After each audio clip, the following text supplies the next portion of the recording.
suit up, but we didn't see Gary Bohannon. Yep. So now, can you get Bohannon healthy and get him ready to play if you make it to the Big 12 championship game? That'll be key. But how about Dave Aranda? Yep. Rumors swirling that he may be leaving to go get a job bigger and better some other places. He during the week made a commitment to the Baylor program saying, hey, we don't have a new contract yet, but I'm going to be here. He committed to them. They're going to commit to him. Maybe, hey, you get another $100 million. I don't know. Hey, maybe somebody will give Dave Aranda $100 million. If so, whatever. But how about the job he's done? Yep. A defensive coach who left LSU comes in there. He's a man of few words. Doesn't say a lot, but he's galvanized that program. And you know what's telling the state of Texas, the fact that he's committed there. They have the potential to play for a Big 12 championship. Outstanding job by Dave Aranda at the University of Baylor. Yeah, really, really well done for that team. By the way, we are leading up to the Michigan State-Penn State game here on ABC. Let's go around and take a look at other games going on. And if you just watched this earlier today on ABC, and it's just complete domination by Georgia in this rivalry. And Stetson Bennett and Jermaine Burton, I look at all the options that Bennett has getting healthier. We had a George Pickens sighting in this game. Place lost its mind. Lamb McConkey. They're getting everybody involved. Brock Bowers. They love the freshmen. This was adults versus the children, and you can figure out which one was which. Georgia just needed to get everybody through this game healthy care.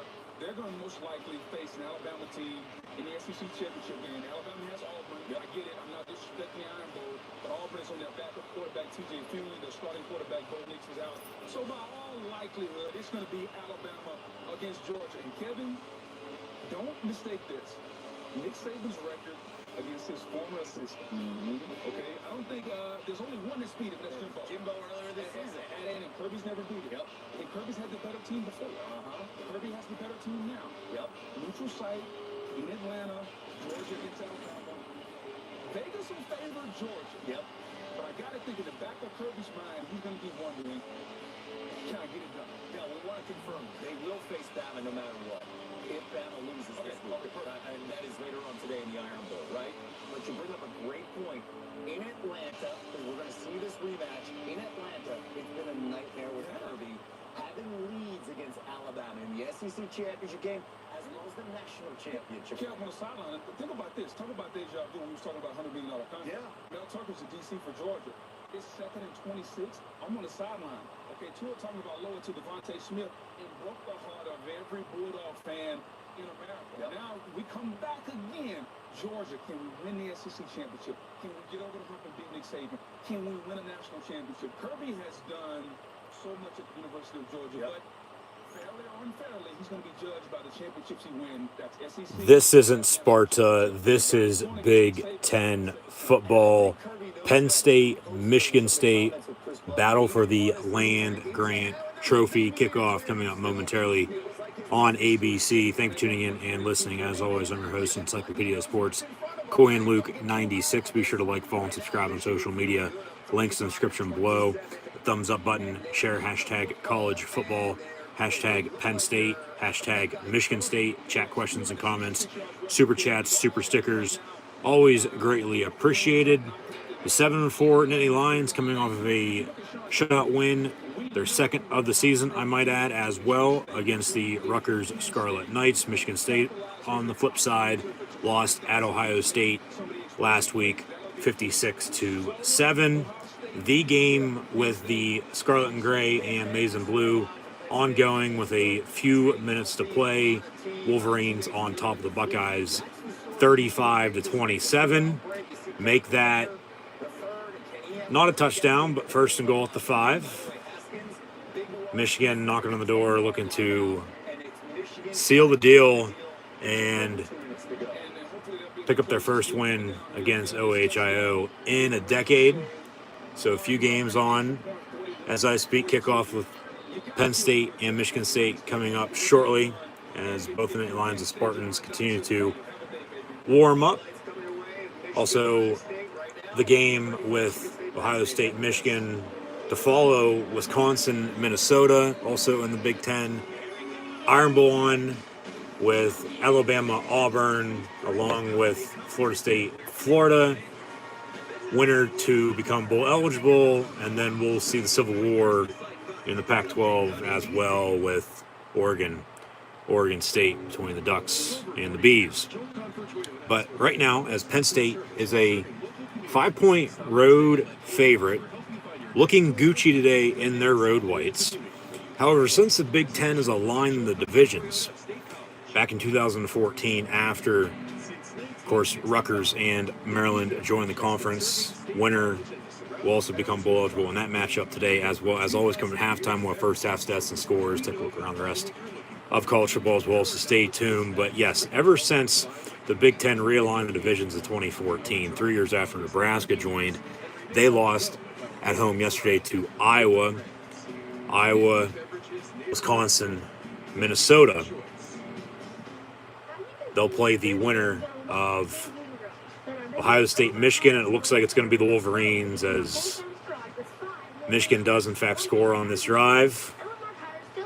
They'll give the Buckeyes their second loss of the year to finish at 10-2, Michigan 11-1. So Michigan going to represent the East next Saturday in the Big Ten championship game. Hail to the victors, as the snow continues to fall. Weather going to be a factor with Penn State and Michigan State as well, west of Ann Arbor and East Lansing at Spartan Stadium. Cold, 20 degrees, and snow throughout the full 60 minutes of action coming up momentarily. ESPN on ABC with Sean McDonough and Todd Blackledge on the call, with Molly McGrath on the field for a Big Ten East battle. The second best Big Ten East game, of course, this afternoon. Following Ohio State, Michigan, it'll be Penn State, Michigan State, with both head coaches extending their respective contracts this past week, both on 10-year, $85 and $95 million deals, respectively, to stay in the Big Ten as both teams take the field. But no, ever since the Big Ten realigned divisions in 2014, Michigan State's 4-3 against Penn State. However, the Lions have won 2 straight the past 2 years. Third time's a charm today, looking to finish the regular season on a high at 8-4. Of course, a loss would still have Penn State bowl eligible at 7-5. Both these teams going to be going to a bowl game. We'll figure that out next weekend, following Conference Championship Sunday. Conference Championship Saturday, next Saturday, a week from now. And then the college football playoff rankings being released. And what the hell is Todd Blackledge wearing? It looks like some type of detective in the 1950s trying to figure out a murder. But I'll digress on that topic. I wasn't expecting to see Blackledge wearing a top hat by any means. In the booth, I might add. But it is cold. They're in trench coats as well. So we'll see who's going to be digging a grave for their opponent and putting them down like a dog, if you will. But no, yeah, I have no idea what to say about that moving ahead a little further. But yeah, Michigan State been dealing with an illness this past week, as Penn State did last week as well. But we'll get to that in a second. But yeah, Michigan State since 2014 is 4-3 against the blue and white. However, Penn State's won 2 in a row. Third time's charm, hopefully today, to finish the season on a high at 8-4. Before going to a bowl game at the end of next month, of course. As mentioned, Penn State shut out Rutgers 28-0 for their second shutout win of the season. First time they've ever done that since joining the Big Ten in 1993. And the last time Penn State won on this very day was in 1993 at Michigan State. Michigan State got blown out by Ohio State 56-7. So you'd think if you compare the two Ohio State games with Penn State, Michigan State respectively, that Penn State should win, but finally in this Big Ten football weather matchup, as mentioned, about 20 degrees and snow. It'll fall throughout the entire game, seems like. But hopefully Penn State can find a running game with whether it be Noah Kane, Kevon Lee, John Leavitt. I do not care. Find a goddamn running game. But they're also going to have to stop number 9, Kenneth Walker, who is averaging 6.5 yards a carry along with 1 rushing touchdown a game. Now, Penn State, whenever they hold their opponent as a team under 100 yards rushing, they're 5-0. But when they give up more than 100 yards rushing, Penn State 7-4, they're winless. They're 0-4 in that situation. So, really, whoever makes more big plays, what defense bends but doesn't break, as always, penalties, turnovers, even special teams finally coming alive here as of late for a few teams in the world of football at every level. Penn State hasn't had a kickoff or a punt return for a touchdown since, well, you guessed it, against Michigan State last year on Senior Day, as this game's back to being the last regular season game of the year, as it should be year in and year out. Of course, talk about the Big Ten as a conference. Before Nebraska joined, the last time Penn State, Michigan State met was in 2010. And then 11, 12, and 13, they did not play because of how they had the divisions lined up with the leaders and legends. And then they, of course, once they added Rutgers and Nebraska, went east-west. Both in the East, they have met every year since. And Michigan State, with a 1-game advantage with Penn State, as mentioned, has won 2 straight, 28-7 2 years ago, and a 15-point win last year. In a game really after the 0-5 start, and then 2 in a row. They beat Michigan this very weekend, Saturday after Thanksgiving last year. 3 in a row, Rutgers early December, and then, of course, Michigan State and Illinois to close out the year. But, yeah, today, as Michigan will win, Michigan will defeat Ohio State. The Wolverines beat the Buckeyes. Your final score, 42-27, final kneel down, as Jim Harbaugh will defeat Ohio State for the first time as the Michigan head coach. So congrats to the Wolverines. They took control early. It was 14-13 at halftime. And then early third quarter, they put it to them. And Ohio State couldn't catch up before we go final. Michigan with the win. Ryan Day suffers his first Big Ten regular season conference loss as the Buckeye coach. But in the meantime, as the snow falls, Penn State on to kick off. Ball comes off the tee, so they'll reset and we'll kick off. Michigan State back deep. It'll be right to left on the kick, vice versa, left to right on the return across your television screen, radio, and audio dial. So once again, thank you for tuning in and listening. And be sure to subscribe. And we're underway with Penn State and Michigan State for the battle of the Land Grant Trophy. Michigan State on the return, out past the 20. It'll be 1st and 10 for the 12th-ranked Spartans, searching for their 10th win of the year. And then a bowl game as well, as mentioned. Both teams will be going bowling. But as we go final in Ann Arbor, we head west to East Lansing, and now 1st and 10 for Sparty. From the 23, out of the pistol, number 10, Peyton Thorne. Going to hand off, fake the give actually, to Kenneth Walker. Pass far side, complete, and after a 13-yard gain, tackled by number 12, Brandon Smith. Michigan State, as mentioned, they very well could be out with up to 20 players due to the flu, half being starters. But we'll see who plays versus who doesn't. Penn State had about double that last week. Found out post-game. But they still played, and one team won, one team lost. And when Penn State gets the ball back on offense, of course, here, we'll see who's going to be playing quarterback for them, too. But I would think it's going to be Sean Clifford. It might be Christian Veilleux again, but we'll see. Maybe both. But Penn State defense is going to try to get us early stop. Jair Brown making the tackle there. It'll be 3rd down. And about 7, 3rd and 8 for the Go Green, Go White Michigan State Spartans. In the meantime, if you're just not tuning in, Michigan defeats Ohio State 42-27. Iron Bowl about to kick off with Bama and a team Penn State already defeated this year, and Auburn before they head to the Plains next September. 3rd down and 8, and Thorne down the middle complete out past midfield. Broken tackle, and Trick Castro Fields brings them down at the 20-yard line.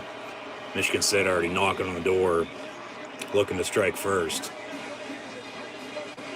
So Michigan's going to be going to the Big Ten championship game, and they'll play Wisconsin if they beat Minnesota.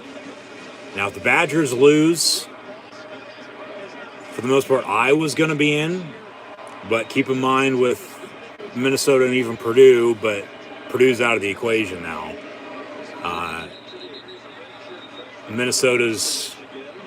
Michigan storms the field, and rightfully so. Hell, last night, with a penalty, our first, we'll see if we break a record today by any means or not with yellow flags, but a false start by Michigan State, they'll replay it down. Washington State played at Washington last night, and they won the Apple Cup. And they stormed the field in the road win. You very rarely see that. It's normally the home team. But Michigan's going to be celebrating. But they need to get back to work if they want to win the Big Ten and, of course, make college football playoff. And I think they're going to have a good chance of doing that now. If they do, in fact, beat whoever the hell they play. It's probably going to be Wisconsin. If not, because the tiebreakers with the other teams then too, it'll be interesting to see. I'd say either Michigan, Wisconsin, which the Wolverines already beat the Badgers this year, or Michigan, Iowa. But it might still be Minnesota in a battle for the Little Brown Jug as well. 2nd and 7. Michigan State from the 18, handoff Kenneth Walker near side, and they're going to get about a 5, maybe 6-yard run. Late flag on a late hit. Be half the distance. 1st and goal for Michigan State probably. So Penn State already shoot themselves in the foot. Come on now. What are you doing? After the play was over, personal foul on the defense with a late hit out of bounds. It was on Jair Brown. Half the distance. 1st and goal for Michigan State. Jesus Christ. Come on. Yeah. That's a good call. Move on. Forget about it. Just make a stop. Hold them to 3. Force a field goal if you can. 3 minutes in. But now Michigan State 1st and goal from the 7. Advantage both teams with the weather, but Michigan State's playing at home and looking to get to 10 wins. And also a good and better bowl game than what, of course, Penn State's going to be going to. Handoff. Thorne going to keep it. And he gets to the 2-yard line, 2nd goal. So, yeah. We'll reset here in a second, but, Penn State just allowing them to drive. They're going to go hurry up, and Walker's going to get into the end zone, touchdown Michigan State. 6-0, pending the extra point. 11:22 to play in this opening quarter.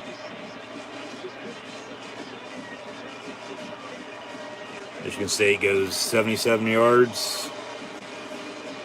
They hit pay dirt for 6, and they lead the blue and white. Not a good start for Penn State on defense. And we'll see how much of a factor the weather does in fact play, but it's Midwest Big Ten football here late November. Hopefully everyone had a happy Thanksgiving as well on Thursday. But the extra point, in the meantime, is up and good. Michigan State leads it 7-0. 7-zip.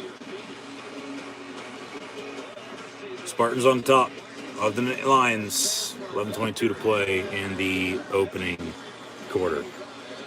You say that now, yeah, a couple weeks ago you're bitching about him still. Been bitching about him for 6-7 years. Can't win, and he finally does, and like I said, credit to Michigan. They played better than Ohio State today. And I always pick Michigan to beat Ohio State anyway, and they finally beat them for the first time in a decade. And if they win the Big Ten, they'll be in the playoff.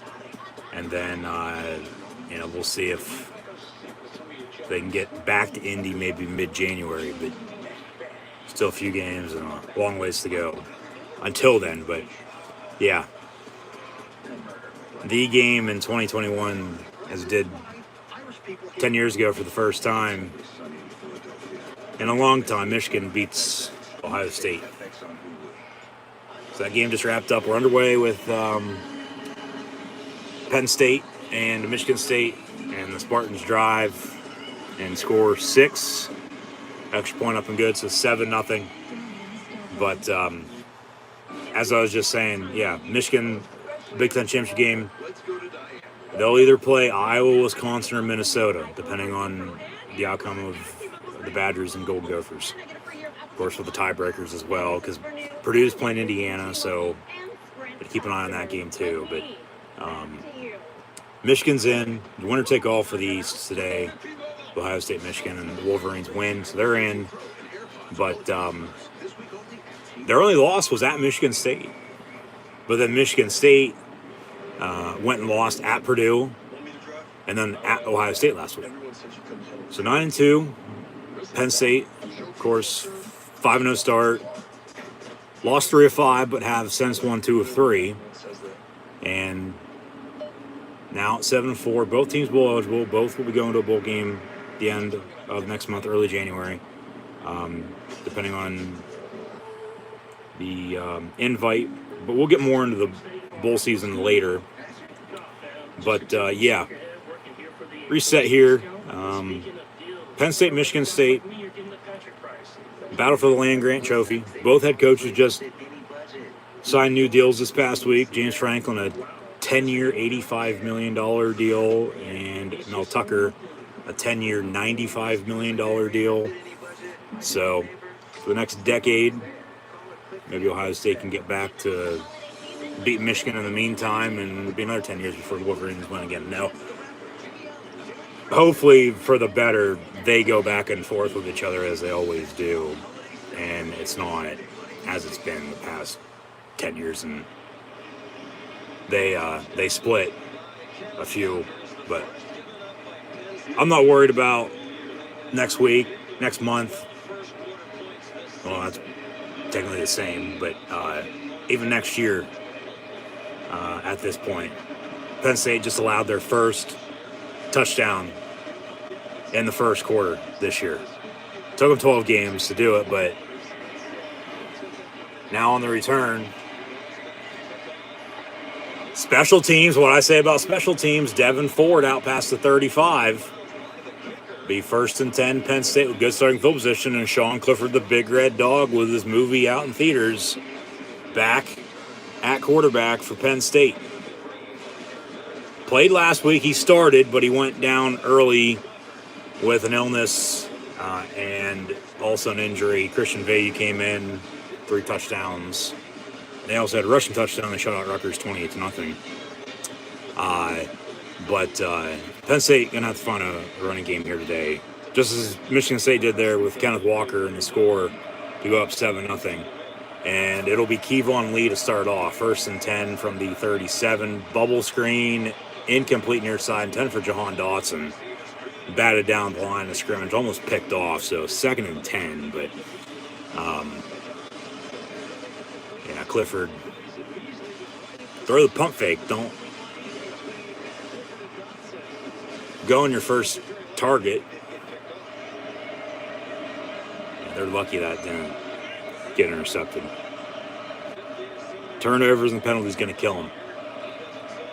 That late hit, set it up 1st and goal, and then they score.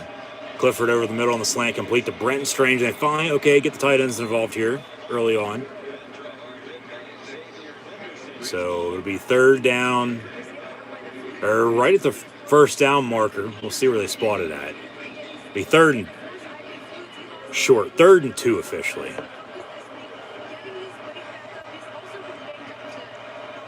And Okay, handoff to Kevon Lee. He looks to have enough for a first down. Can't really see the field. I mean, you can, but you can't. But the snow's coming down. It's already covered.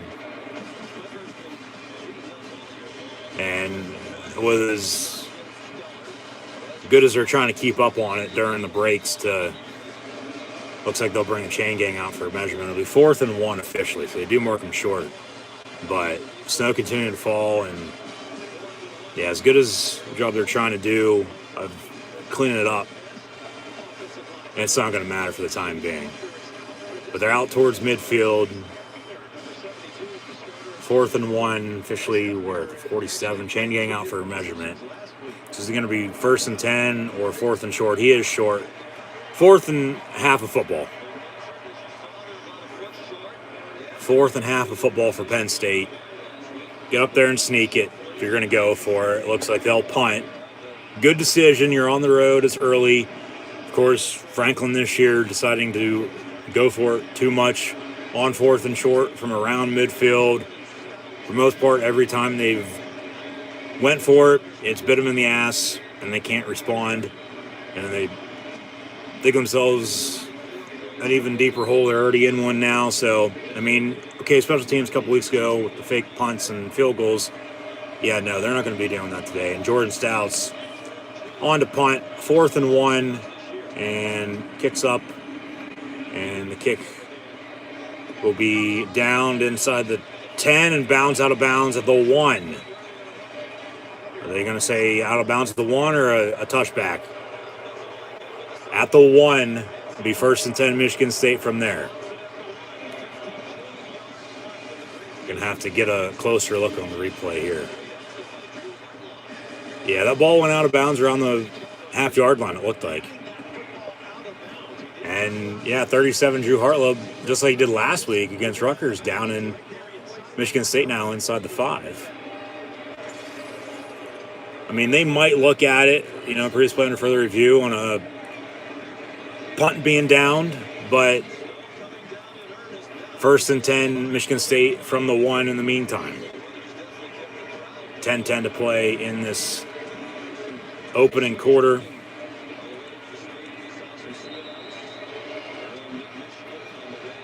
Some pressure, get to Thorne. They'll run with Kenny Walker, though, no doubt about it.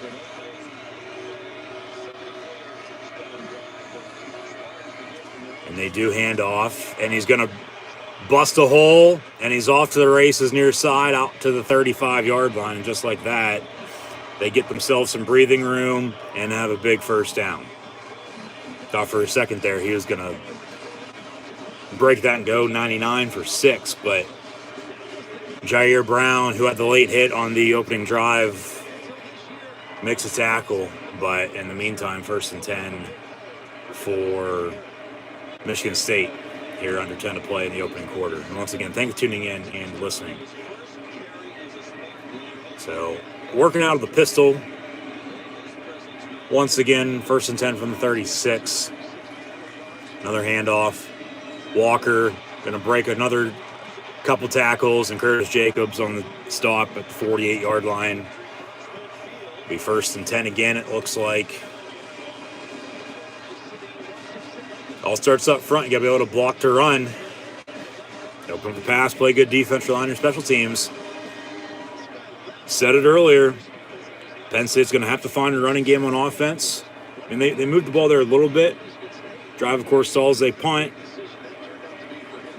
Can't get an early stop on this drive. Breathing room for the Spartans. But as I also said, they're going to have to stop Kenneth Walker today. Flea flicker. And Peyton Thorne complete 1st and 10 again for Michigan State. They're going to have to stop number 9, Kenneth Walker, and they're not doing that yet. Until so, Michigan State's just going to run it down their throat, and it's going to be a long afternoon, it seems like. And a tackle by Jacobs and Joey Porter Jr. Another 1st and 10 for Michigan State from the 33-yard line.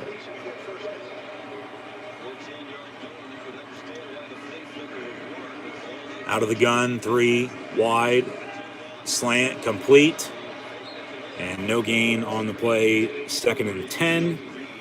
But, yeah, There's Brent Pry, the Penn State defense coordinator, who I said, past few weeks, Penn State on D, busting their ass, playing their hearts out, losing 4-5, two of the last three they've won after a 5-0 start. He's going to be a hot commodity, I feel, for a few jobs this upcoming coaching carousel, along with potentially Mike Yurcich. So Penn State, after this weekend, even with Franklin extending, who knows, they might have a few new assistant coaches next year once again. But same time, they might also want to stay. Penn State's building what they've been building, but until we see the true number one outcome of it, whenever that may be, well then they'll just be as they are for the time being.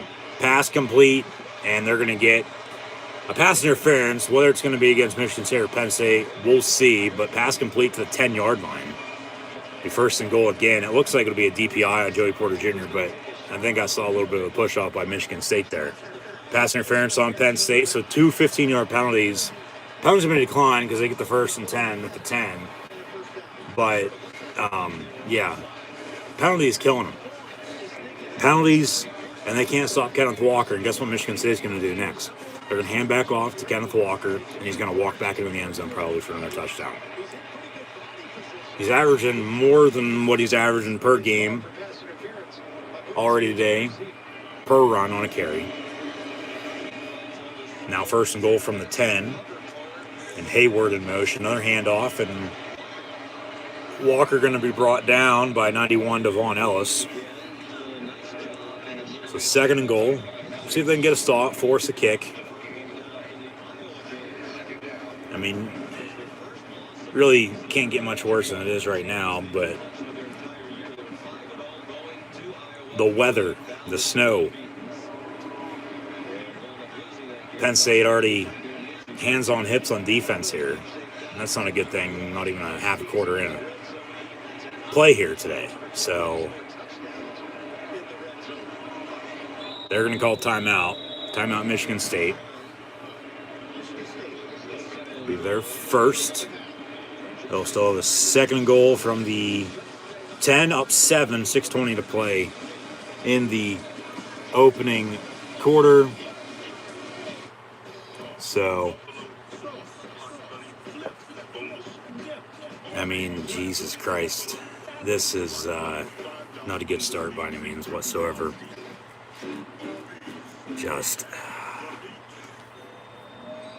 I mean, you had him right where you wanted him at there, downing the punt at the 1. And just can't stop the run. They haven't been able to all year. No, they haven't had a 100-yard rusher since this very weekend last year.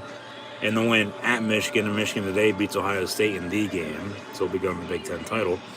Penn State lost both those teams. Trying not to lose to Michigan State to finish 4th in the East by any means. But, I know I said a couple weeks back, okay, if they can get to 7-5, I'd be happy. I still will be. 8-4 is better, though, so I'm going to try to get that along with the rest of the nation if we possibly can. 9-win season after the start and the ugly middle part to it a month ago. That's a good finish. It's not how you start, it's how you finish. And then, you add in the upcoming off season, you build off this year and next year. Where they, of course, top recruiting class, and we'll see who's coming back and who's not. I know a few players have already decided to accept Senior Bowl invitations. And as mentioned, both Franklin and Tucker just signed new deals this past week, so they'll be at the helm for years to come. Now, the thing is with that, you want my opinion, this is still going to happen. It's just the world we live in, okay? With the coaching carousel, I feel people think that, okay, since they just re-signed, they're not going to be going anywhere anytime soon. For the most part, okay, yes, they won't, but it doesn't mean they won't, because some school can, write you a blank check and buy you out, and then you're the head coach there. I mean, it is what it is when it's said and done. He got extended. Doesn't leave for USC, LSU. Florida's open now. We'll see what else opens up after this weekend. We'll get into the coaching carousel video next week. So keep an eye out for that. And I'll get more into details with everything then. I'm not going to go there today. Yeah, coaching carousel, and then a bowl season with bowl game predictions a week from then.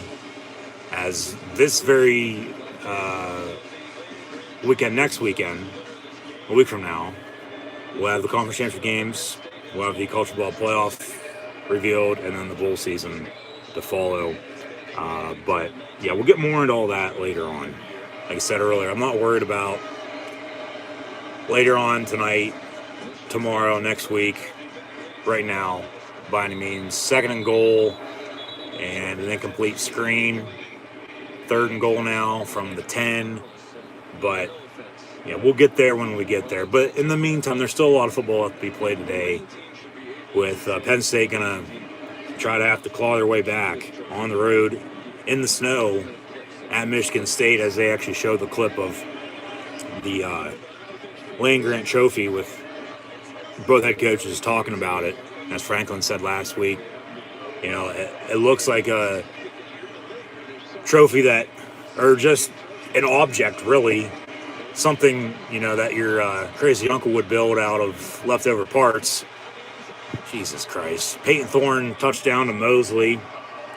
They extend the lead with a 9-yard strike for 6. It's a 2-touchdown lead now, 13-0, pending the upcoming extra point. 6:09 to play in this opening quarter, and it's not looking good for Penn State.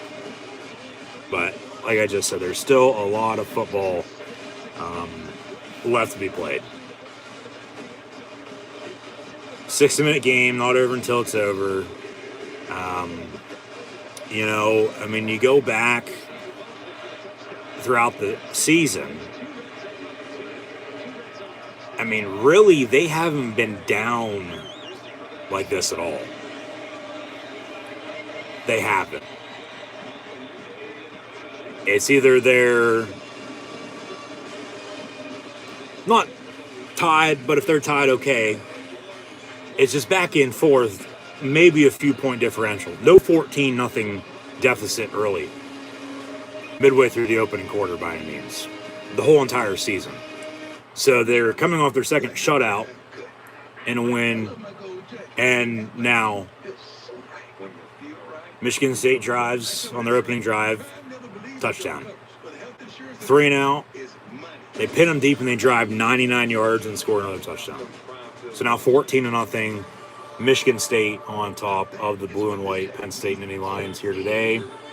Update some stats with Kenneth Walker and Peyton Thorne having 1 touchdown apiece. Walker has to have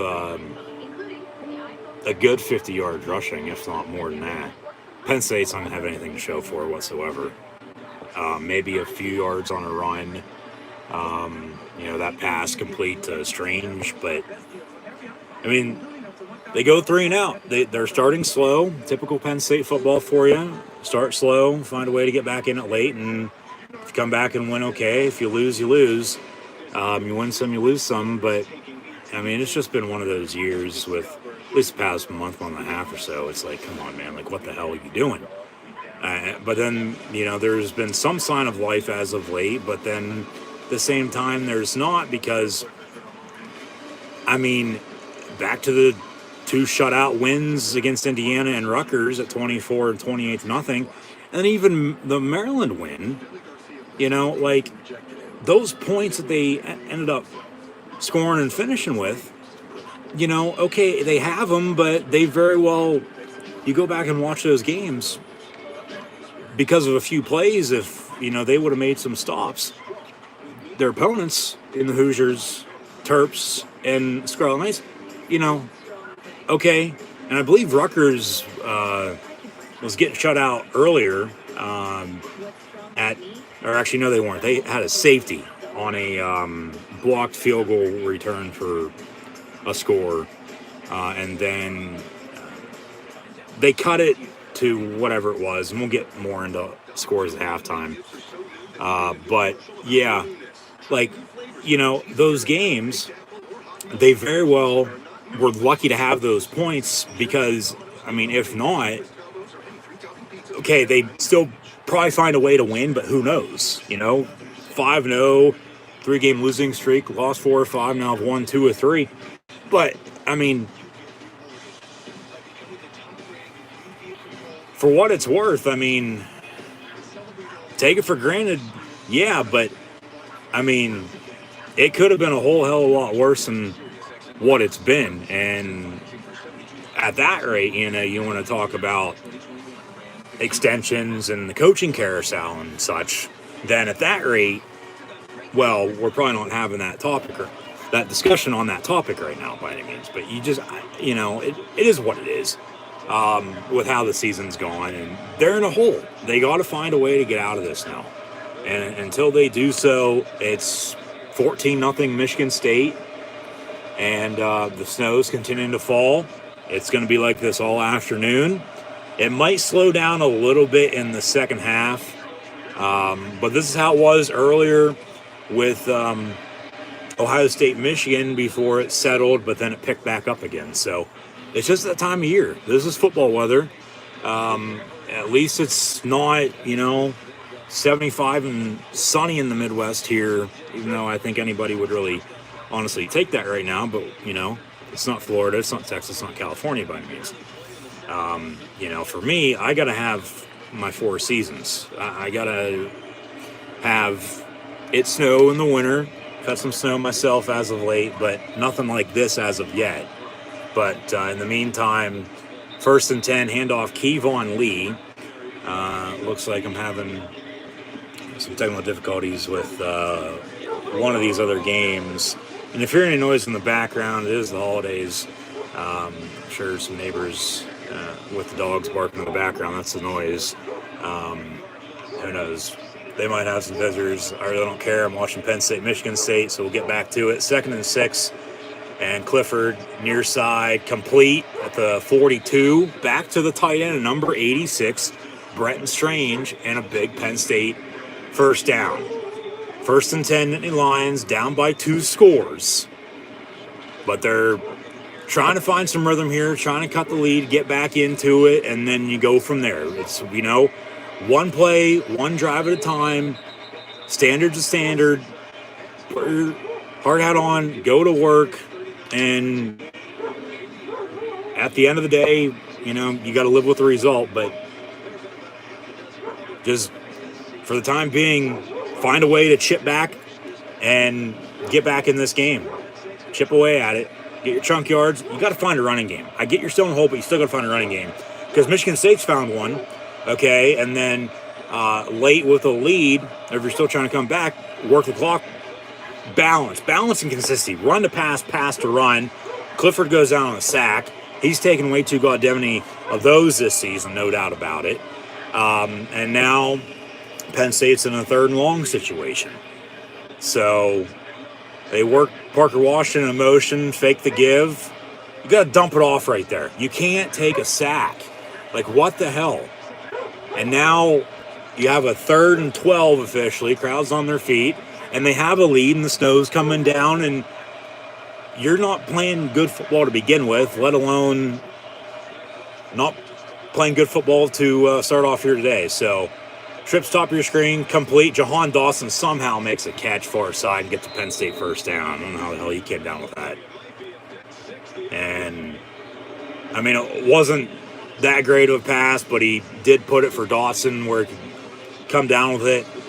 And right there at the marker, he stays in bounds and he gets a Penn State first down, and now a 1st and 10 with 3:43 to play in the opening quarter. Clifford going to air it out again, far side, has a man. Dotson, he's in the end zone, touchdown Penn State. All right.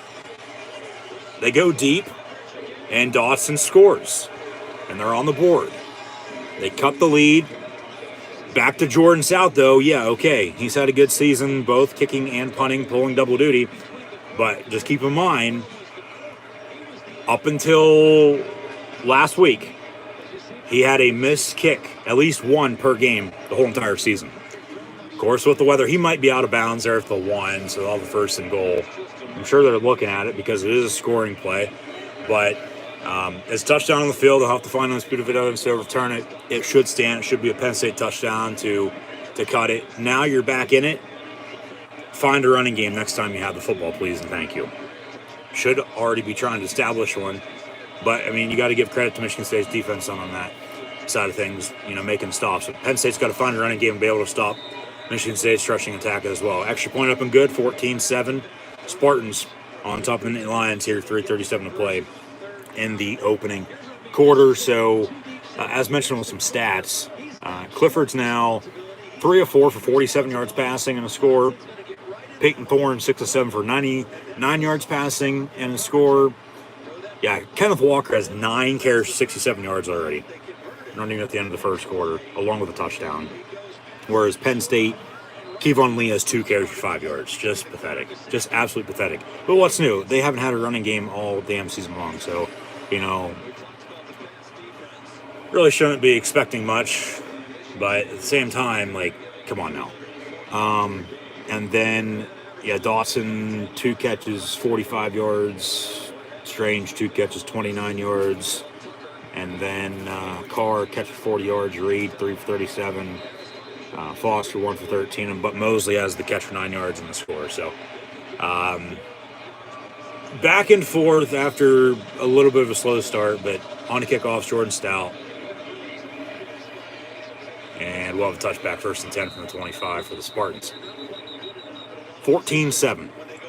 14-7 as we near the end of the opening quarter.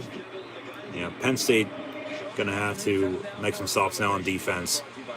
Where's the Penn State defense we've seen all season long right now? It's non-existent. Have an update. It's the final from earlier with Michigan beating Ohio State for the first time in 10 years. 42-27 your final score. We'll update stats and scores at the half, so stay tuned. But also in the meantime, underway with the Iron Bowl, Alabama, Auburn, the Civil War with Oregon State, Oregon, and now Wisconsin and Minnesota. Wisconsin wins, they'll face Michigan next week. But if they lose, it's going to come down to either Iowa or Minnesota. 1st and 10. Spartans 2-yard run up the middle. 2nd and about 8. As they give us another update on Michigan. It's obviously the big story right now, but I'm not worried about Michigan, Wisconsin, Minnesota, even Iowa for that matter, by any means. Penn State beat Wisconsin, but then they lost to Iowa. They lost to both Ohio State and Michigan, and now they're trailing Michigan State. So, 3rd down after another 3-yard gain up the middle. You got to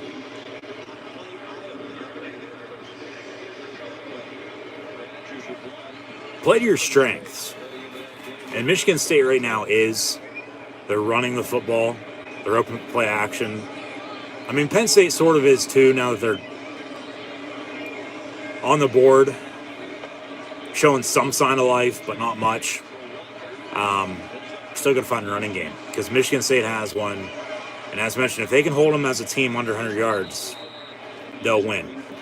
If they don't, they are 2-4, so they might win, but they probably won't because they have 4 losses, and every time they've given up over 100 yards rushing, they've lost. So, at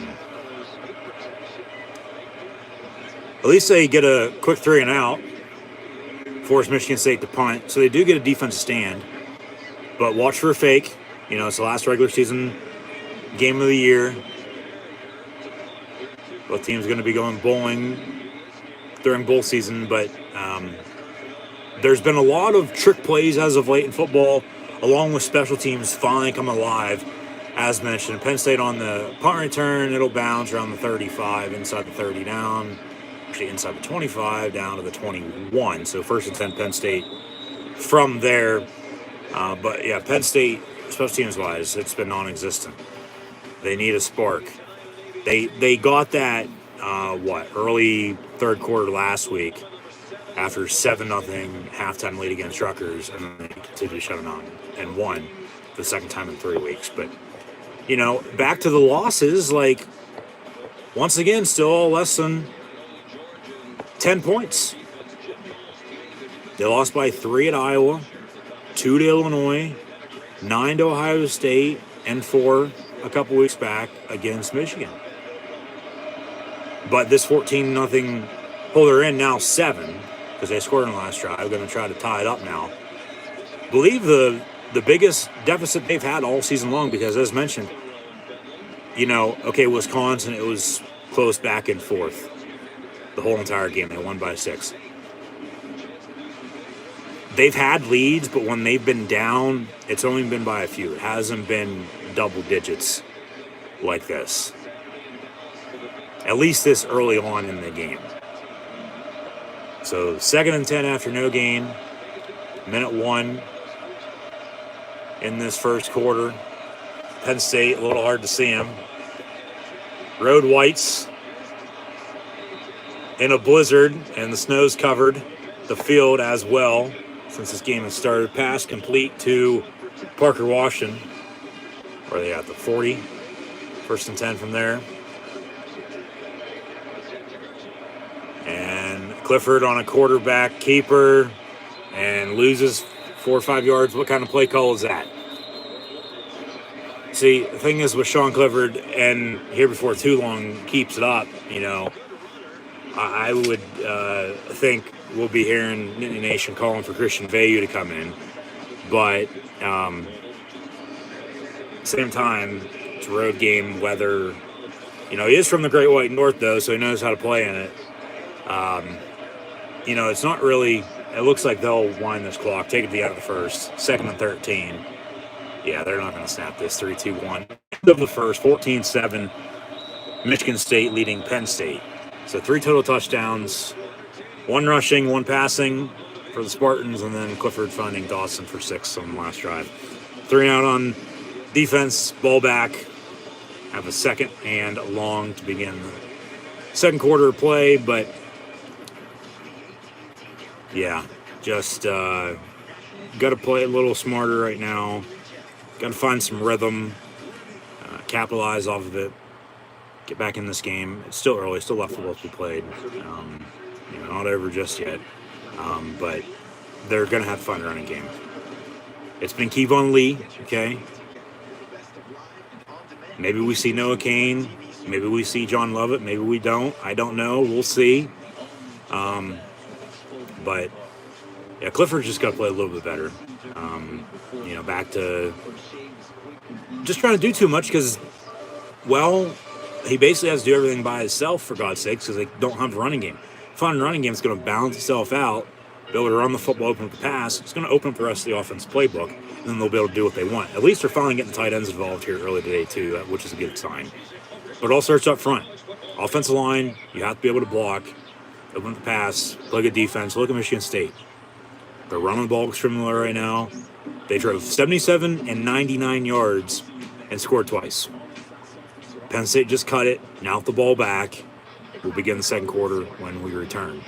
2nd and long for the blue and white. Down 7, 14-7 at the end of the first. So that is your score. Thanks for tuning in and listening. And as always, I'm your host, Encyclopedia Sports. Cool and Luke 96. Be sure to like, follow, and subscribe on social media. Links in the description below. The thumbs up button. Share hashtag college football, hashtag Penn State, hashtag Michigan State. Chat questions and comments, super chats, super stickers. Always greatly appreciated as well. Sorry for any technical difficulties there a second ago. Seemed to me I was having some technical difficulties with some of these other games. But, as earlier, of course, had on Ohio State, Michigan, along with Georgia Tech, and Maryland, Rutgers, and Florida State, Florida.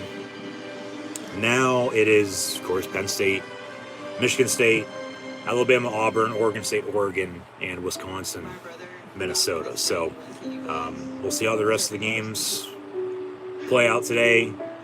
Conference championship weekend next week.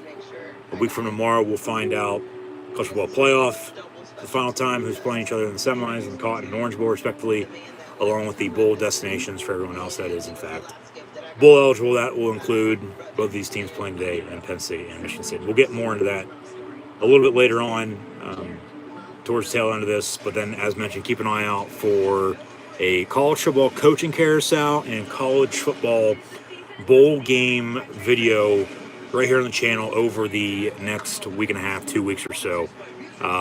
So be sure to subscribe if you haven't done so already.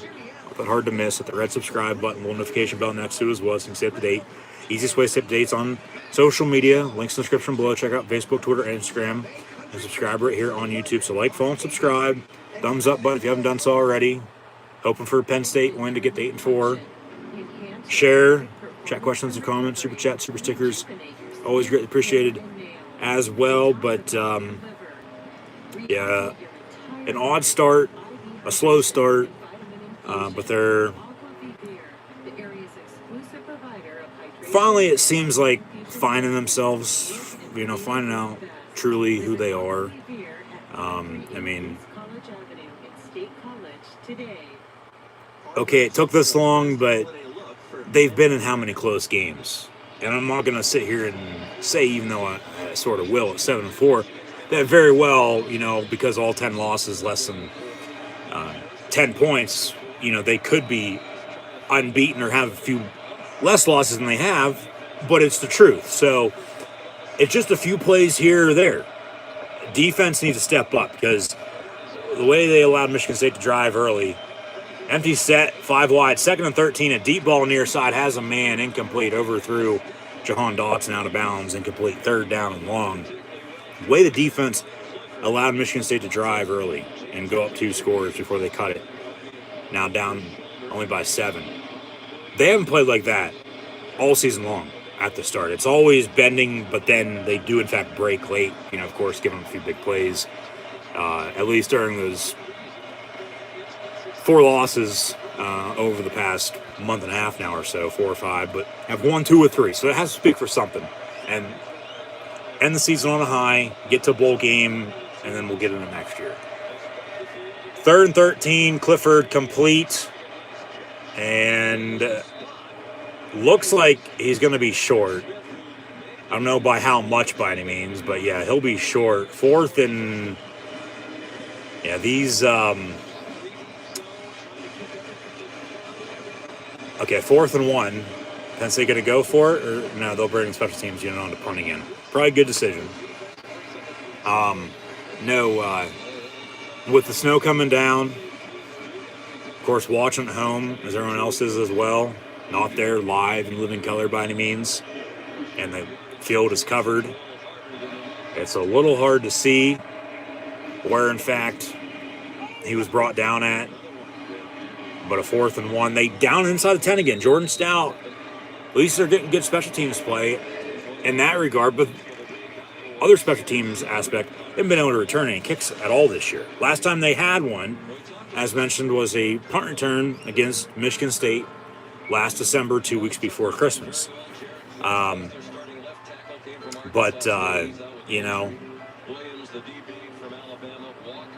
just get another defense stop here, get the ball back, and just continue to go to work. It'll be a slugfest. It's going to be ugly, especially with this weather. And Thorne now going to be under center, looking to hand off to Kenneth Walker, who's standing back on the goal line. He will give to 9 and a few yards up the middle. So, yeah. The field is covered with snow. Snow's continuing to fall. We'll see how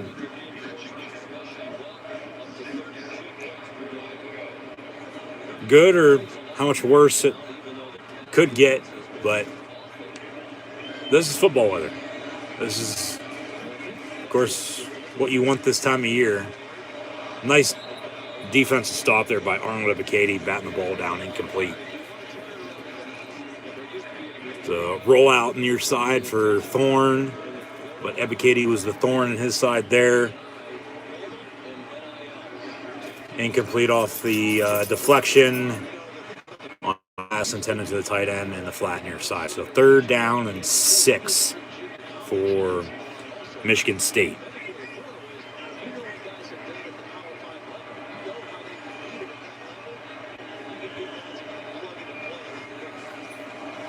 Thorne gonna drop back and a few missed tackles. Big hit right at the first down marker. He's a little slow to get up. Gonna be right there at the first down marker. I don't know if he's gonna have enough or not. We'll see. Yeah, big hit. And if Thorne can't return, it'll be Tony Russo, another transfer from Temple, and then Ebiketie just with another stop there. Gonna try to get after his old teammate. And that was a big hit. No penalties. And 4th and 2. Michigan State going to punt again. So Penn State, after 2 straight touchdown drives being allowed, they force back-to-back punts. Fair catch signal for at the 47. So it'll be 1st and 10 Penn State from there. And, of course, they're still talking about the hit on Thorne. There's no helmet-to-helmet. And, once he decided to run, or maybe a little bit of a contact, but not much, he's legal. When you sign to play football, you're never going to get hit, so you got to live with it. And that's just a good tackle by Curtis Jacobs. It's now 1st and 10 for Penn State. Do what you did on your touchdown drive. They run a screen, and Clifford has to throw it in the ground, and 10 for Noah Kane, who's now in the ball game at tailback. But here early second quarter, 2nd and 10 for the blue and white.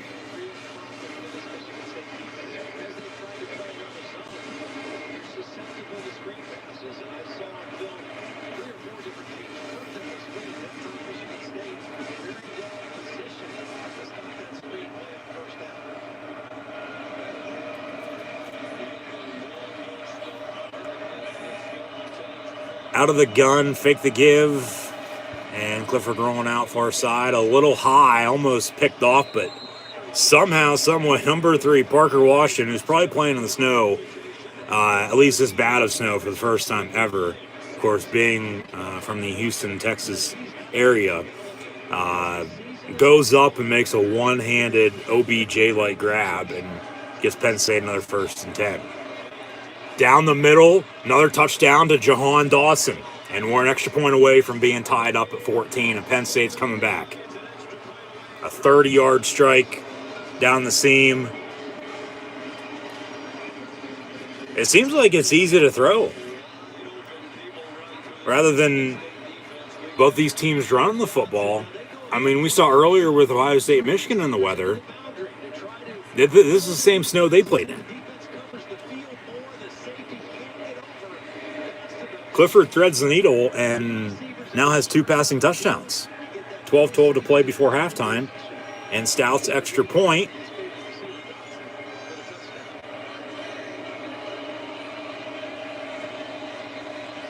With the snap, hold, kick all now up and good. We're tied at 14. 14-14, Penn State coming back. So, really, at this rate, who's going to have the ball last? Okay, Penn State, or Michigan State, drove and scored. Penn State with a 3-and-out. Michigan State drove and scored again. Penn State cut it. But then ever since, Michigan State's had 2 more 3-and-outs, Penn State with another. So credit to the line defense. What defense is going to bend doesn't break at this point then? And just how it's gone. And then, no, Penn State another score there, and we're tied at 14. I wasn't expecting 14-14 with 12 minutes to play here before halftime by any means.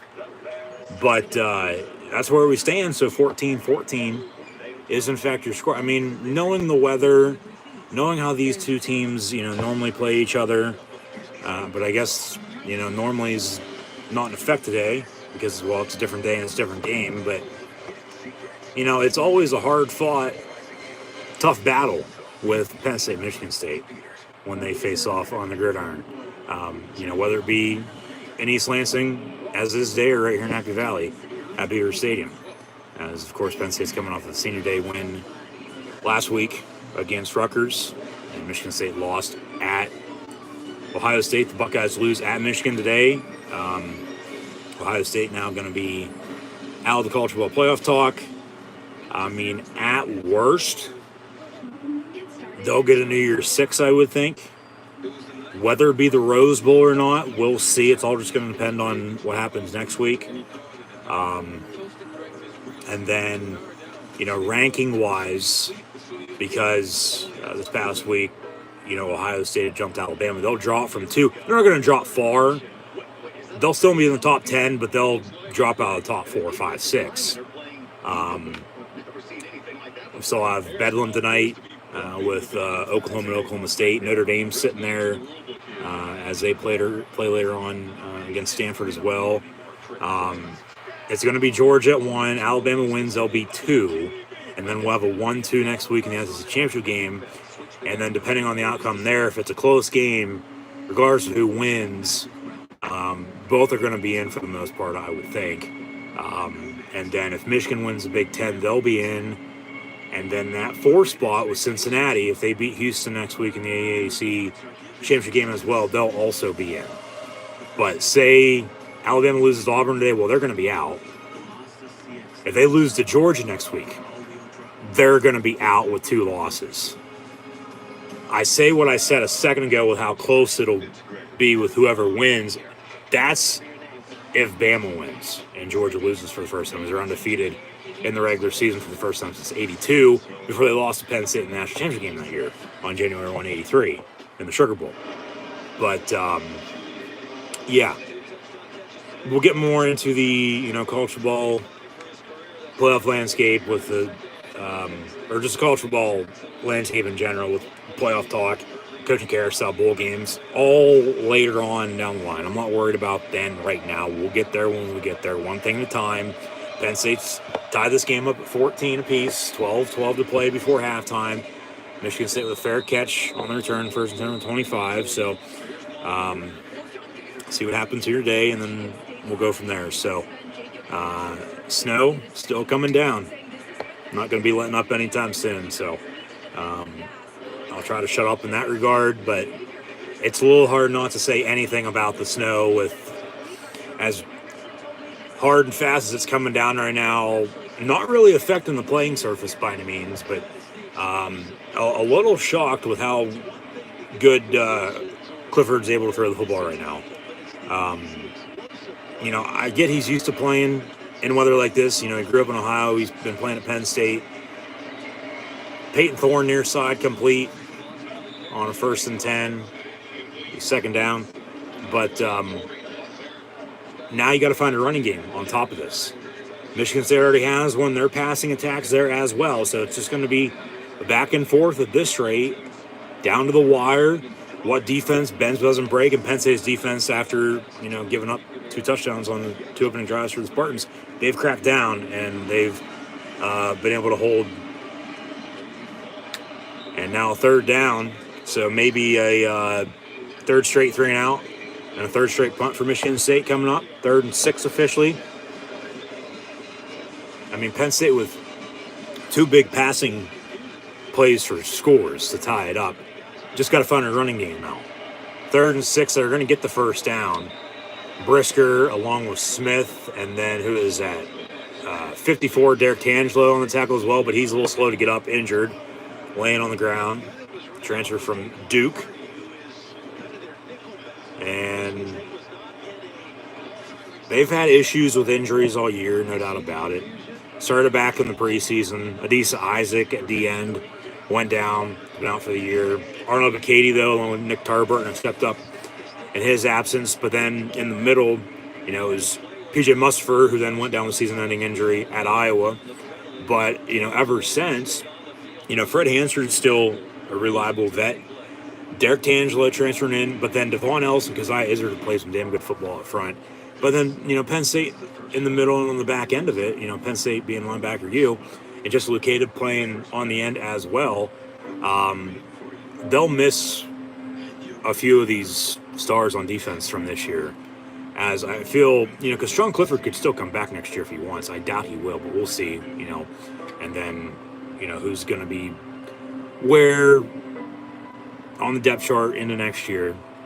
still a long ways to go from now until then, of course. So digress there once again. But Curtis Jacobs stepping up. Daquan Hardy stepped up extremely a lot this year. Credit to him. In the middle, Ellis Brooks, he's had a good year, but he's been quiet as of late. He's still making stops, but still very quiet.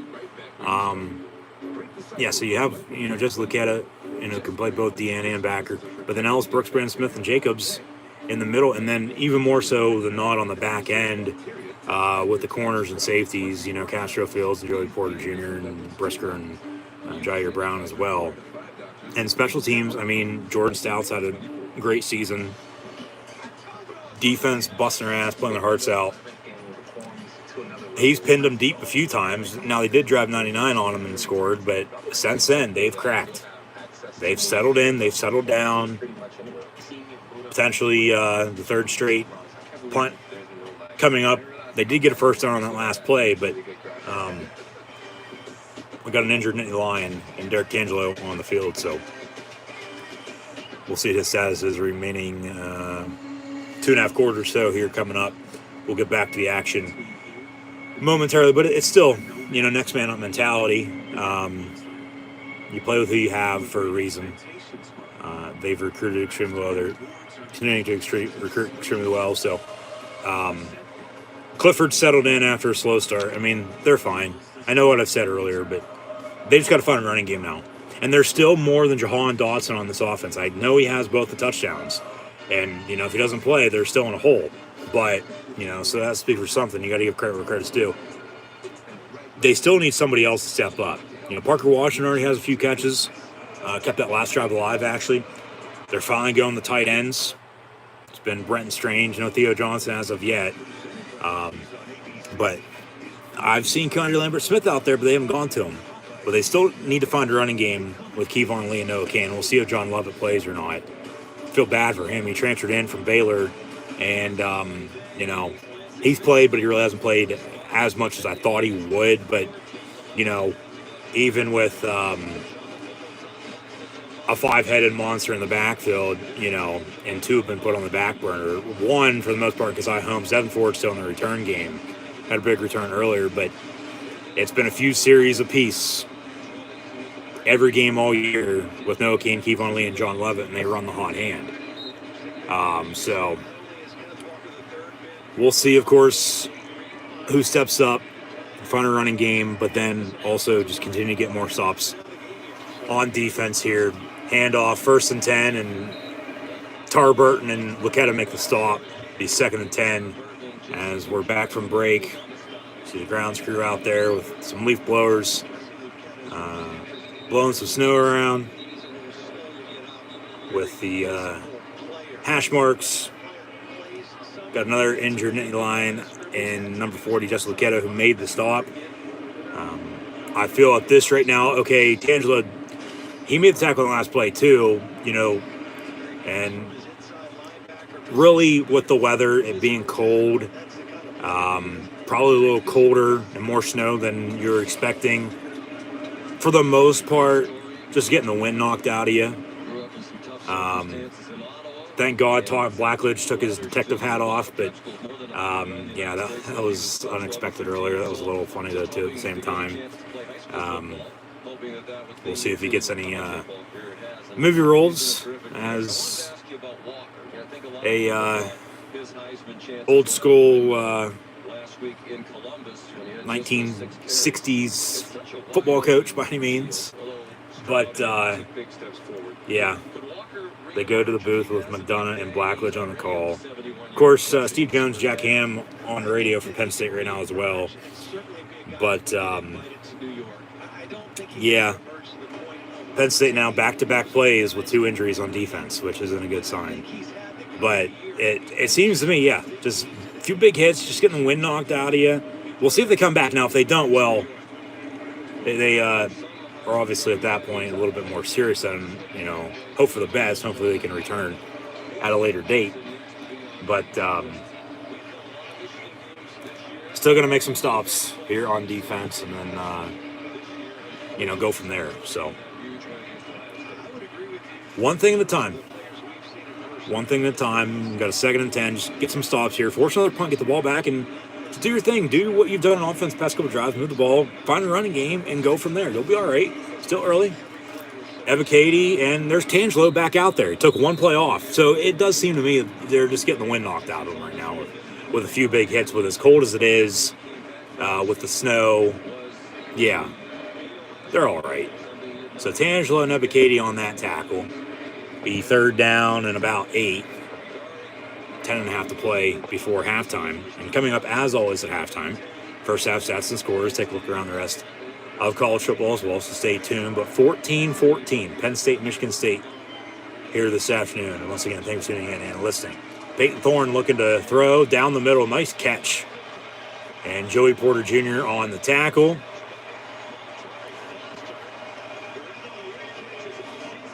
Looked a little high at first, but he went up and got it. Another nice one-handed grab.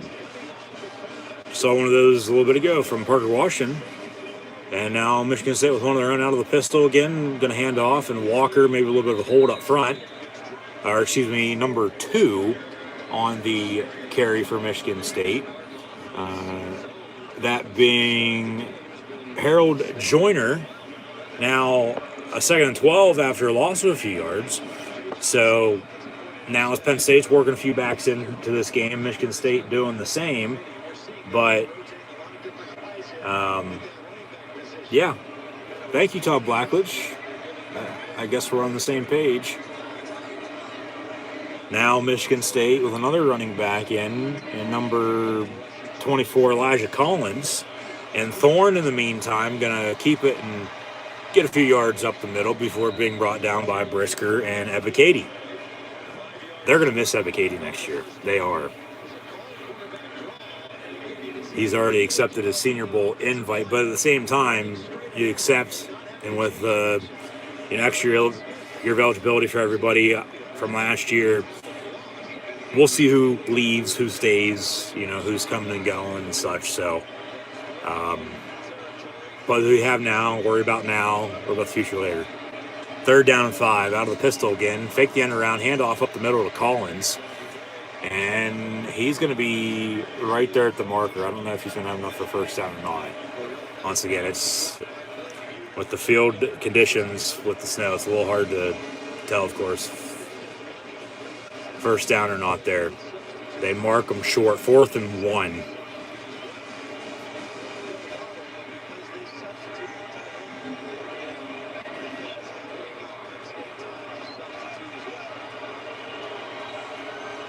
And Michigan State going to go for it on 4th and short. Probably just going to try to draw them off sides. Play clock winding down at 8. We'll see if they get it off.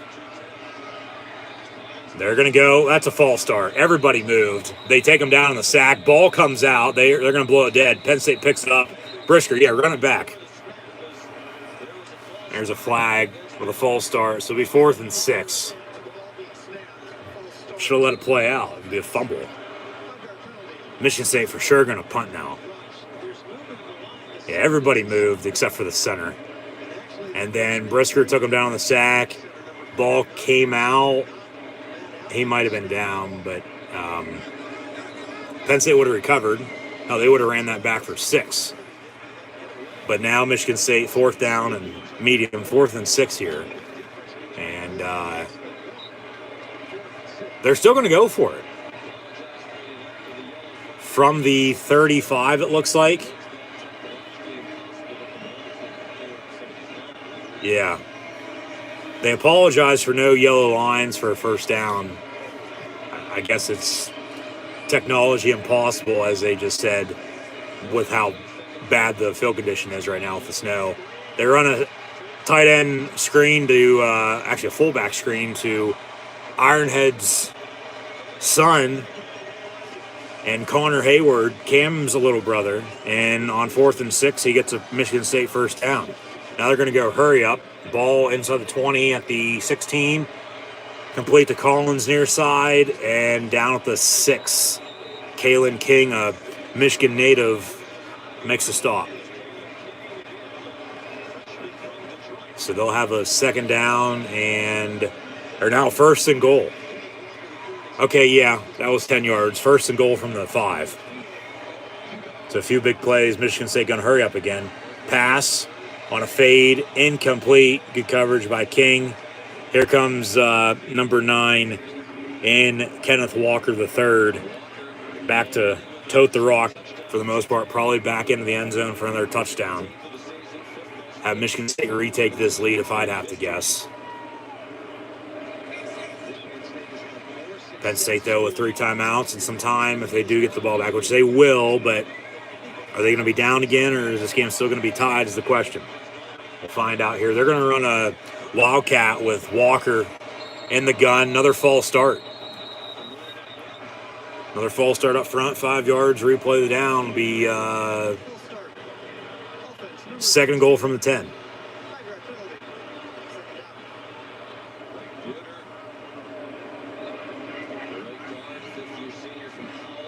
So, not as many penalties as you saw on Thursday with the Raiders and Cowboys by any means.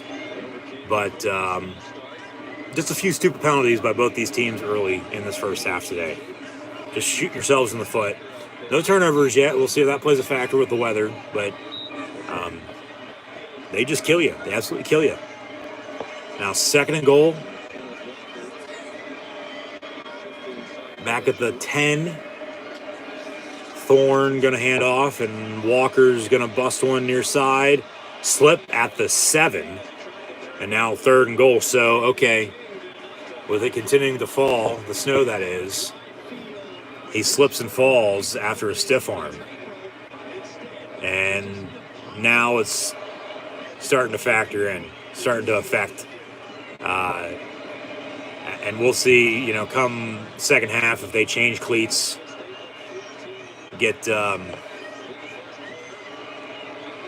basically it's like a skating rink out there now. Get some longer spikes. Thorne over the middle, a little high, incomplete, and Michigan State going to have to settle for 3. But, yeah, everybody's starting to slip and slide all over the place now. And these conditions, even at 14 apiece, they don't look like they're going to be getting any better anytime soon. So you got to play in it. You got to play through it. You just got to deal with it.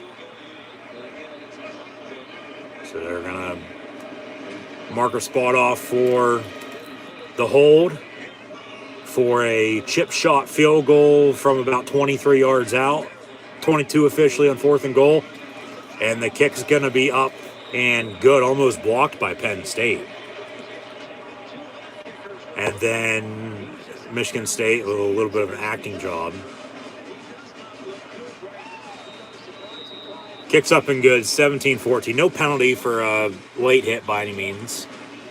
But the 22-yard kick up and good. 17-14 Michigan State. Yeah, it was almost blocked. That was why it was a... he might have actually slipped once he started to kick. And then, Penn State right there. It was a low kick. It barely got in, but it's still up and good, and that's all that matters for them. And Michigan State, go green, go white. They retake the lead by 3, 17-14, but we are Penn State. Nittany Lions going to try to come back and take their first lead now of the afternoon, if not tie it up once again at 17 apiece, so they also have to settle for 3. But until then, that's where we sit at 17-14. So once again, thanks for tuning in and listening. Be sure to like, follow, and subscribe on social media.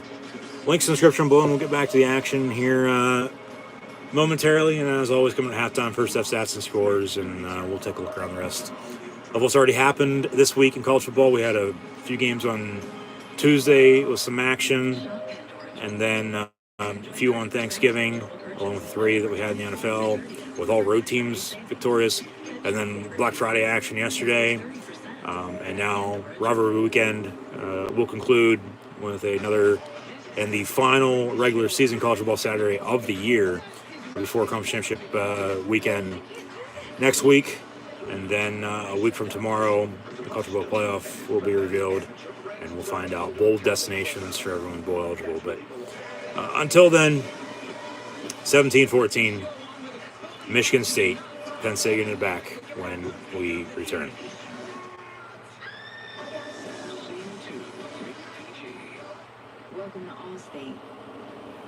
We've just lowered our auto rates.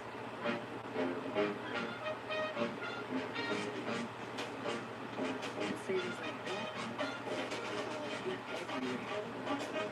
Now get new lower auto rates with Allstate.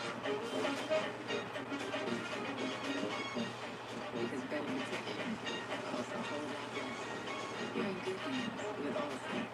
Click or call for a low auto rate today. Okay, JV, good game. Yeah, definitely. Cool. See you later.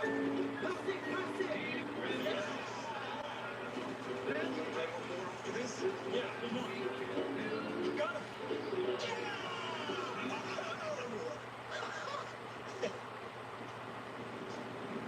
Oi, keep it down. No, you keep it down. Sorry, neighbors. Can't stand mine either.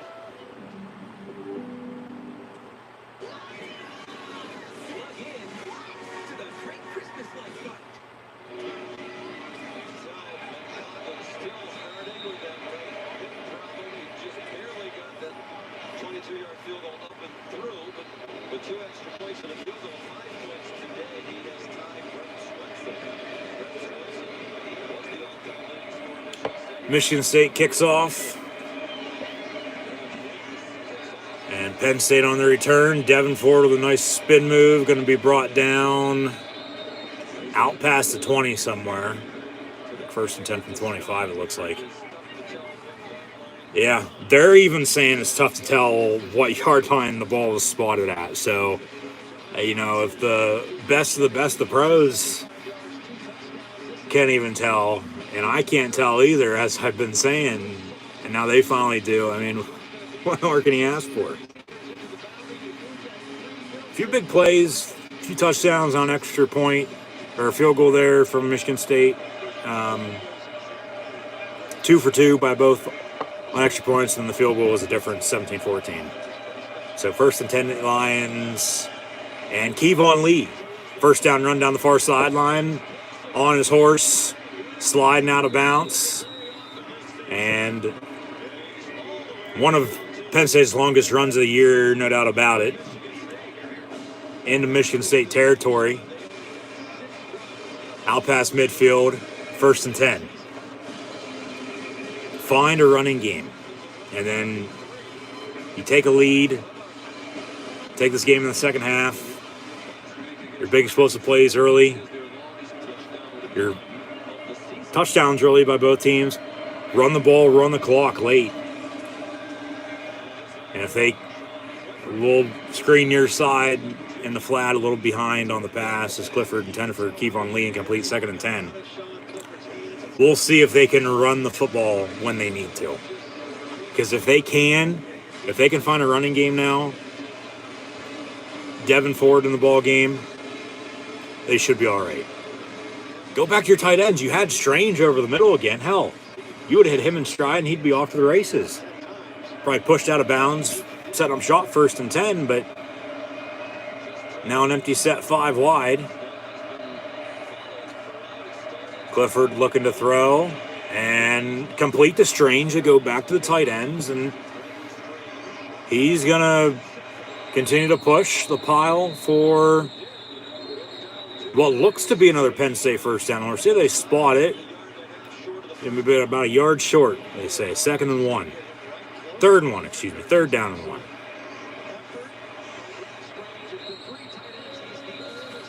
This has to be field condition wise for Penn State. 3rd and 1, they hand off. First down, run up the middle. That was 28 Devin Ford. This has to be, from what I can recall, the worst over the past 20 years for Penn State football. Home, away, neutral site for a bowl game. Because of the snow, the worst field conditions they played on in quite some time. You can barely see anything, and they blend right in because they're wearing the road whites looking Gucci here today in this Land-Grant Trophy matchup with Michigan State.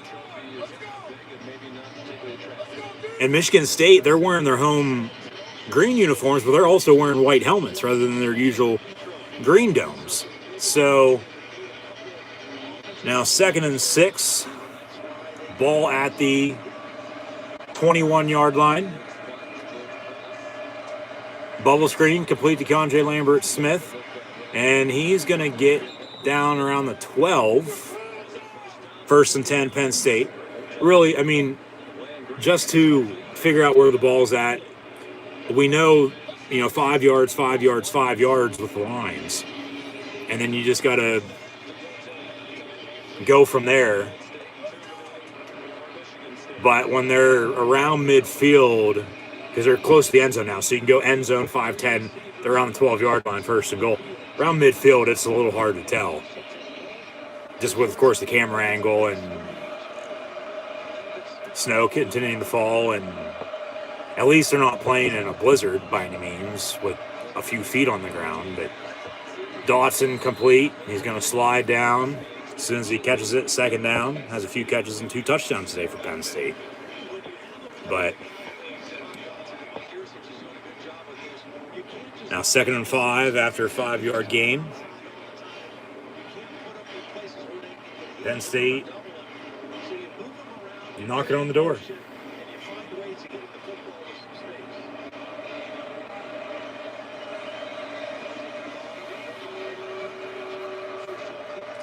Second and 5 from the 7. So they got 7 shots to punch it in. Clifford going to keep it, and he runs out of bounds. No gain on the play, 3rd down. Go back to your tight ends. Hey, Parker Washington quiet on this drive. Go to him. I mean, if it's over 3, tie it up, okay. 2 minutes to play before halftime, but at the same time, just get something on this drive.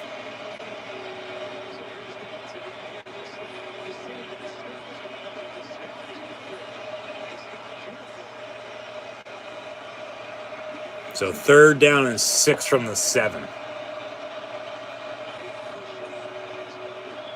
Clifford going to step up. He's going to go down on the sack. You got to get rid of it. Come on, man. He takes way too many damn sacks, and he takes way too many pump fakes before he decides to run. You can't hold it that long. Just throw it away. Hell, I don't know who that was, but if they would have kept running over the middle of the field, it would have been wide open in the middle. Now they got to settle for a field goal. Tie this game up at 17. Michigan State just kicked the field goal, but we saw how ugly that was. That was from 22 yards out. This from 27. And that was a low-lining kick that barely got in. And now we got a whistle, and we're going to have a timeout by Penn State on 4th and 7. Going to think about kicking it. 59 seconds to play in this first half. 17-14 Michigan State. They'll probably decide to kick again, I'd hope. Take the points here. It's not 4th and 1. It's 4th and 7. You basically have to score a touchdown. Or 4th and 6, from the 7. You basically have to score a touchdown. Because if you get down at the 1, well, you still might be short, and they'll turn it over. Then you're going to give Michigan State 2 timeouts, and they already drove 99 yards on you before. What makes you think they can't do it again? 2 timeouts in less than a minute. Okay, not a lot of time, but still, they've already done it. So I'll say it again with what I just said. What makes you think they can't do it again? Back to their running game, open up the paths a little bit. Penn State started slow, down 14. They tied it up, now trailed by 3, but on to kick a field goal to tie it up again. So, yeah, they call a timeout. I mean, probably smart to do so. Just make sure you're set. Make sure, even though you're just kicking a field goal, no penalties, nothing stupid. You don't want to have. Obviously, I think somebody might have saw something, or maybe they want to run a fake field goal here, catch them off guard. Want to be shocked, but at the same time, maybe somebody saw something from up above or on the sideline that, hey, this guy's probably going to break through, and he might block it, and then there's a big play, and then you're up shit creek without a paddle. Just call timeout, make sure you're set, play it safe, because I mean, you got a good thing going. You don't want to screw it up now. Even though you have to settle for 3, you still don't want to screw it up. You take the points. I mean, if they go for it and get it, okay, I'm all for it. But if they go for it and don't, no. And I'm saying that now because I don't agree with them going for it to begin with. They should kick it and take the points. And I think they still will once we come out of this break. But at the same time, you know, they've been known to gamble a time or two this year. But, yeah, they're going to need to tie this game up. Now, I mean, the good thing about this is they don't tie it up. If they go for it, don't get it, or if they miss the kick, hold, close the half. Penn State's going to get the ball to begin the second half because they kicked off to begin the game. Michigan State drove 77 yards, scored a touchdown. Penn State with 3 and out. Pinned them deep, and then Michigan State went 99 yards and scored a touchdown. And then since then, it's been pretty balanced and a little bit more even than what it was because, you know, Penn State's held on defense. Okay, forced a field goal the last time, but then they will score 2 touchdown drives of their own on 2 passing touchdowns from Sean Clifford to John Dodson. So, field goal attempt, 59 seconds to play here in this first half. 17-14 Spartans, but Penn State on from 27 yards out for 3 to tie it up at 17 again, and full unit still out there on to kick, and they clear a little bit bigger spot off for him during the break for the hold. Laces out, please, from 27 yards. Penn State to tie the game. Kicks up and no good, wide right. Jesus fucking Christ. 17-14, Michigan State holds. They'll have 2 timeouts in 56 seconds. And James Franklin on the mic. Once again, you got to be fucking kidding me. Stout, every single game this year, minus last week, has missed at least 1 kick every game this year. As good as he is at punting, they've had some issues kicking, but, you know, just don't make a habit out of it. Have it trend, but yet they have. And it's not good. Those 3 points, we'll see if they come back and, you know, bite them by any means or not. But now you just got to get off the field on defense, get into halftime, make a stop here. And then you'll get the ball to begin the second half and a whole new ball game. You're still down by 3. Hey, maybe even get a quick defensive stand, maybe a turnover, set up shot. Try to score some more points before halftime, but probably not. Michigan State going to keep it simple here, run the football, run the clock out. Safe going into halftime. Yeah.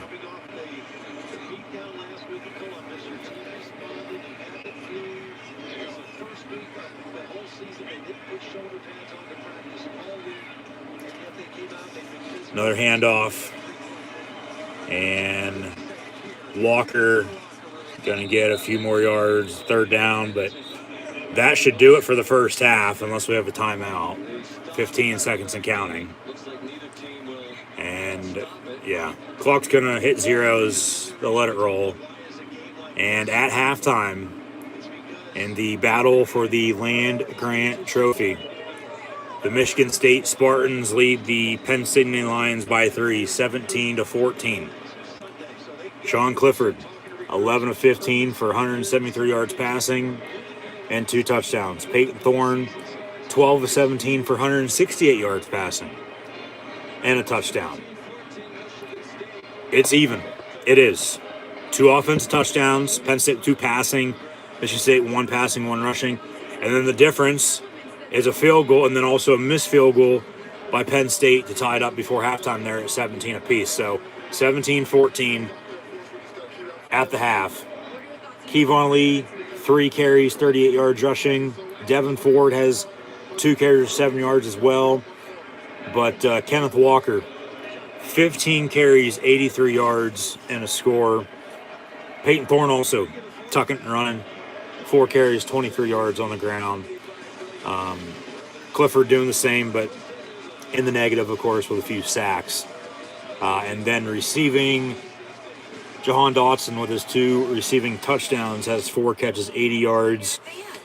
Brent Stranger finally going the tight ends, 3 catches, 38 yards receiving. Parker Washington 2 for 34, and Kendra Lambert Smith also has 2 catches for 21 yards. So at least they're dishing out pretty evenly across the board. I feel, of course, with the running game, being able to run the football in the second half coming up once we return to action, we're also going to have to get these running backs more involved in the pass game out of the backfield on some screens. But Michigan State on the flip side, they had a big 4th down conversion that I believe set up the field goal, if I'm not mistaken, to retake the lead at 17-14 before Penn State just missed the kick. And of course, with the weather, field conditions, you can't really see, to say the least, with all the snow and Penn State and their road whites. They look invisible out there, to be honest with you. As mentioned to me, in the 20 plus years that I've been watching Penn State football, with as young as I am, this arguably has to be, as mentioned earlier, one of the worst field condition type of games, whether it be rain or snow. More so than not, snow today because of the snow, and then you can't really see. The rain, okay, there's been a few occasions there, when it's sloppy and ugly, and it's low scoring, it's, a defensive showdown basically at that point. Both quarterbacks right now seemingly able to throw the football extremely well. You just can't really tell where the ball's at unless they're, inside the red zone. As mentioned, you can tell where the end zone's at that point, and 5, 10, 15 yards from there. But when they're out around midfield, unless you can see the logo stencil underneath, which is also white on a green field, you can't really see field position-wise, yard line where they're at. And there's no yellow line for everybody watching. They say there's technical difficulties. It's technically impossible for them to show. I mean, at least during the breaks, they have been out there cleaning it up and trying to make it look as good as they possibly can, but the snow's still coming down. There's nothing they can do about it. They can't, snap a finger, hey, stop snowing. Weather-wise, yeah, no to global warming. If it's nice out, it's nice out. If it's rain out, it's rain out. If it's snowing like it's snowing out, it's snowing like it's snowing out. Plain and fucking simple. End of story. Okay? I don't want to hear it. There's not much else to be said in that regard. But up until as of late, there really weren't any issues with the field. Well, a few players started to slip and slide there towards the end of the first half, but, we'll see how good or worse it gets in the second half. It's going to continue to snow, no doubt about it, but until then, you just got to play in it and play through it. It is what it is. There's nothing you can do about it. You got to play. You still got to go out there and dig your thing, run your plays, make some stops, and hope to win when it's all said and done. And hopefully the blue and white do, in fact, come out on top. But, no, as mentioned, Michigan State also had a big 4th down conversion there. It was a screen to the fullback, who also plays running back and tight end.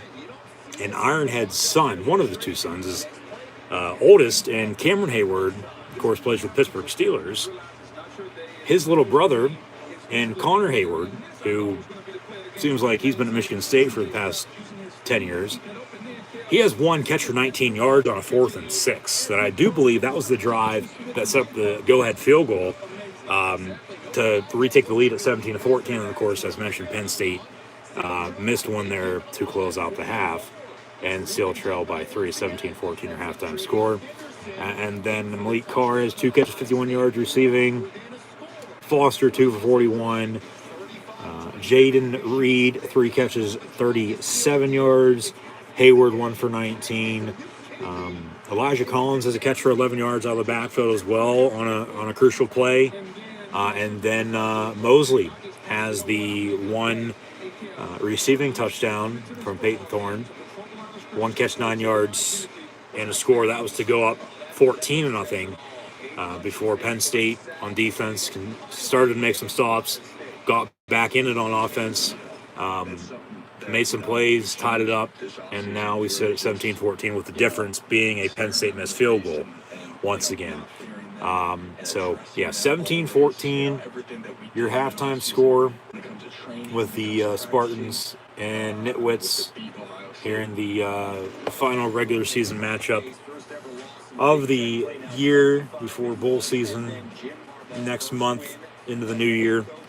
And we'll see where both Penn State and Michigan State go. If I'd have to guess for Penn State, it's either going to be to Nashville on December the 30th to play in the Music City Bowl, or to Sin City, Las Vegas, Nevada to play in the Las Vegas Bowl also later on that night. That'll be the day before the College Football Playoff semis, and of course 2 days before New Year's on a Thursday afternoon or Thursday night against either the SEC or the Pac-12, but just depending, of course, what happens or what has already happened today, which we'll get into some updated scores here in a second.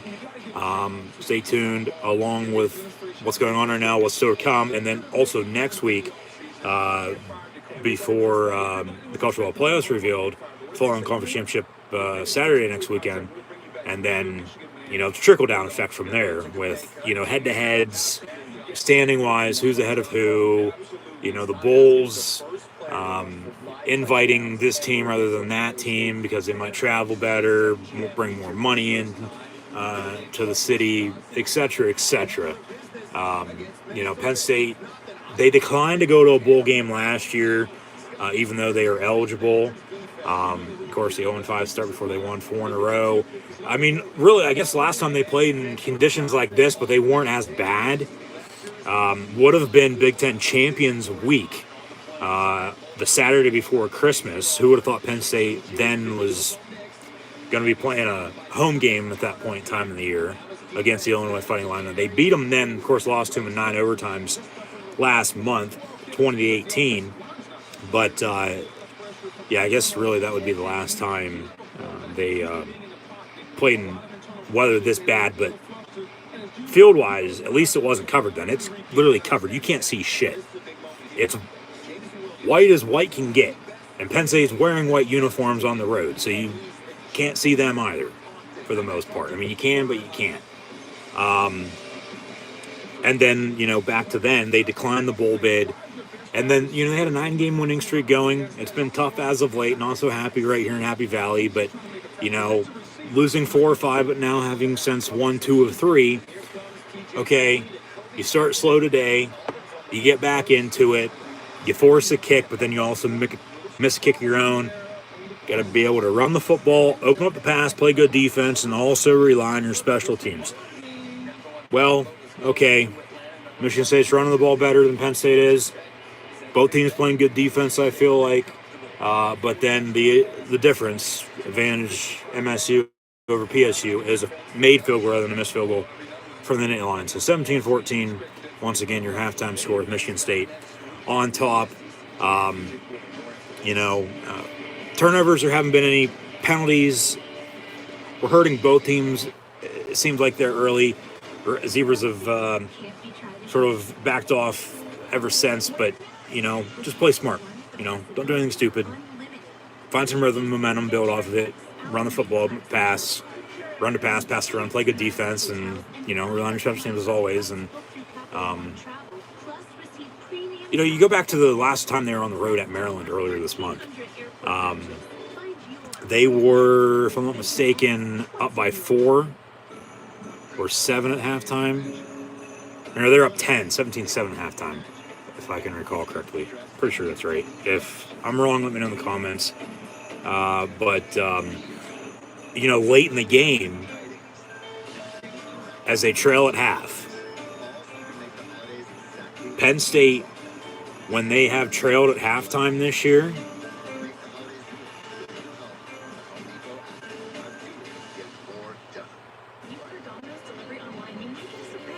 Penn State when they trail at half rather than, of course, when they are leading at the half. Give me a second. Let me pull this up. I normally have these up. And I do. It's just not loading as fast as it normally does for some reason. I mentioned earlier, it seemed like a few technical difficulties a little bit ago, but we're running. Feel the difference with Downy. When the Lions... To make a difference. Come on now. What the hell? Come on. Everything else is working perfectly fine. Doesn't mean you need to start acting up now, too. What the hell? Makes no sense. Technology is good, but also sucks when you need to be good. No, but what I'm getting at is, and we'll pull up that stat in a second. They, made big plays late and had a few defense turnovers into a defense touchdown as well to seal it. On the road this year, 2-2. This is their 5th road game. So, third time's the charm, maybe. And potentially winning 3 in a row against Michigan State as well. So, yeah, Penn State, when they trail at halftime, which this isn't good, now that I look it up, and knew it earlier, just couldn't remember, so I look it up, and then it just took a little while there to load. The Lions are 0-2 when they trail at halftime, and they trail by 3 right now at the half, 17-14. Those 2 games would have been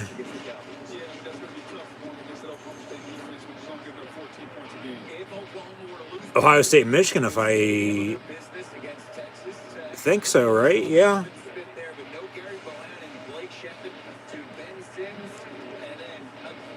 Yeah, I believe Ohio State, Michigan. So just, those 2 games they've trailed at halftime just over the past month, a few plays here or there.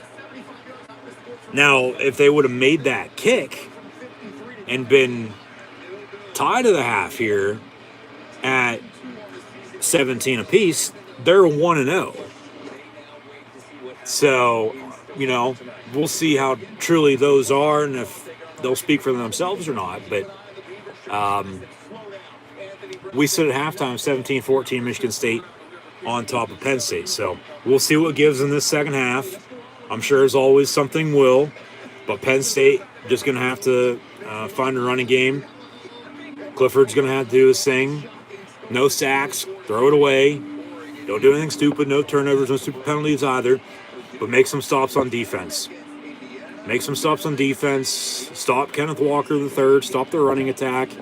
As mentioned earlier, when Penn State holds their opponent to, as a team, under 100 total rushing yards, they're undefeated at 5-0. When they give up more than 100, they're 0-4, and they sit at 7-4. So, yeah, the other 2, they're wins, but 4 losses, long story short, is because they've given up more than 100 yards rushing in those 4 games.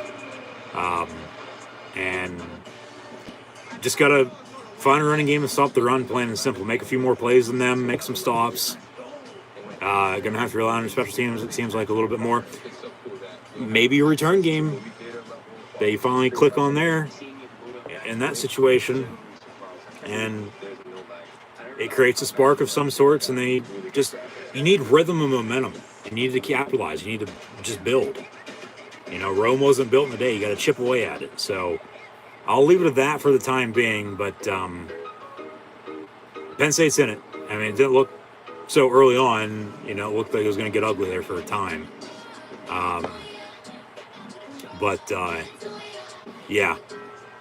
They find a way to tie it back up, force a kick, trail by 3 because they missed a kick of their own. 17-14. Michigan State at halftime here in the Big Ten East. Penn State looking to get to 8-4. Michigan State 10-2.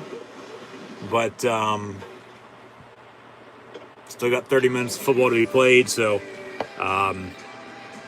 weather-wise, we'll see how much more it's going to be snowing. I'll actually take a look at the radar right now as well, because said earlier, it seemed to me like it was going to be snowing the whole entire game. It's been steady from the start up until now. As take a look at the radar here, the state of Michigan with some snow.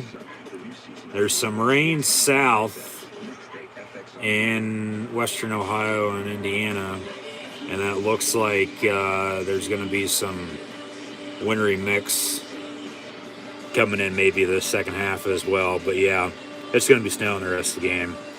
East Lansing getting pounded with snow right now, and then it'll be on its way to Happy Valley into the night and into tomorrow. So it's going to snow until about 10 o'clock tonight in the state of Michigan. So this game, I'd hope to God, from now until then, will be over by then, but you just never know.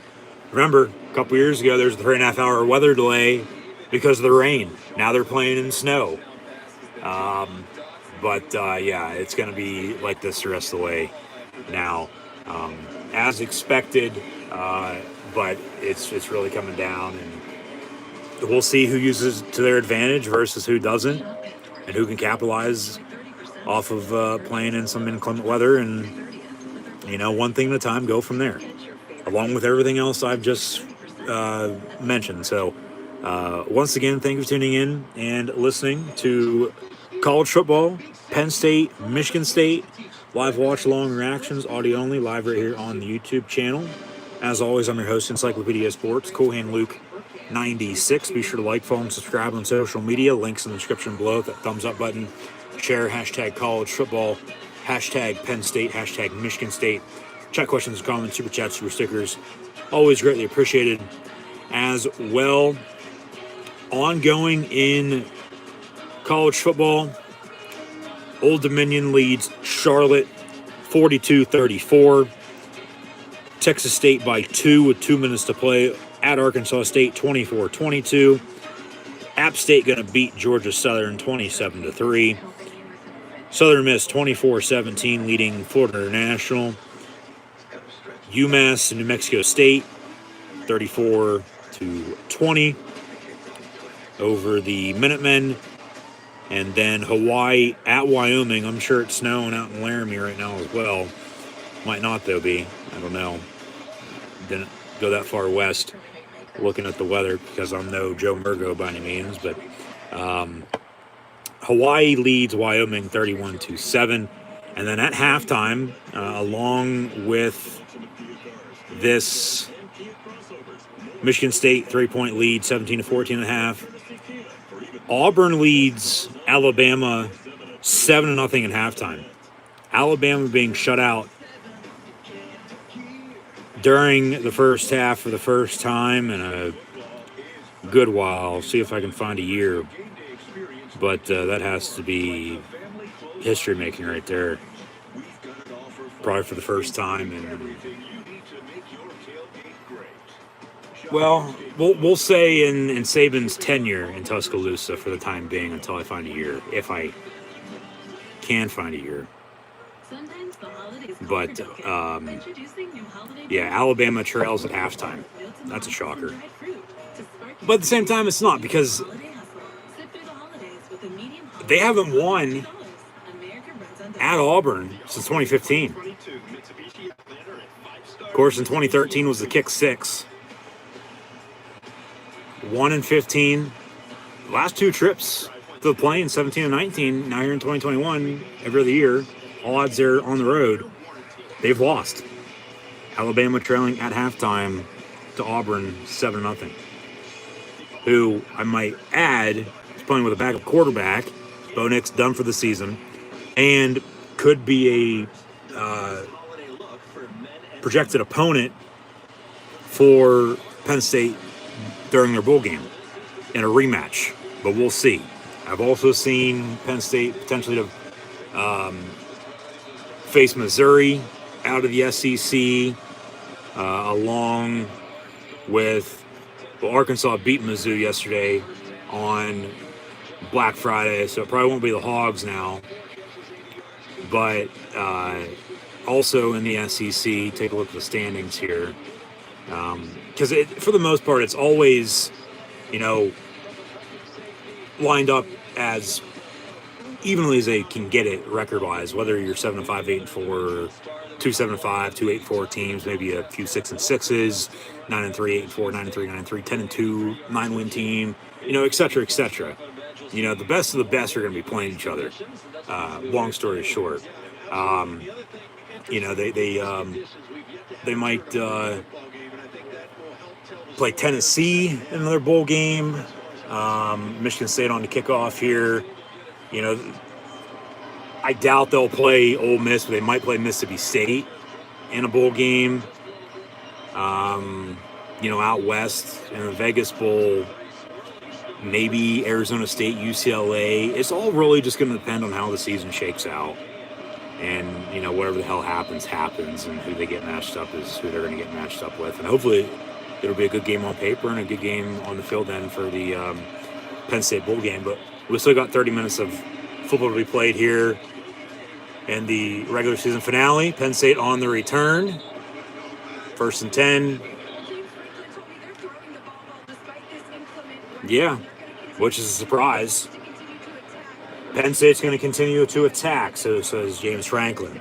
They have to find a damn running game, though. I mean, man, it's the 12th fucking game of the year and you don't have a running game yet? I mean, give me a damn break. So Penn State 1st and 10. Clifford out of the gun with Kevon Lee to his right. And they'll give to 24. And he's going to bounce out of bounds. No gain on the play. 2nd and 10 here early second half. We'll update some ongoing scores and see what's going final.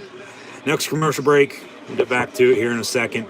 So stay tuned. But, as always, thanks for tuning in and listening. Be sure to like, follow, and subscribe on social media. Links in the description below.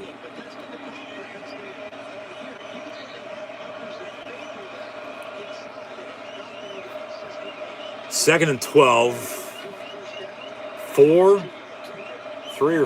receivers lined up top of your screen. It's hard to see them because they're in their road whites. Snow's covered the field, so it's white on white. Dotson on 2nd and 12 is going to get about 15 yards, so he does get a first down. I mean, you can at least see the markers out of bounds. Those are orange. Those are, driving by on the highway, taxpayers' favorite people working on the side of the road. But 1st and 10.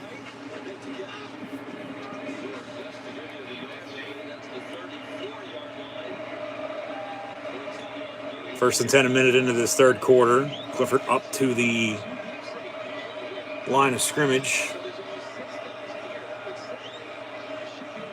Yeah, you should be able to run the football, but they probably won't be able to.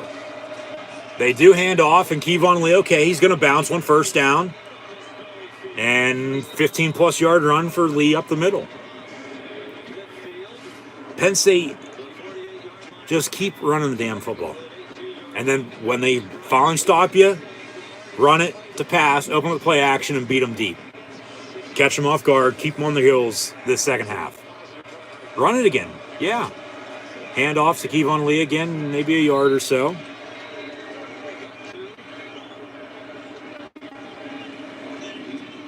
I mean, like I said, with the Penn State Bowl game as well, which we'll get back to in a second.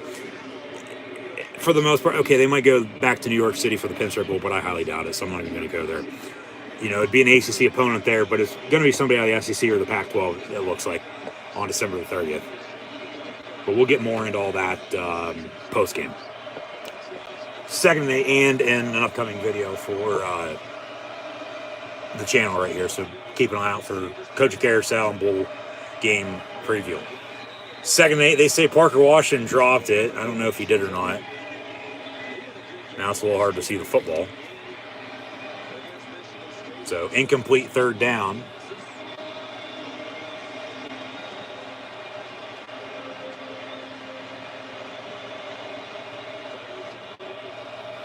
So, 12:42 to play it is.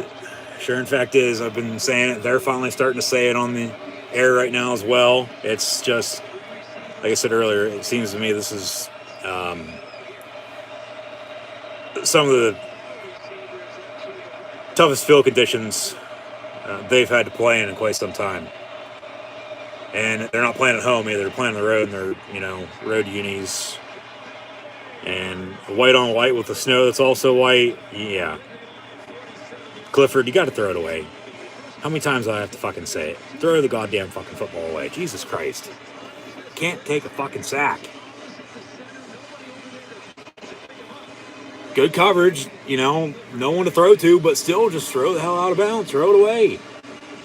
Now you got a punt. 4th and 16, and your opening drive to start this second half, just as it was to begin the game, it's going to end in a punt. And Jordan Stout booms it. And a fair catch at the 6-yard line. You can tell where the ball is at inside the red zone. Out past and around midfield, anywhere middle of the field from 20 to 20, no, you can't really see anything at all, or really where the ball's being spotted then at that point. But it's you just got to go 5 to 5 to 5. Yeah, they talk about the contracts with Franklin and Tucker. Franklin's is 10-year 85, even though it is 10-year 75 for 7.5 a year.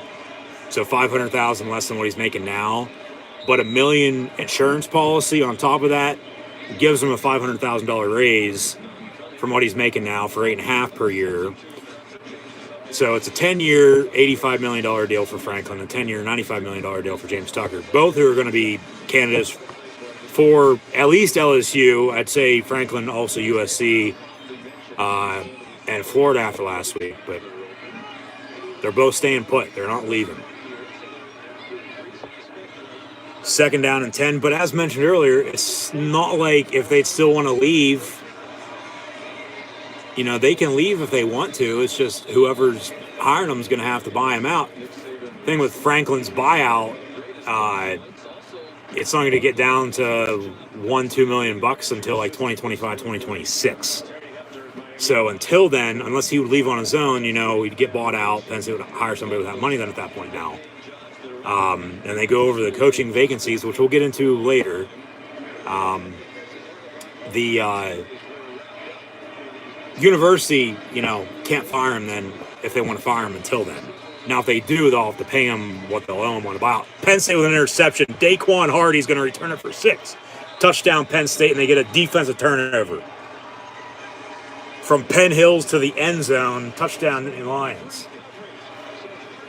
A pick 6, there's our first turnover. And the defense makes a stop, and they get points off it as well. See a replay, and just good coverage. Pass was behind, and Hardy right there to swanton bomb his way into the end zone for 6, and Penn State takes their first lead of the afternoon. He's come alive this year. He has. Last year, he was like, what the hell are you doing? And now it's like he's making stop and play after play. He'll be back next year in the back end. And they'll have a few starters back on both sides of the ball now, as it is. Doink, oh, you got to be fucking kidding me, Jordan Stout. You can't make a simple extra point now, too?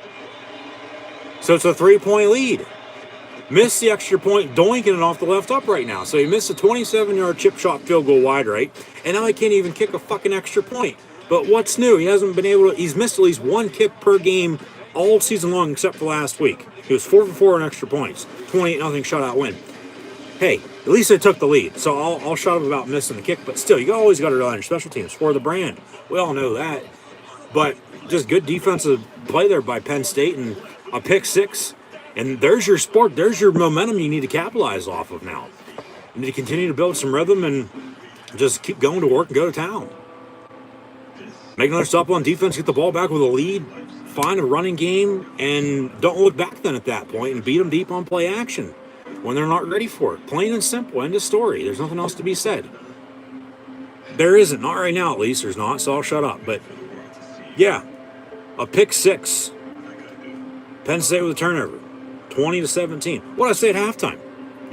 Second half sometime. I mean, it was late because they needed something like they had late at Maryland. They're getting that early the second half at Michigan State today. So, history repeats itself. You just got to compare and contrast to get you through and just make a play. And they do. They get a stop, they make another play, and Penn State with a touchdown. First lead of the afternoon, 20-17 now, but they miss the extra point. So the difference is going to be a missed field goal and a missed extra point, in which if they'd have those, they'd have a touchdown lead right now, 24-17. But they don't. It's 20-17, but still a field goal game. Okay? So defensively, get some stops, force them another kick if you have to. Okay?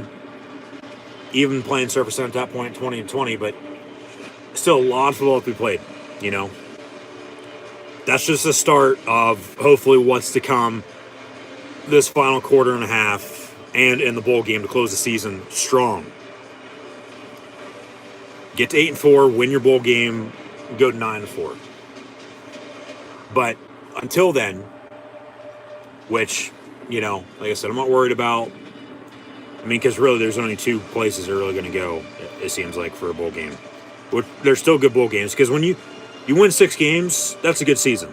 Anymore, it's college football playoff or bust. But, me being old school, 6 wins, that's a good year. I don't care who the hell you are. You're going to a bowl game. It's good for your program, moving ahead, building towards the future. And then, coaching-wise, Franklin and Tucker are staying. They could have left, but they didn't. They're staying. If they would have left, whoever would have bought them out, they'd hopefully use that money to hire, as I've said, but it's not going to happen now or anytime soon by any means. Hopefully in this order, whether it be Matt Rule, Luke Fickell, Matt Campbell, who I now feel will get the USC job. I think Fickell is going to be content staying put, especially if they make the college football playoff, and then also joining the Big 12 in a couple years.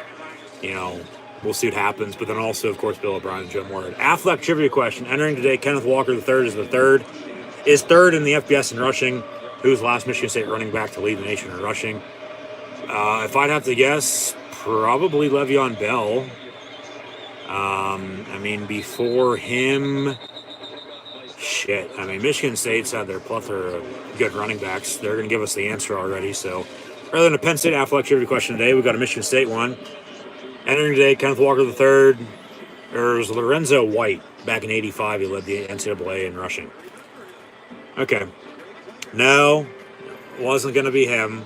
But, he's probably on the list.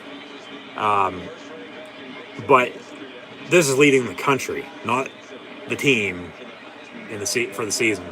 The country. And 2,000 yards rushing is hard to do. I remember back in '02, of course, LJ, Larry Johnson, broke 2,000 in the final game of the year on senior day against Michigan State in a 61-7 route to get 2,000 yards rushing on the year before he finished third in Heisman.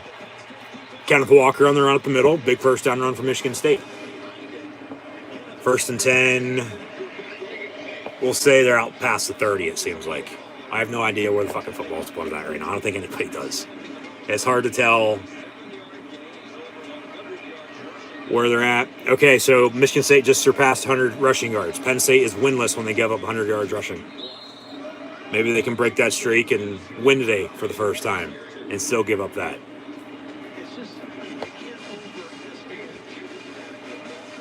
So now 2nd down. Yeah, he has, as they say, that lines up. Yeah, 17 carries for 113 yards and a touchdown. That's what I have in my end. All right. 2nd down and 8. Toss to Collins near side. And Collins is going to break a few tackles before getting pushed out by Joey Porter Jr., who seems to be growing his hair out. Of course, he is the son to the Steeler great himself, who's had some back problems as of late. Shout out Joey Porter. Heard he had back surgery and before the Iowa game and had a hell of a time climbing up the stairs, but I'll digress. 1st and 10.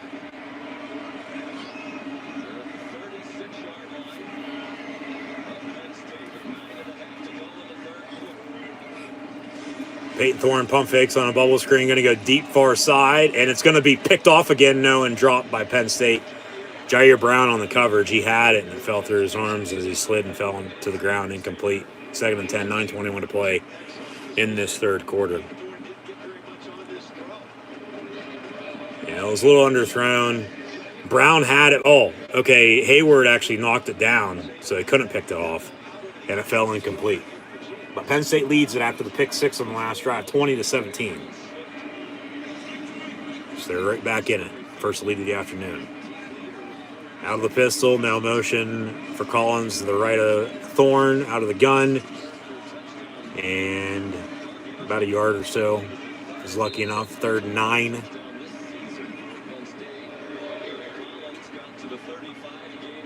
Okay, they're at the 35-yard line. Keep that in mind. 35-yard line, 3rd and 9.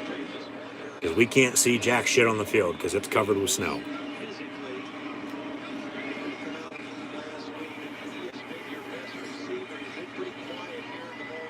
You know, really both these offenses and defenses, just you need to know where the first down marker is at, plain and simple. You need to get that or make stops before that. They're going to blow this dead. A little bit of a late whistle, but they blow it dead, and we'll have a 5-yard false start on the Spartans. 5 yards, they'll replay it down. It'll be 3rd and 13. 3rd and long.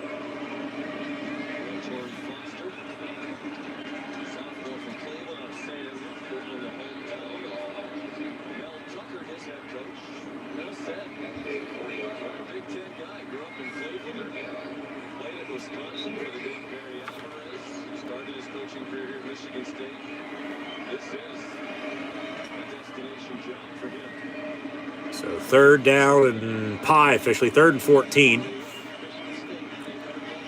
Trips top your screen, left to right for Michigan State, down through 20-17 here, 8.5 to play in the third. Thorne complete, but a missed tackle before Jair Brown, Brandon Smith, and Ellis Brooks makes a stop on the sideline. No late penalty flag for a late hit, and they'll mark him short. 4th and about 4, and Michigan State's going to punt. So Penn State's getting another defensive stand. Defense coming alive, holding it down.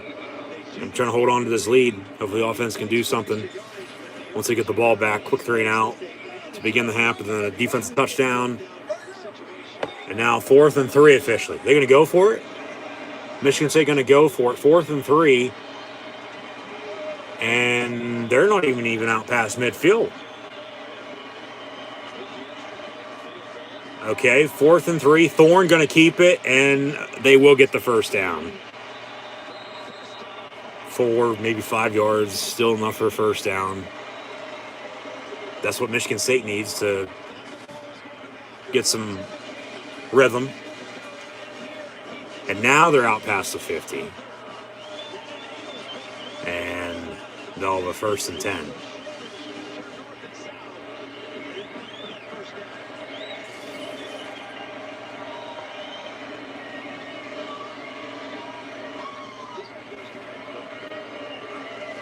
Handoff back to Kenneth Walker.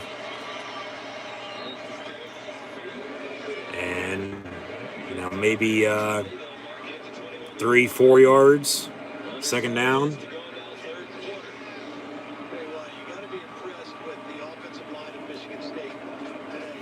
Michigan State about ready to retake the lead here, it looks like. Knocking on the door, punching it in.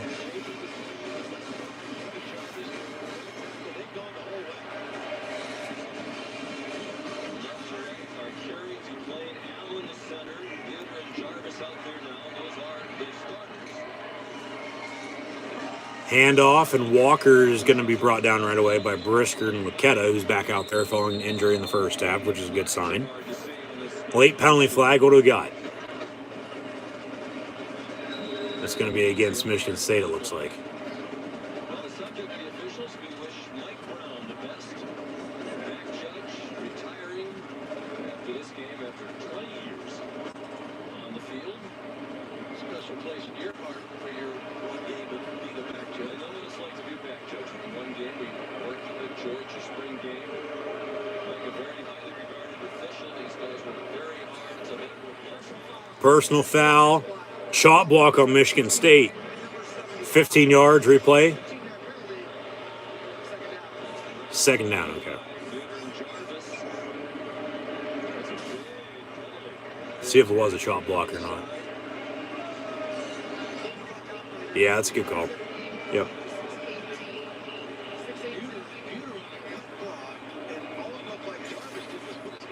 I mean, at the goal line, you're walking in for 6. They're not going to call it.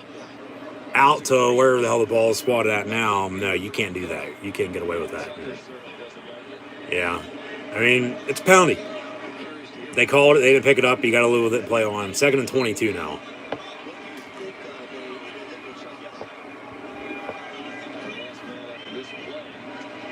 So now out of the gun for Peyton Thorne. Penn State leads 20-17. Pressure. He's going to roll out near side. Down the middle. And it's going to be caught. It's going to be 3rd down. Okay, 3rd down and about 10.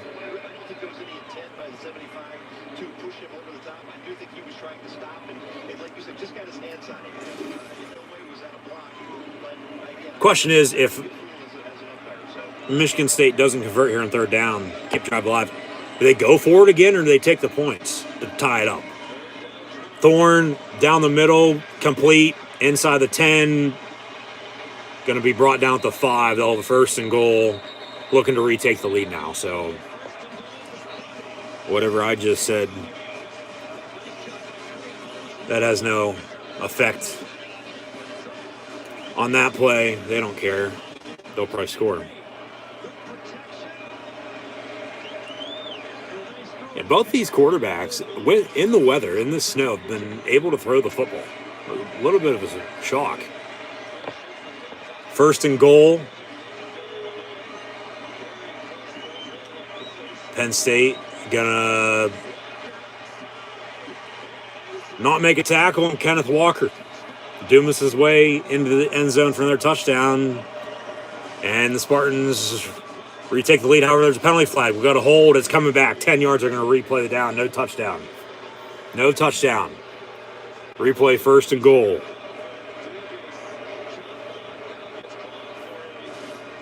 So chop block and a hold on this drive, costing Michigan State right now a touchdown.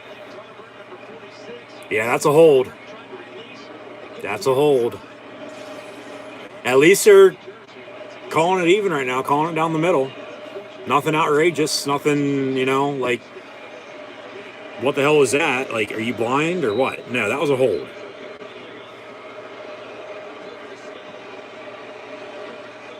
So now 1st and 15.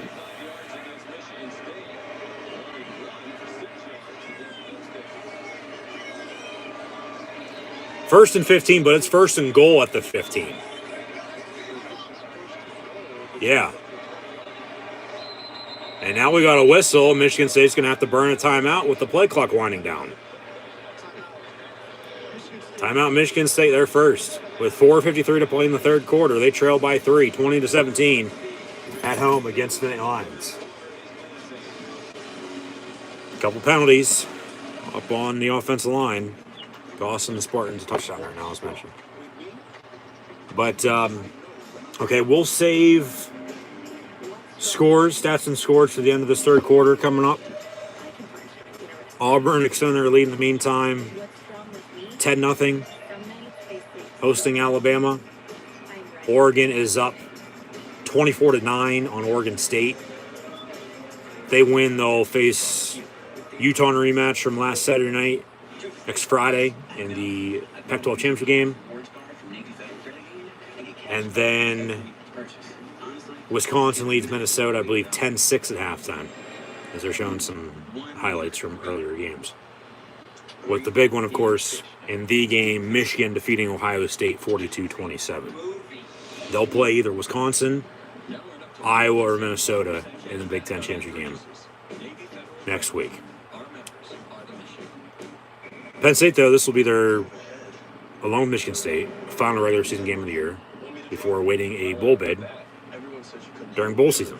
And as mentioned, Penn State They might go back to the Pinstripe Bowl, but I highly doubt it. If they do, they'll face somebody out of the ACC. And really, depending on what happens the rest of the day and next week with the standings, I think playoff-wise, it'll be Georgia at 1. If they lose to Bama,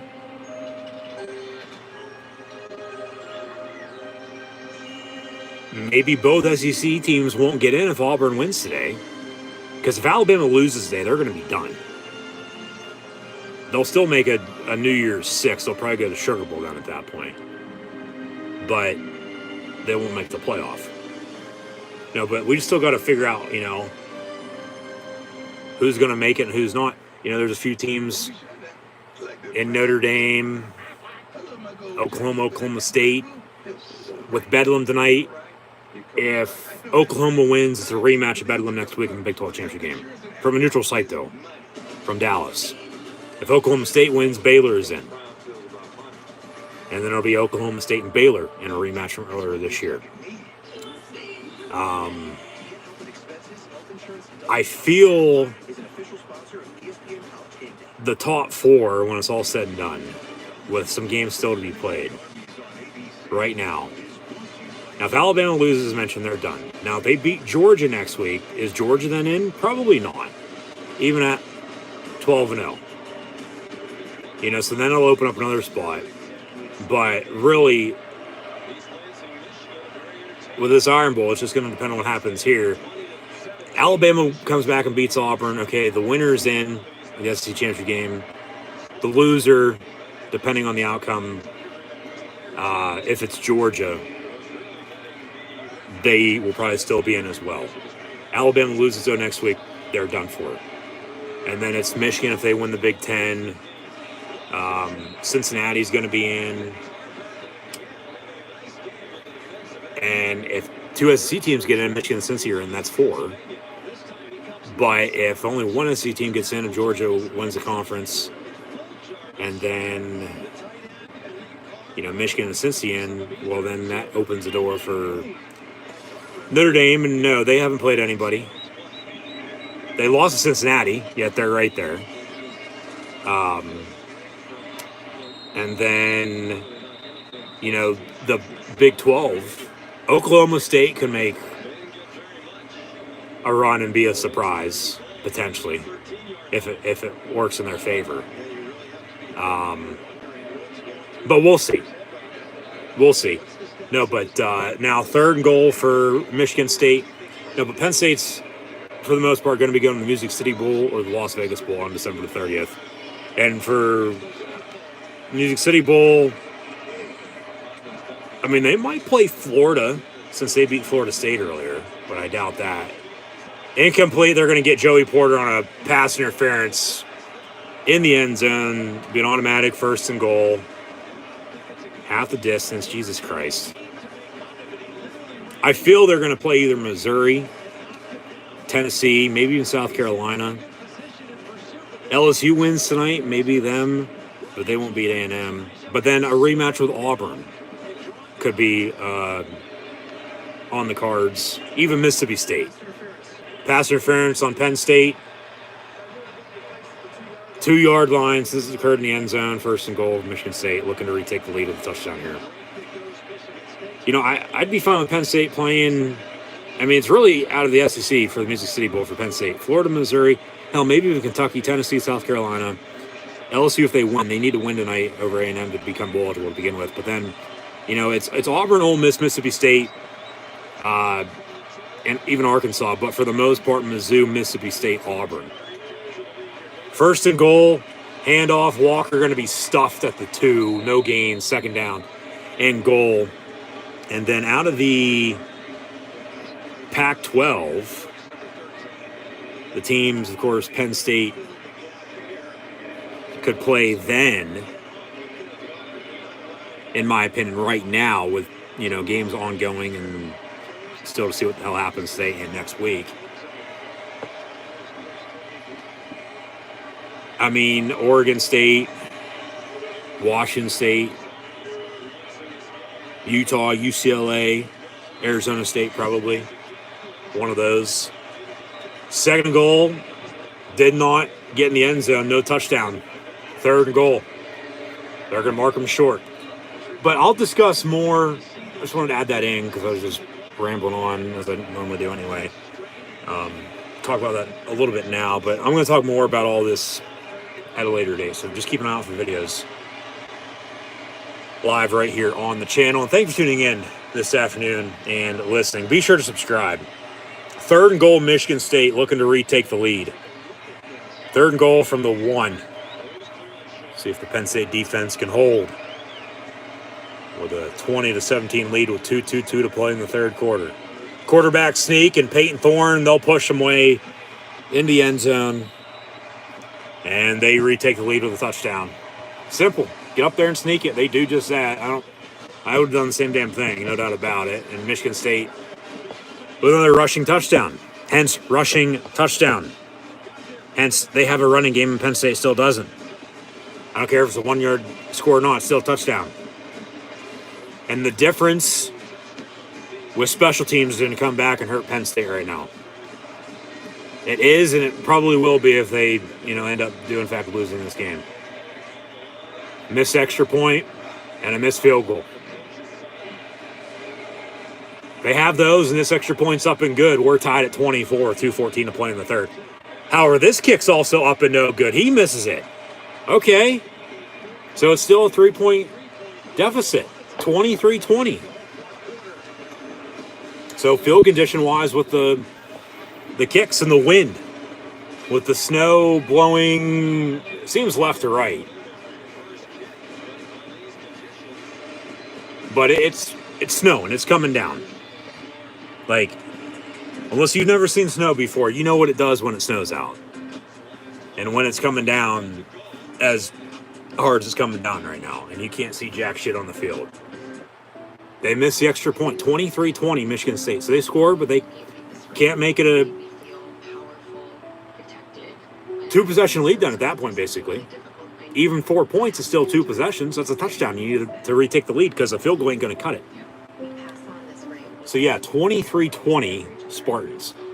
Thorne has a rushing touchdown now. Go along as passing touchdown earlier in the game to go up 14-0. Penn State came back, tied up 14. 17-14 Michigan State at halftime because Penn State missed a field goal, but then they got a pick 6 early 3rd quarter from Daquan Hardy.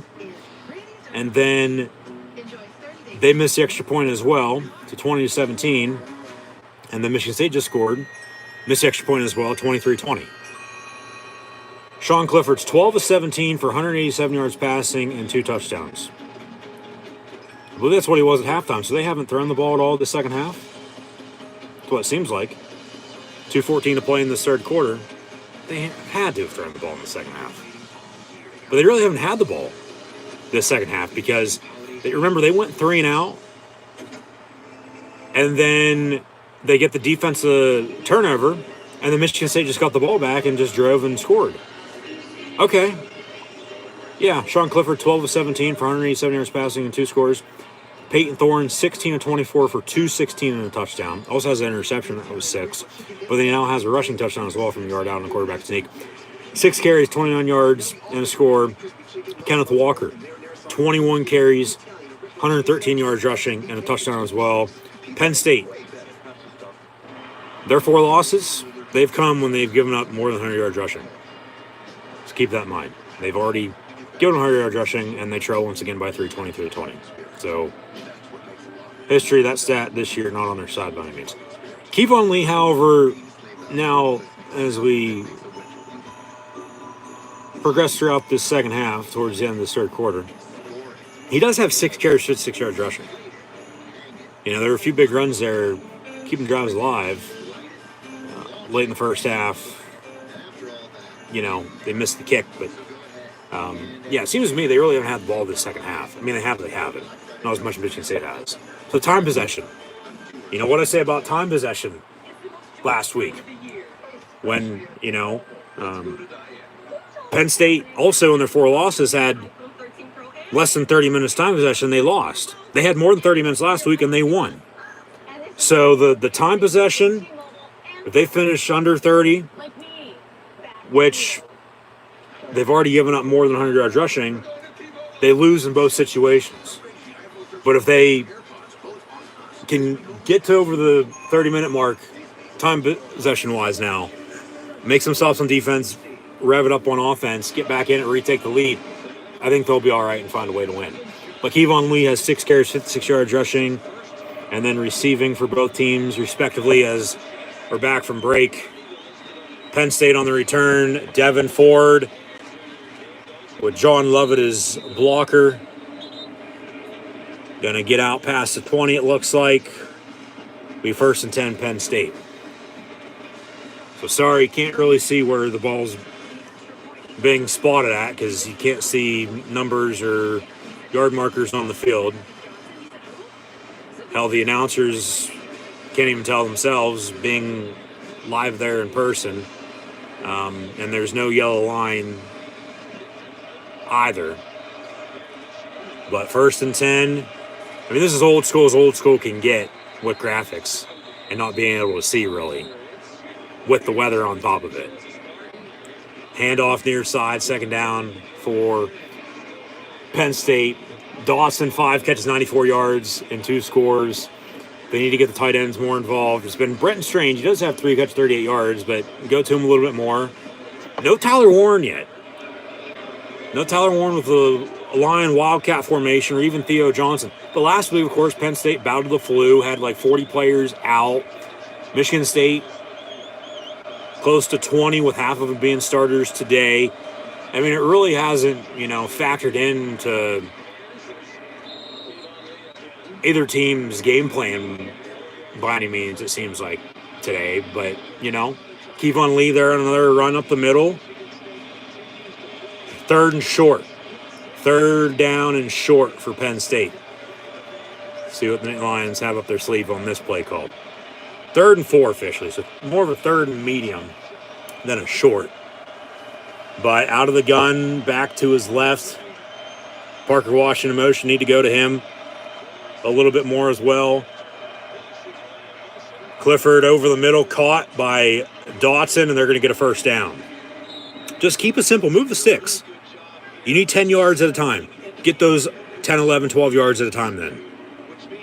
Short, quick passes, run the damn football, and just move the ball downfield and eventually hit pay dirt. Dotson now 6 for about 100. Dump off to Kevon Lee. He's going to break a tackle or two.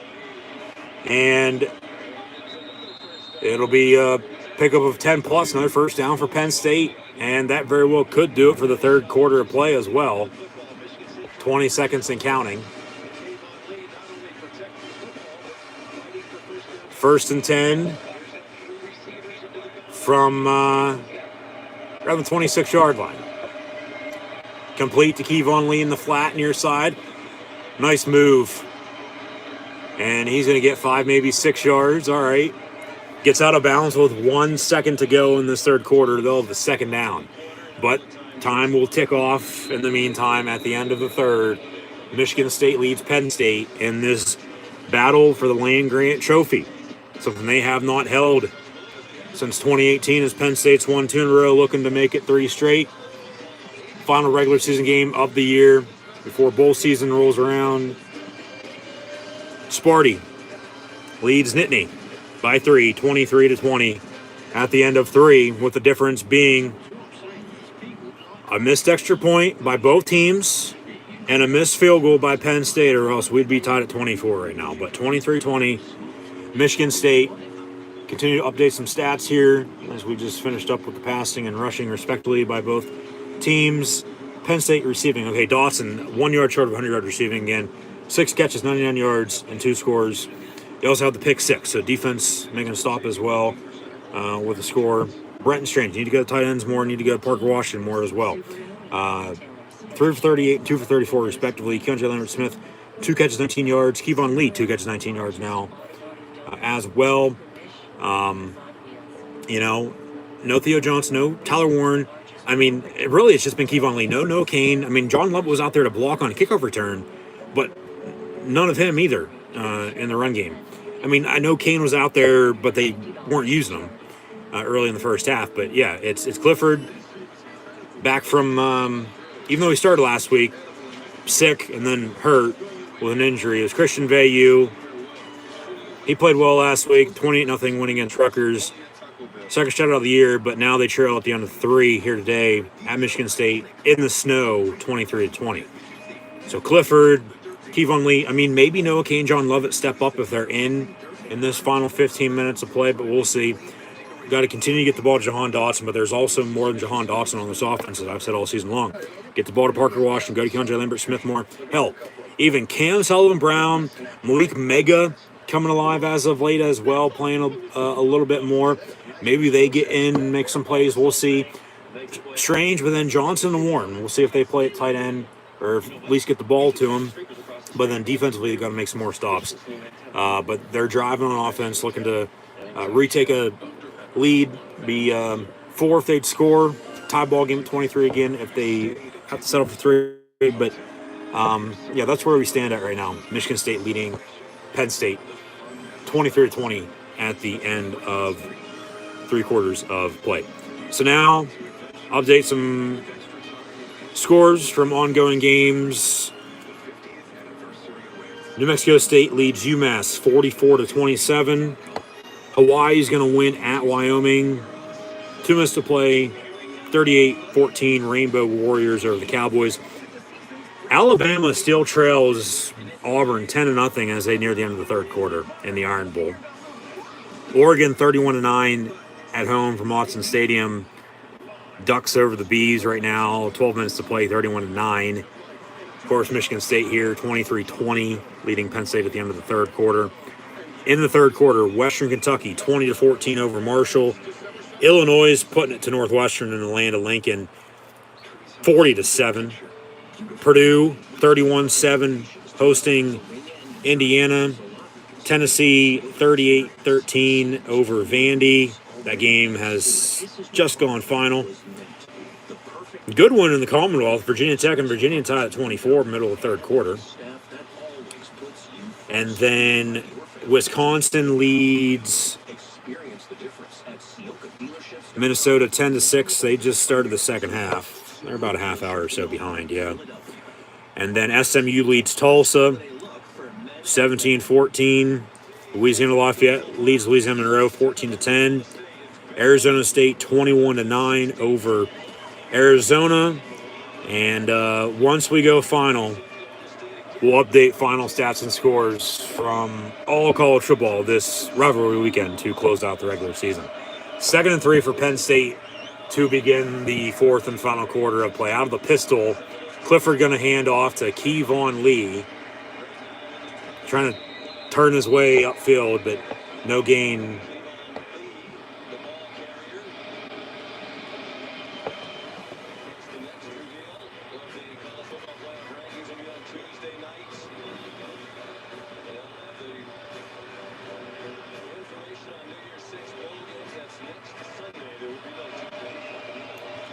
So now 3rd down and 3 from around the 30-yard line.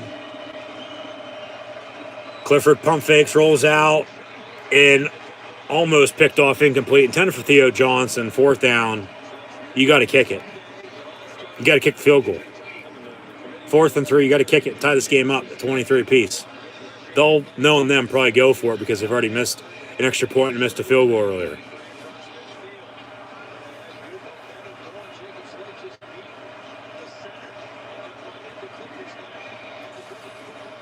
They will go for it. 4th and 3, maybe a pooch punt.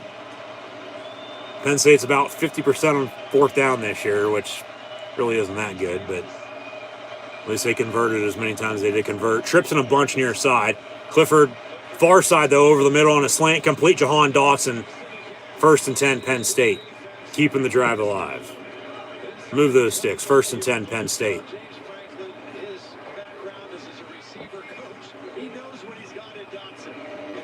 Ball at the 25 now. And a handoff to Kevon Lee. Yeah. Run to pass, pass to run. Keep it balanced. Balance and consistency. Keep it simple. Run the damn football. 2nd down. But work some of this clock. Work some of this clock now.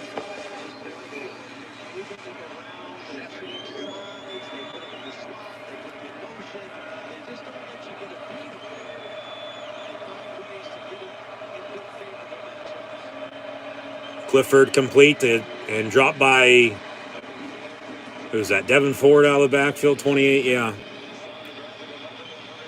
Incomplete, 3rd and 7 now. So 4th and 3, second ago, 2 plays, 3 yards later, 3rd and 7. Can't even move the damn football.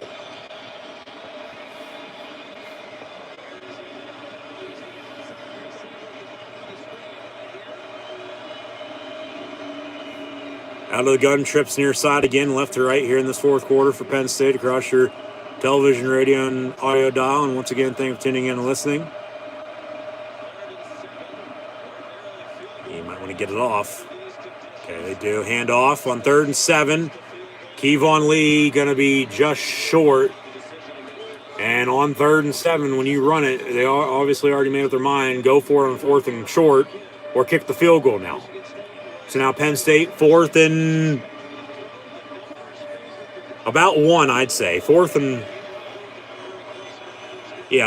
1. And they're going to go for it again. Very rarely do you convert twice on 4th down on the same damn drive, but here goes nothing. Down by 3 on the road, 4th and 1, 12:50 to play. And they'll hand off. And Kevon Lee's going to be stuffed, and he won't get it. Jesus Christ. Come on now. Come on.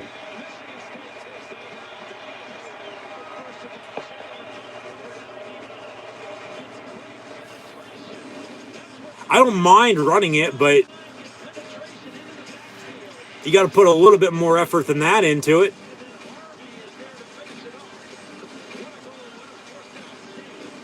And Michigan State makes a stop, and they're going to get the ball back with the lead at home in the 4th quarter, having already been able to run the football all afternoon. And guess what they're going to do? With a lead at home late in the game.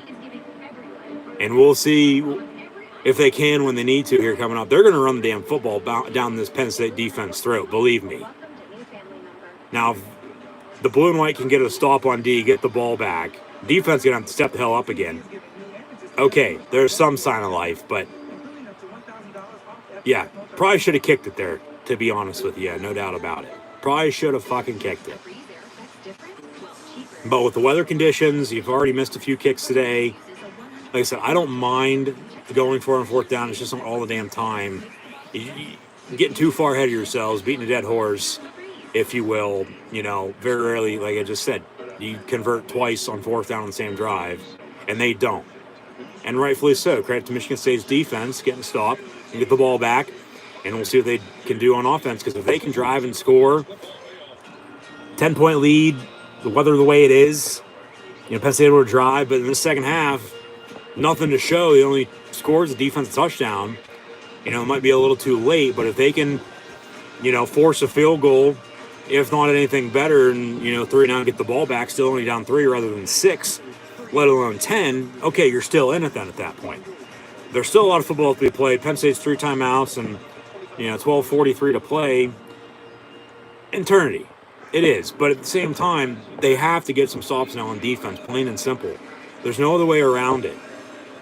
And play calling wise, yeah, it is what it is with bringing back James Franklin on a 10-year, $85 million deal.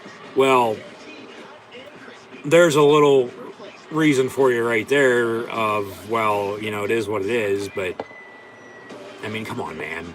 And I don't know if he called that or if Yurcich called that or not, but like, you know, like I said, I don't, like, obviously, yeah, run the damn football. I don't mind that play call. It's just they showed like no sign of life. They showed no effort on that play. You know, Kevon Lee, was a handoff. He should have bounced it left and hit the hole. That really wasn't there, but he probably still would have got the first down.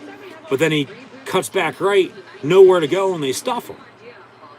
You know, it's just playing smart. Michigan State, credit. Get a stop. What defense bends but doesn't break. Well, right now it's them, but, you know, Penn State's going to get back out there on the field on defense here in a second once we return. So, like I said, at halftime, and they got it early third quarter, you know, as they did at Maryland a couple weeks back at the start of the month. They need more stops. They need a turnover. They need defense to score. Well, they have that. They need more of that, though. Game's not over by any means just yet. Still only down 3, 23-20 with 12 minutes to play. Penalty with a false start, it looks like, again, by Michigan State. And then they will have a really big show next Sunday with a false start. False start, 5 yards, replay down. 1st and 15. Another false start. A big show to unveil the Big 6 ball games and the semifinal matchups next Sunday. Alabama trailing. They're heading to the fourth quarter at Auburn. Well, a team that would really benefit. A lot of teams would benefit if Alabama. So 1st and 10 from the 10. Handoff Kenneth Walker. He's going to get those 5 yards on the false start penalty back. 2nd and 10. Bring back Oklahoma. Let's say Oklahoma wins Bedlam tonight, then they win the Big 12. They have one. Yeah, there's still a lot to figure out, a lot to unwind. So they're going to make it with 2. Here today, later on tonight, next week as well. And then we'll see who's in and who's out and who's playing each other in respective bowl games. But just keep an eye out for more videos published live right here on the channel, whether it be a live watch along reaction or Culture Ball coaching carousel, Culture Ball bowl preview, or other videos as such with Culture Ball, the NFL, and professional wrestling. Just be sure to like, follow, and subscribe on social media. Links in the description below. 3rd down and 6.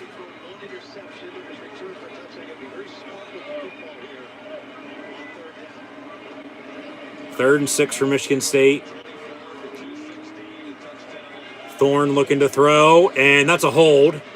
Pass is caught, missed tackle, slipping and sliding, more missed tackles, and they get the 1st down when it should have been called back for fucking holding, 10 yards. Come on. You're standing right there, and I get holding happens on every play, and if you call it, you call it. They didn't, they don't, but how the hell is that not holding on the left tackle on Arnold Ebiketie? And they run a pass, and then they get 10 yards on 3rd and 6 on a 1st and 10. Jesus Christ. Offensive player always has the edge playing on a field like this in conditions like this. 7-yard gain to 15 of it after the catch. He caught it 8 yards beyond the last minute. Kenneth Walker up the middle, tackled by number 2, Keaton Ellis. Be 2nd down. Or another 1st and 10, excuse me. Yeah, Penn State can't get off the field now on defense. Giving up a big 3rd down conversion, and here we go with Michigan State. They're just going to continue to run Walker, no doubt about it.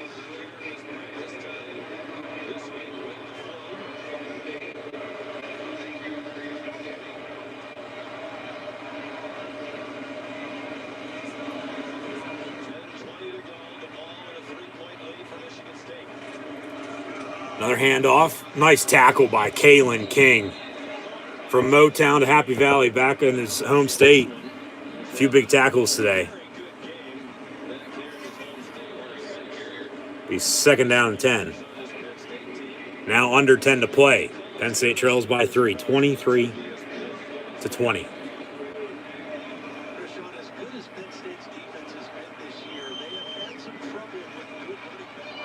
They haven't been able to run, yes, and they haven't been able to stop the run. Exactly.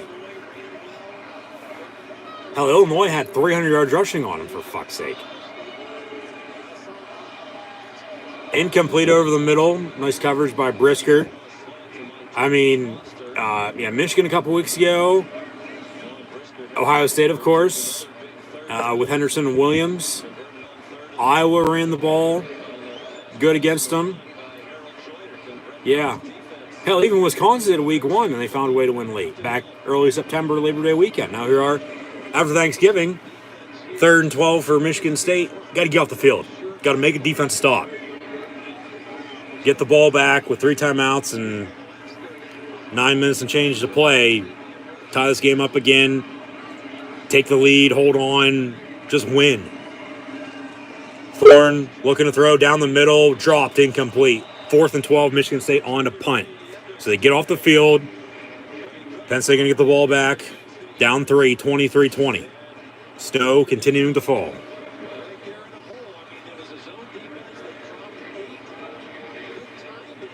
That's a catch. But he dropped it. Hit him right in the hands.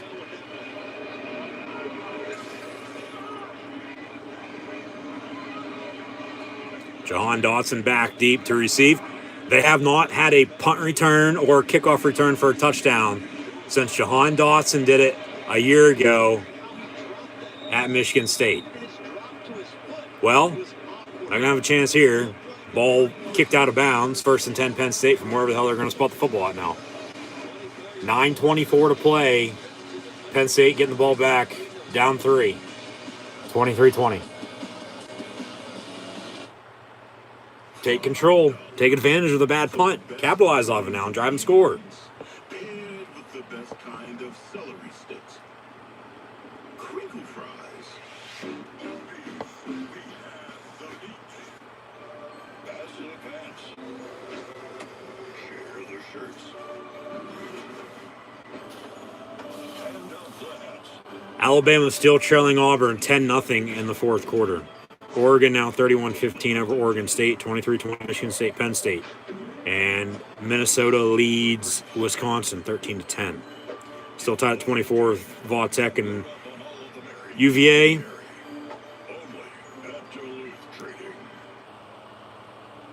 And then now some final scores from earlier. Atlanta. The Dogs with a 45 win at Georgia Tech to finish 12-0 for the first time since 1982 before they lost to Penn State in the national championship game. They'll head back to Atlanta next Saturday to face Alabama in the SEC championship game. Michigan in the game defeated Ohio State 42-27. They will now face either Wisconsin, Iowa, or Minnesota next week in the Big Ten title game. Baylor 27-24 win at home over Texas Tech. They need Oklahoma State to win tonight. If so, they'll face Oklahoma State next week. Now, in Bedlam, coming up about an hour or so, if Oklahoma beats Oklahoma State, we'll have a rematch between those two next week in the Big 12 title game. Wake Forest defeated Boston College 41-10. They will now face Pitt next Saturday in the ACC championship game. Houston beat UConn 45-17. They'll play at Cincinnati in the American Athletic Conference championship game next week. Florida becomes bowl eligible, finishing at 6-6 following the firing of Dan Mullen last week with a 3-point 24-21 win at home against Florida State. Maryland also becomes bowl eligible. They defeat Rutgers 40-16. Army 31-16 defeating Liberty. Navy over Temple 38-14. Kent State in some overtime action defeated Miami, Ohio by 1, 48-47. Toledo 49-14 over Akron. The U 47-10 winners at Duke. Rice over Louisiana Tech 35-31 as they highlight some of the Big Ten trophies in these rivalry games. Heavy snow the next hour or so. So we'll see how much of a factor that is. We'll continue to update stats and scores. So stay tuned. 1st and 10. Clifford going to hand off. And Kevon Lee going to push his way towards the first down. We'll see they spotted that. Looks like it'll be 2nd and short. Run the ball. Run this clock on the road in this weather. Score. Take a lead. Hold on defense to win the game. You want to work this clock now as much as you can and score if you can run the football when you need to. 2nd and 1, they're going to lose 2, so 3rd and 3. So now Clifford's going to have to air it out, probably do something stupid, probably take a damn sack. Then they'll be 4th and long and punt, and then they'll have to get another stop on defense. They've relied way too much on this defense all year, but you got to give credit to the defense as well. You know, playing their hearts out. Another handoff. 3rd and 1, a fumble, and Michigan State's going to recover. Jesus fucking Christ. And all James Franklin can do, even though they just signed him, And he's got more money in his bank account than he did the other day, standing there with his arms fucking crossed. Jesus Christ. No stupid penalties or turnovers. You can't cough it up.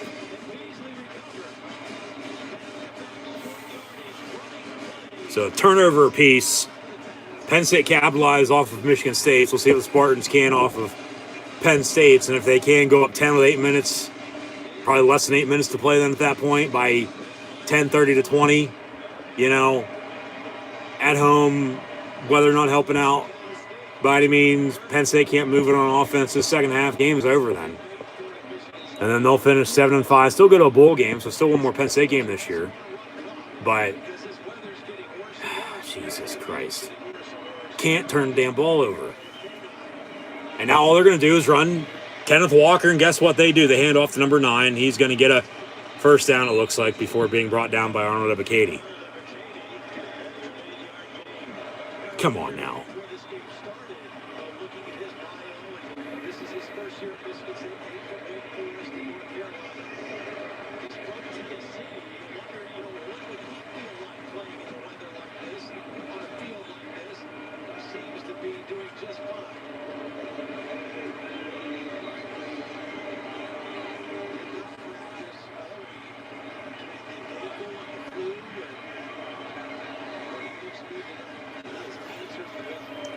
Thorne under center, going to hand off Kenneth Walker again on 2nd and 2, so only 8 on that first run. Going to be stuffed. Michigan State with another third down, so defense need another stop. Get off the field, get the ball back. The only bad thing about this is the fumble. Michigan State in field goal range right now, but I doubt they'll end up going for it. They bring the Land-Grant Trophy out.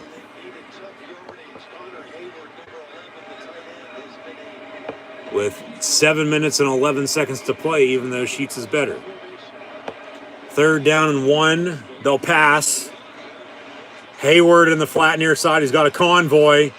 And he's going to be brought down at the 6-yard line. 1st and goal.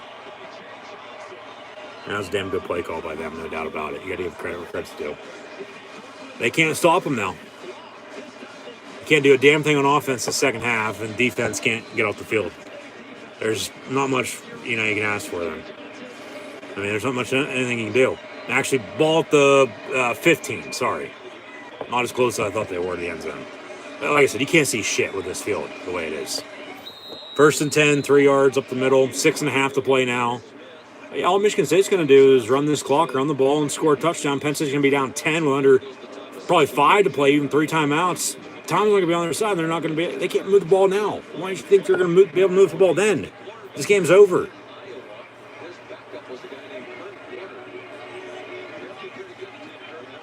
Second and 7.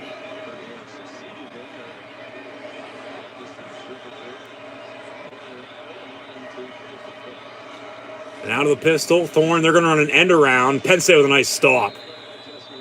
Jesse Lucchetta with a tackle for loss in the backfield. 3rd and long. All right. Not over as of yet. But still not looking good. Maybe force him out of field goal range. You'll have to go for it on 4th down. And then you get the ball back and you hold him to nothing. Get off the field and you're still only down 3 with 3 timeouts and, under 5 to play. Touchdown wins it then at that point.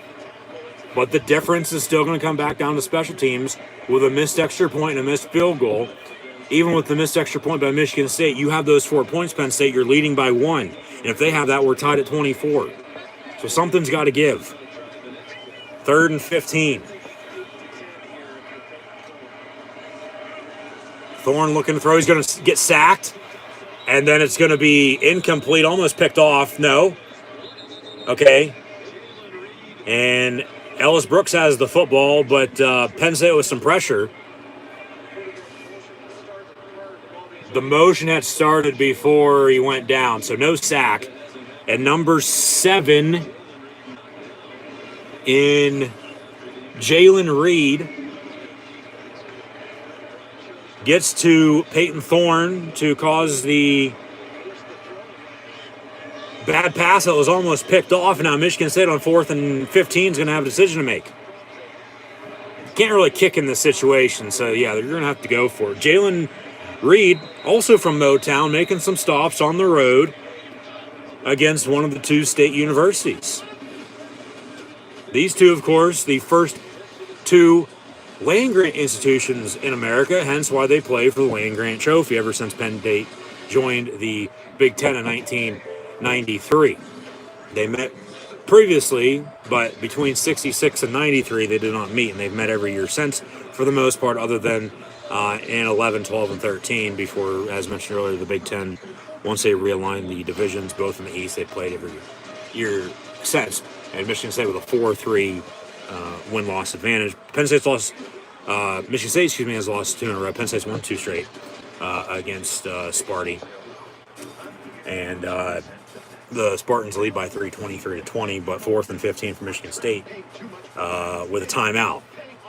So we'll see if they kick it. Looks like they're going to go for it. Can't really kick in this weather. We've seen that with the missed kicks we've had already. So, yeah, that's where we stand. But Penn State's going to have to get a stop. Penn State's going to have to get another defense stop here. Get the ball back.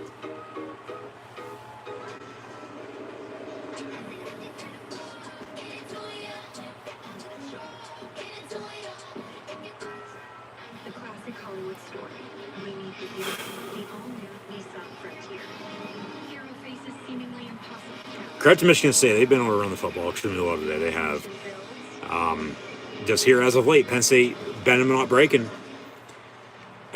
Making stops, but every loss, I'll go back to this now, every loss, remember, they've given up a big play that sealed it, won the game for the opponent, or ended up allowing them to score on that respective drive to take the lead and then hold on to win. You know, Michigan State up 3, they haven't had that yet. Maybe on 4th and 15 they do. Hopefully not. Knock on wood, Penn State makes a stop here. And, we'll go from there. But here in the meantime, 4 close games. I mean, Oregon State's coming back, not only down 10 at Oregon with 6 minutes to play. Alabama's knocking on the door. 2nd and goal from the 7. Wisconsin tied it up at 13 at Minnesota. The Penn State Twisted Tea commercial with Beaver Stadium and the Bryce Jordan Center in the background. Penn State trails at Michigan State by 3, 23-20.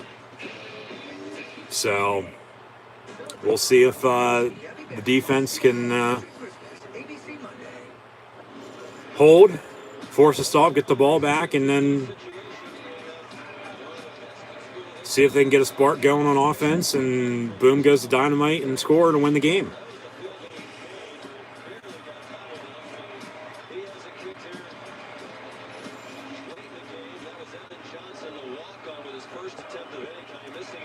So 4th and 15, Michigan State's going to go for it. Thorne looking to throw, empty set, 5 wide in the end zone, and it's going to be caught. Touchdown. Are you fucking kidding me? Are you serious? What did I just say about that big play? There's that right there, and they're going to win off of that. 20-yard strike in the end zone for 6. And what kind of coverage was that? Johnny Dixon, number 3, the transfer from South Carolina. I mean, it wasn't bad coverage, taking a look at it, but just a good ball from Peyton Thorne, and Reed comes down with it for 6, and Michigan State now up 9, 29-20, with 5:10 to play, and that, for the most part, I would think, probably going to seal it, because Penn State hasn't been able to do jack shit on offense this second half. Extra point up and good, 29-20. Even if they would have blocked out there, which they almost did, 9-point deficit, touchdown 2 point ain't going to cut it. You're still down 1 at that point. But you're down 10 because kicks up and good, and it's now 30-20. And back to special teams. The difference is a missed extra point and a missed field goal. Even if they score there, you're still only down 6, and a touchdown will win it for you. But because you can't kick, let alone in the snow, regardless, all season long, they've missed 1 kick per game all year. Missed 2 today. missed extra point, missed field goal. You trail by 10 rather than 6. You have those. Touchdown wins it, but you don't, and you're down 10. And it's going to come back and bite them in the ass. And they're going to lose because of it. My God. There's that big play that they've given up every time they've lost. Iowa. It was a passing touchdown from Spencer Petras. The few touchdowns Iowa had, were they touchdowns or not, I don't know, but they were. Penn State fumbles the kickoff return. And Michigan State has it. Oh, my God. You want to just blow your brains out at this point and be done with it? Because that's where we're at. Rather than shooting yourselves in the fucking foot, just be done with it. This game's over. Turnovers, penalties, giving up plays, big plays on defense, can't get off the fucking field, is going to lose in the game, not being able to kick field goals and extra points. And rightfully so, they're going to deserve to lose this game and finish at 7-5. And it starts at the top with James fucking Franklin, who Penn State's going to be stuck with for at least the next 10 years on a contract, but if somebody would buy him out if he'd leave on his own, then so be it. Because they're not going to be able to fire him for another at least 5-6 years because the buyout's going to be too big now because, he worked his magic with getting a pay raise because other teams were interested in him. Just how it works out. 1st and 10. Turnovers. 2 fumbles late. Giving up a big play, and then the difference being the missed kicks coming back to hurt Penn State.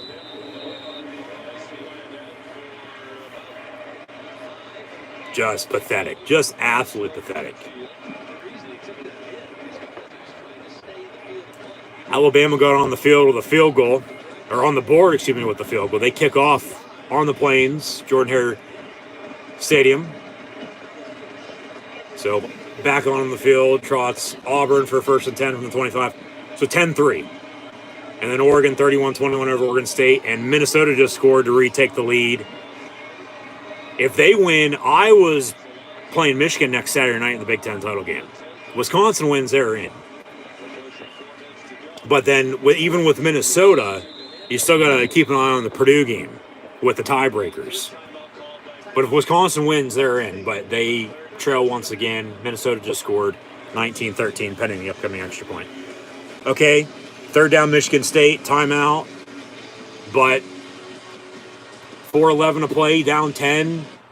Regardless if they do anything or not, 2 timeouts now. You're still down 10 and time's not on your side.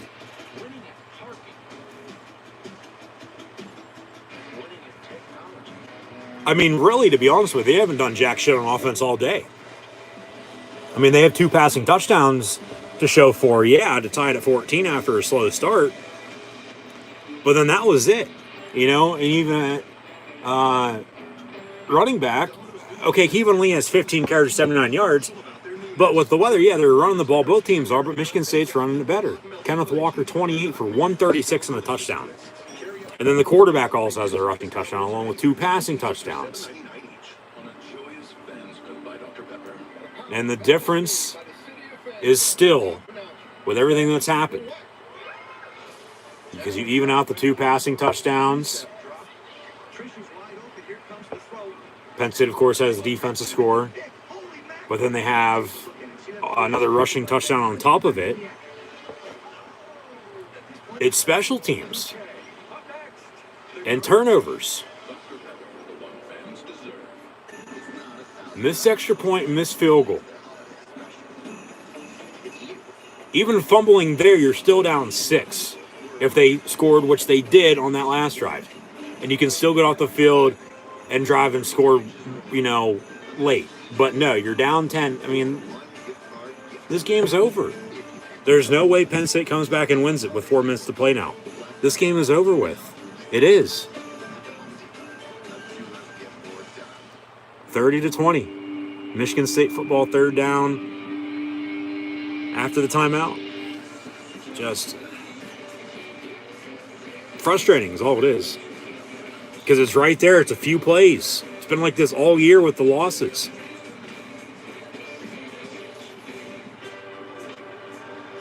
$10-point deficit right now. They lost by 3 at Iowa. 2 to Illinois, 9 to Ohio State, and 4 against Michigan. But it was the big plays late.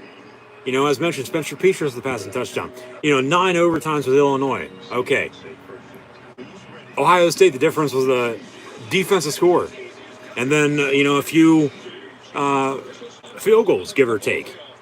And then Michigan 2 weeks back, remember, McNamara hit the tight end, and he bounced down the sideline and scored, and they won.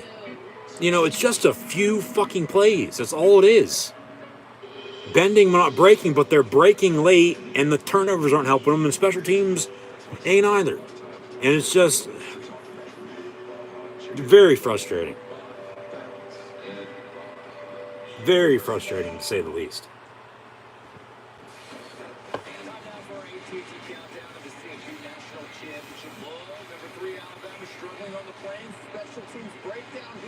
Yeah, they've always struggled when it comes to the field goal department, but they are in a fight for their lives right now, Phil. 6 minutes to go. Auburn with the ball. Already at 7. Sean, back to you. So 3rd down and 6 for Michigan State, up 10, 30-10 with 4:11 to play. Handoff out of the pistol to Kenneth Walker. He's going to be brought down short, 4th down. Penn State going to call their second timeout, get the ball back with 4:06 to play. But where's Michigan State at? I feel they're in field goal range, which they are. Will they kick it, though, is the question. Because if they do and go up 13, that's 2 scores with 4 minutes and 1 timeout to go. Use the sideline, of course, but you haven't been able to move the ball damn second half. So once again, what makes you think they're going to be able to go? They're not going to be able to. There's no way in hell. None. 0% chance to win this game.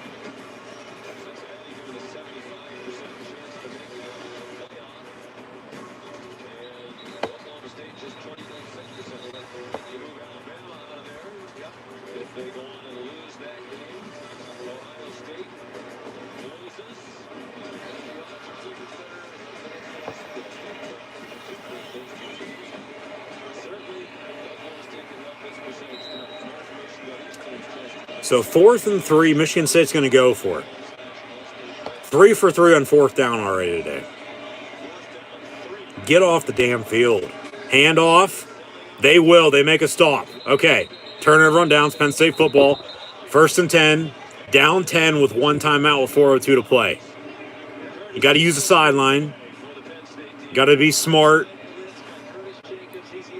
Find a running game, but Clifford's got to make some plays. Get the ball to Dawson. Get the ball to Washington. Get the ball to Keandre Lambert-Smith. Even the damn tight ends and Strange and Johnson. And then also, as I said at halftime, get these running backs the ball out of the backfield in the receiving game. Run some screens. Run to pass. Keep this defense on their feet. 1st and 10, Penn State from the 23-yard line. 4:02 to play, down 10. Clifford rolling out near side and throws it out of bounds, incomplete. And there's no one there, but it was far enough for not being an intentional grounding. Incomplete, 2nd and 10. Don't take any damn sacks either, and don't turn the damn ball over again. But guess what? They've already turned it over twice on a few fumbles with the last offensive drive and on the kickoff return there. 3rd time to try for Michigan State. Yeah, I probably smell a Penn State turnover coming with another fumble or an interception. Hate to say it by Sean Clifford, but it's just how it is. Clifford looking to throw, and it's going to be batted down at the line of scrimmage, incomplete. 3rd down and 10 with 3:53 to play.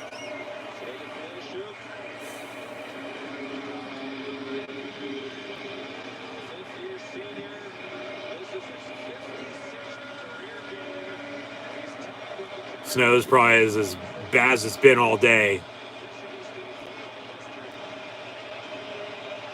But this game rolls on. 3rd and 10. Just get a 1st down. Just get a 1st down, please.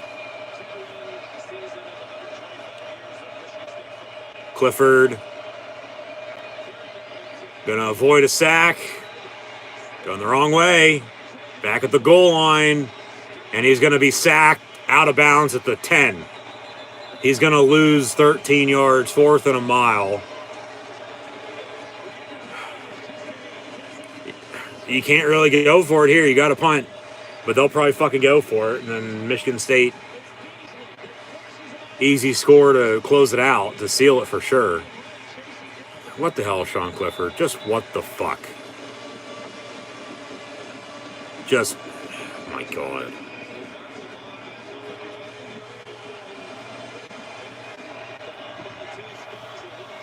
Yeah, you have to go for it. 4th and 24, but it's at the 9-yard line, 3:13 to play.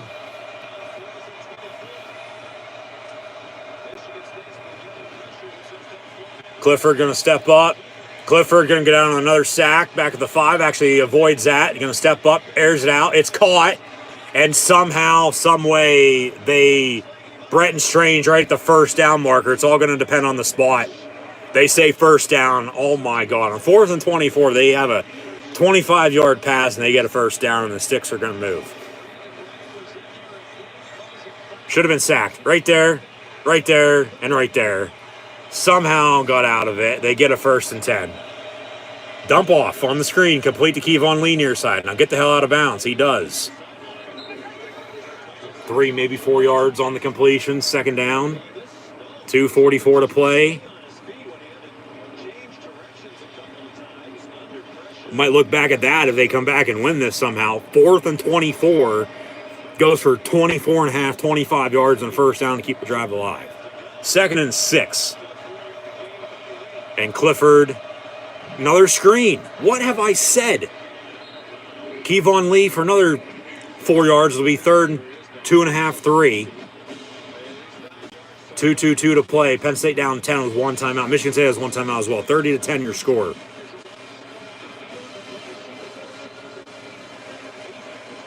Clifford, gonna quarterback draw, tuck it and run, slides, gets a 1st down. All right, keep it simple.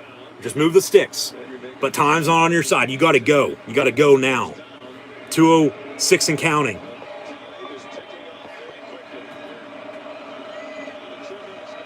Clifford down the middle. Has a man. Nice catch by Jahan Dotz. Another 1st and 10 for Penn State into Michigan State territory. Under 2 minutes to play. 1:56 officially in 1 timeout. Got to use the sidelines. They're your friends. They'll stop the clock. Reset. 1st and 10. Clock's rolling. Down 10, you got to score, and then you got to get an onside kick and score again. But very rarely do teams recover onside kicks, let alone recover onside kicks in the fucking snow. And the difference is still going to be special teams with the missed extra point and a missed field goal, because if they'd have those, they drive and score here, there's a win for you. Screen to Kevon Lee, a few yards, 2nd down. It's the small little things, folks. Like, it all adds up in the end. 2nd down. Clifford. Complete near side. Parker Washington. Fuck, his first catch since like the 2nd quarter. Another 1st and 10, Penn State. 1st and 10 with 1:11 to play from the 15-yard line. You got to score like now. One of these next 2 plays has to be a touchdown. Trips top of your screen, 1st and 10, under a minute to play. You just wasted 15 seconds. Clifford gonna step up, back of the end zone. It's caught and dropped, incomplete by Keandre Lambert-Smith. 2nd and 10, 53 seconds to play from the 15-yard line. Down 10. You need a touchdown now. Maybe 3 plays, but now. This would be the 2nd play of those 2 I was mentioned, but maybe 3, but you need a touchdown literally right now so you can get an onside kick. Give yourself some time if you get it with 1 timeout to drive and score. Trips once again, top of your screen. Can barely see Penn State. White on white in the white snow. Looks like a winter wonderland from Spartan Stadium. 2nd and 10, Clifford. Incomplete, a little too much far side. Intended for number 80, Malik Mega, who's in for the first time today. 3rd and 10.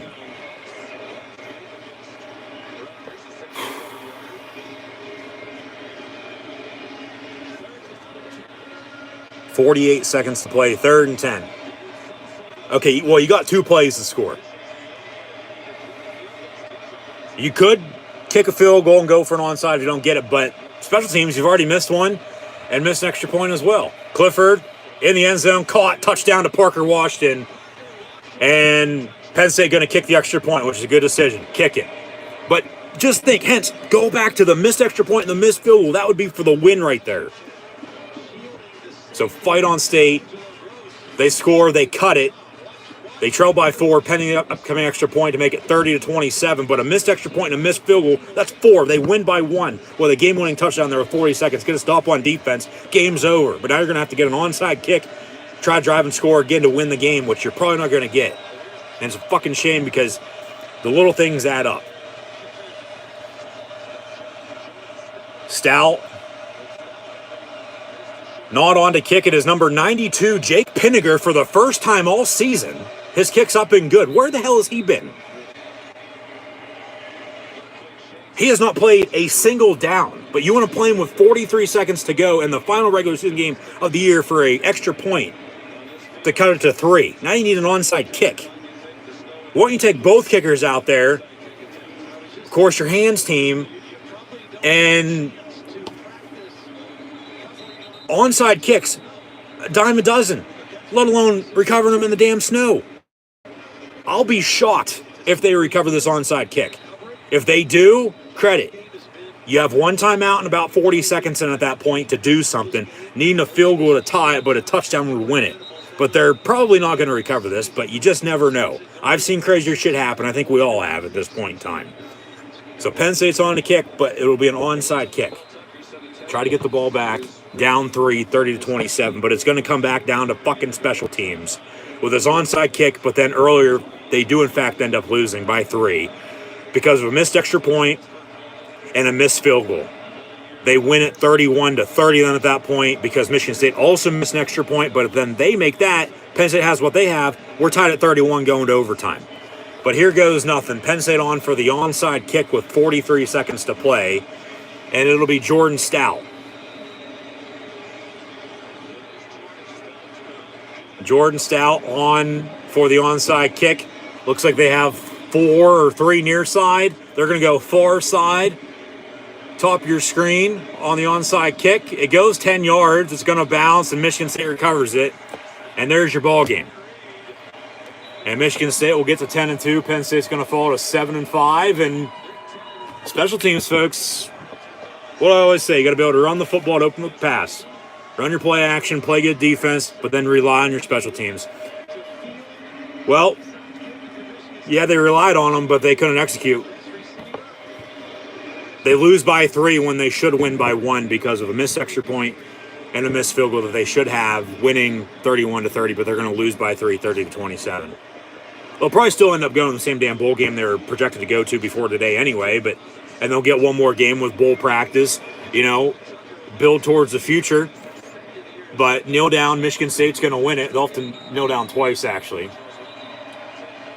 Spartans snap a 2-game losing streak to Penn State. Will win for the first time since 2018. That was October of that year, a year after the 3.5-hour weather delay matchup on the road. Playing in the snow today. Both head coaches, 10-year contracts this past week to extend into the future. Special teams. But then even the turnovers late as well, with the few fumbles, cost them. Cost them more time-wise than anything. But then Michigan State capitalized as well. So the turnovers with the touchdowns even out. And still, the difference is special teams. It's the missed extra point and the missed field goal. It's either a 1-point Penn State win, or we're going to overtime right now, tied at 31. Or Michigan State's trying to do something going to overtime. They'll have to take actually 3 no-downs because Penn State called a timeout. They added a few more seconds on the clock. Actually, no, play clock resets. We're under 40. And that'll do a ball game as both head coaches trot out in their snow boots to shake hands. James Franklin, Mel Tucker. Michigan State with a 30-27 final against Penn State. Jesus Christ. And they still finish without a 100-yard rusher. They haven't had a 100-yard rusher in a year now. It's been 1 year this very weekend last year since they had a 100-yard rusher. They haven't been, the problem all season long on offense at least, along with not being able to move the football downfield. But when they get going, they get going. They still don't have a running game, and it's pathetic. It is absolutely pathetic. Mel Tucker post-game interview on the field. Pathetic. With a capital P. I mean, it's piss poor. Defense, once again, busting their ass, playing their hearts out. Feels so bad for them. 5-0. And then they lose 5-7 to close the year out. They've only won twice since the beginning of October. It's Thanksgiving. We're a month away, less than a month away now from Christmas. Penn State will play in a bowl game after then, late December, early January. And like I said earlier, for the most part, Nashville or Vegas for the Music City or Las Vegas Bowl, respectively, against the SEC or Pac-12. We'll see. That'll be a week from Sunday, and I'll have a college football bowl game preview right here on the channel as well, so be sure to keep an eye out when it is, in fact, published. Be sure to subscribe as well. Links in the description below. Like, follow, and subscribe. Facebook, Twitter, Instagram, and red subscribe button, little notification button next to it right here on YouTube. But, yeah, just, oh, my God. Defense, they didn't do a damn thing offensively in the second half. Defense couldn't get off the field. Once again, in the 5 losses, okay, 100-yard rusher. Time possession, I'll have to look at that. I don't think they won that by any means anyway, but, they might have. But, yeah, Michigan State wins at 30-27 against Penn State. About a half hour away from Bedlam on ABC with Oklahoma and Oklahoma State. So I'll preview that coming up. In the meantime, Alabama at Auburn. Iron Bowl in the SEC West. We have a score of 10-3 with under 2 minutes to play. Oregon's going to beat Oregon State, it looks like. And Minnesota leads Wisconsin by 7, 20-13 in the fourth quarter. And then we'll update some scores here in a second as well.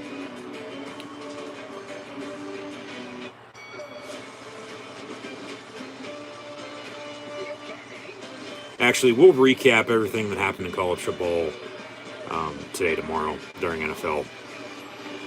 With 2 more live watch-along reaction streams tomorrow. NFL Sunday. Steelers, Bengals, and Rams, Packers. So be sure to tune in for those, along with this college football recap. Because, of course, we still got some more games later on tonight. So I'm not even going to go there right now with everything ongoing and everything that's already gone final. I mean, I have, but I haven't. But we'll do that in full tomorrow. Yeah, I have on, of course, Michigan State, Penn State just went final. Spartans with a win. Been watching that. Been watching Alabama, Auburn, along with Oregon State, Oregon, and Wisconsin, Minnesota. So I know what the hell's going on. But just a disappointing, frustrating Penn State game, no doubt about it. I mean, 5-0, and then you lose 5 of 7 to close the year. You got to finish strong and win the damn bowl game now and finish at 8-5. Because if you finish 7-6, Franklin with another 7-5 season did the same thing in 2014 and 15, and they broke through in 16 with a Minnesota overtime win, or else I feel they would have fired him after that. And then the, Ohio State blocked field goal return for a touchdown to get them to the Big Ten championship and a Rose Bowl that year as well. Might never have happened, but who knows? That's what happened. We're not changing history. We're not canceling shit like cancel culture by any means. But here we are in 2021, another 7-5 season for Penn State under James Franklin. And, actually in 14 they finished 6-6 and finished 7-6 with a bowl win. And then in 15 they finished 7-5 in the regular season. They lost to Georgia in the Gator Bowl. They finished 7-6. I mean, I've always said, and I still will say, because I believe, you get 6 wins, that's a good year. I don't care who the hell you are. You're going to a bowl game. That's a good year. You build off that into the next. future's still bright. Penn State's going to surprise because everybody always doubts them and picks against them, thinking they can't win this or that, saying they're down and out for the count when they've had to overcome, larger obstacles than, what they're going through right now. But I'm not even going to go there. Just disappointing today, no doubt about it. It's been very frustrating the past month and a half, 2 months now. Back to being very unhappy right here in Happy Valley. I mean, your 2 wins since October were against 2 teams that entered today at 5 and 6 that actually played each other. Maryland beat Rutgers to become bowl eligible. 2 of them were shutouts, but both to non-bowl eligible teams in Indiana and Rutgers now. So that's not looking good by any means. Their best win of the year, I feel, had to have been week 1 at Wisconsin, because Wisconsin, if they win, they're going to the Big Ten championship game to play Michigan next week. Auburn, 8-point win, okay, before they head to the Plains next September. They're 6-5, about ready to upset Alabama here, it looks like. Bama's got a 2nd and 10 from the 3-yard line, needing to drive the length of the field to tie the game up to force overtime. So, we'll see what happens, but, they beat Ball State, they beat Villanova, shut out Indiana, Rutgers, and also beat Maryland. But, a few plays don't go their way there. There's a few more losses than the 5 that they have. So they're lucky, long story short, I feel, here in 2021, coming off of a 4-5 season last year. It's been I don't even know what word I'd want to use, the past 2 years for Penn State football. It's just 0-5 for into a 9-game winning streak. And then after that, you lose 5 of 7. Just very, very frustrating. Very disappointing as well. I mean, you gotta feel bad for some of the players. But it, once again, all starts at the top with James Franklin. It does. He'll take the blame, but he's just going to beat around the bush and tell you really sort of what you want to hear. But at the same time, not. Like, if he was more straightforward, I feel people would respect him a little bit more than what they do. I mean, he's won, no doubt about it. But now, I mean, at least there's no question mark on what's going to happen the next couple of days, because they just extended him this past week. But somebody could still buy him out if they want to pay up, but they're not going to, because the buyout's too big now. And it seems like, USC, LSU, and Florida are going to be filled over the next couple of days anyway. They're moving in on their targets. And hell, Texas Tech and TCU have already been filled, which was quick. Washington State open. Virginia Tech, along with USC, LSU, Florida, as mentioned earlier, with Akron, UMass, Florida National, Louisiana Tech now as well. We'll see what the hell else opens up. But James Franklin, in the end, still not going to be going anywhere anytime soon, leaving Penn State. Now, unless there's a contract he can't refuse from whoever, well then, back to square one with whoever buys them out. Penn State's going to use that money to hopefully go out and hire, whether it be Matt Rule, Luke Fickell, Matt Campbell, Bill O'Brien, or Joe Moorhead. That ain't going to be happening anytime soon.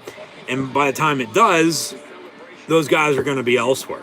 So, I'll have to dig deep, and candidate-wise over the next decade, who knows who's going to be the next football coach at Penn State following James Franklin. But still, you got to believe for, what they've shown, what they've done, even though right now it hasn't been much. And you build off of that. They have a top recruiting class coming in, for God's sakes. They'll be all right. It's one thing at a time. Anymore, everybody, including myself, we all overreact. We just need to sit back, relax, and settle the hell down. Plain and simple. End of story. So they'll be all right. Penn State will still be here for years to come, no doubt about it, whoever's coaching, whoever's playing, regardless of that. Penn State will fight on. We are Penn State, bleeding blue and white for the glory of Old State, hell into the lines with the black shoes, basic blues, no names all game. So we are Penn State. It's just frustrating is all it is. It's very fucking frustrating. It's just, come on, man. Like, what the hell? Like, you have this, but then there's a hump in the middle of the road. There's a roadblock. And they can't get over it or through it. They can't figure out a way, MacGyver their way through, what's holding them back for the time being. And it's frustrating. As all hell, it's frustrating. And it's very disappointing because I know, along with hopefully the rest of everyone else, including the team themselves, the team, Michigan over Ohio State earlier, now in the Big Ten title game next week, they know it as well that they need to be playing better and should have won, a few more than 7 games this year. Because, the 5 losses, all less than 9 points. Okay? Lost by 3 at Iowa. They just lost by 3 at Michigan State. They lost by 2 at home to Illinois and by 4 at home as well to Michigan. And the biggest defeat was by 9 at Ohio State today.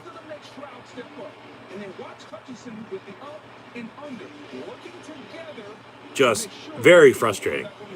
It's a few plays. They're like at 7-5, at least in the Big Ten. I feel this is a good comparison. Let me know in the comments below what you think. With what Nebraska is right now at 3-9 on the losing end, all 9 losses by 1 score. Arguably, busting with the boys, maybe on down to Music City for the Music City Bowl. Nebraska, arguably the best 3-win team ever in college football history, no doubt about it. They blew a 21-6 lead yesterday. Lost to Iowa by 7 in the land of corn. Still in the end here today, Penn State's going to a bowl game. They have one more game, and we'll find out the destination a week from tomorrow. For the most part, it'll either be to Tennessee or Nevada, to the Music City Bowl or the Las Vegas Bowl against the SEC, or the Pac-12 on Thursday, December the 30th. But they very well could go elsewhere. But for the most part, those 2 destinations, that seems to be the main focal point for the time being, where they're, and have been as of late, projected to go. Opponent-wise, as mentioned earlier, really could be anybody. Also, anywhere between 6-6, 7-5, 8-4. Whether it be, I feel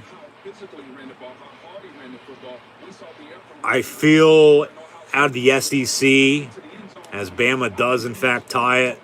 Auburn can't believe it. What a throw by Bryce Young. Was he in bounds, though, is the question. What a throw and what a catch by number 7, Brooks. Ja'Cory Brooks, 28 yards out, near side at the pylon. Bill O'Brien, former Nittany Lion head coach. Good play call. Just an out route. Not an out route. On the fly, on a go route, and it's a touchdown. They'll look at it. Previous play under for the review. So 10-9, pending upcoming extra point. It looks like the Iron Bowl will go to overtime. And Alabama's still alive for the time being. No, but it seems to me, Penn State, if they'd go, and we'll find out next Monday at the latest, and then keep an eye out for my college football bowl game preview as well. If I'd have to guess, if Penn State went to the Music City Bowl, That is the pressure. they'll end up playing From the Iron Bowl in a moment between Alabama and Auburn. either Missouri, maybe even Tennessee, or even South Carolina. To get over For the most part, probably in that order, out of the East, and if anybody out of the West. top 3, top 2. If LSU beats A&M tonight, okay, maybe them, but they probably won't win. But never say never. It might be a rematch with Auburn, 2 7-5 teams that met week 3 in a non-conference matchup right here in Happy Valley in the whiteout before they'll meet for the third time then at that point next year as well. It's a touchdown Bama, extra point to come to tie the game up. But then, you know, if not Auburn, I feel it'll be Mississippi State or even Arkansas. And then the Pac-12, if they play in the Las Vegas Bowl, you know, Oregon State just lost the Civil War. Speaking of LSU, they're underway from Death Valley, hosting Texas A&M on ESPN. So they're showing highlights of Alabama-Auburn, something I just saw. Here's the extra point to tie it up at 10. Kicks up and good. 10-10 with 24 seconds to play. So the Iron Bowl coming down to the wire. Low scoring. Defensive showdown at 10 apiece. So roll Tide and War Damn Eagle. May the best team win. But back to 2013. Remember the kick 6? Maybe kickoff return for a score for Auburn to win it. Never say never either. But Alabama hasn't won on the Plains since 2015. They've lost 3 or 4 on the road at Auburn. So we'll see if they can come back. They just tied it up, but we'll see if they can win. So these highlights will continue on ABC before kick with Oklahoma State. A&M, LSU underway. Still Alabama, Auburn, and Wisconsin, Minnesota, though. Minnesota holding on to a 7-point lead right now. No, but if they play anybody out of the Pac-12 in the Vegas Bowl,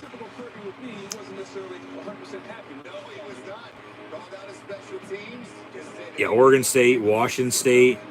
It's going to be a rematch in the Pac-12 title game with Oregon and Utah from last Saturday night. Yeah, so one of those two, Oregon State, Washington State. Hell, maybe they find a way to play Utah, but I doubt it. I feel it'll be Arizona State or UCLA as well. One of those 4 teams, Oregon State, Washington State, Arizona State, UCLA, if they play somebody out of the Pac-12 in the Las Vegas Bowl. Now, if they go elsewhere, which I doubt they will, you know, because they're going to finish, of course, behind Michigan, Ohio State, and Michigan State in the East. All 4, including Maryland, are, in fact, bowl eligible. The only 2 not being Indiana and Rutgers. And then in the West, you know, they beat Wisconsin okay. But Wisconsin, if they win, they're going to the Big Ten title game, so they're going to be ahead of them anyway. It's a trickle-down effect. You know, these bowls are the best of the best are going to pick first, and then you go from there, and then the teams, or the bowl sites and the bowl committees will invite who they, of course, thinks best, who's going to travel well, who's going to bring money in, who's going to make a good bowl game out of their respective bowl game. You know, Northwestern Illinois and Nebraska aren't going bowling either. So, I mean, at least, 9 of the Big Ten teams are going to a bowl game. So that's good for the conference.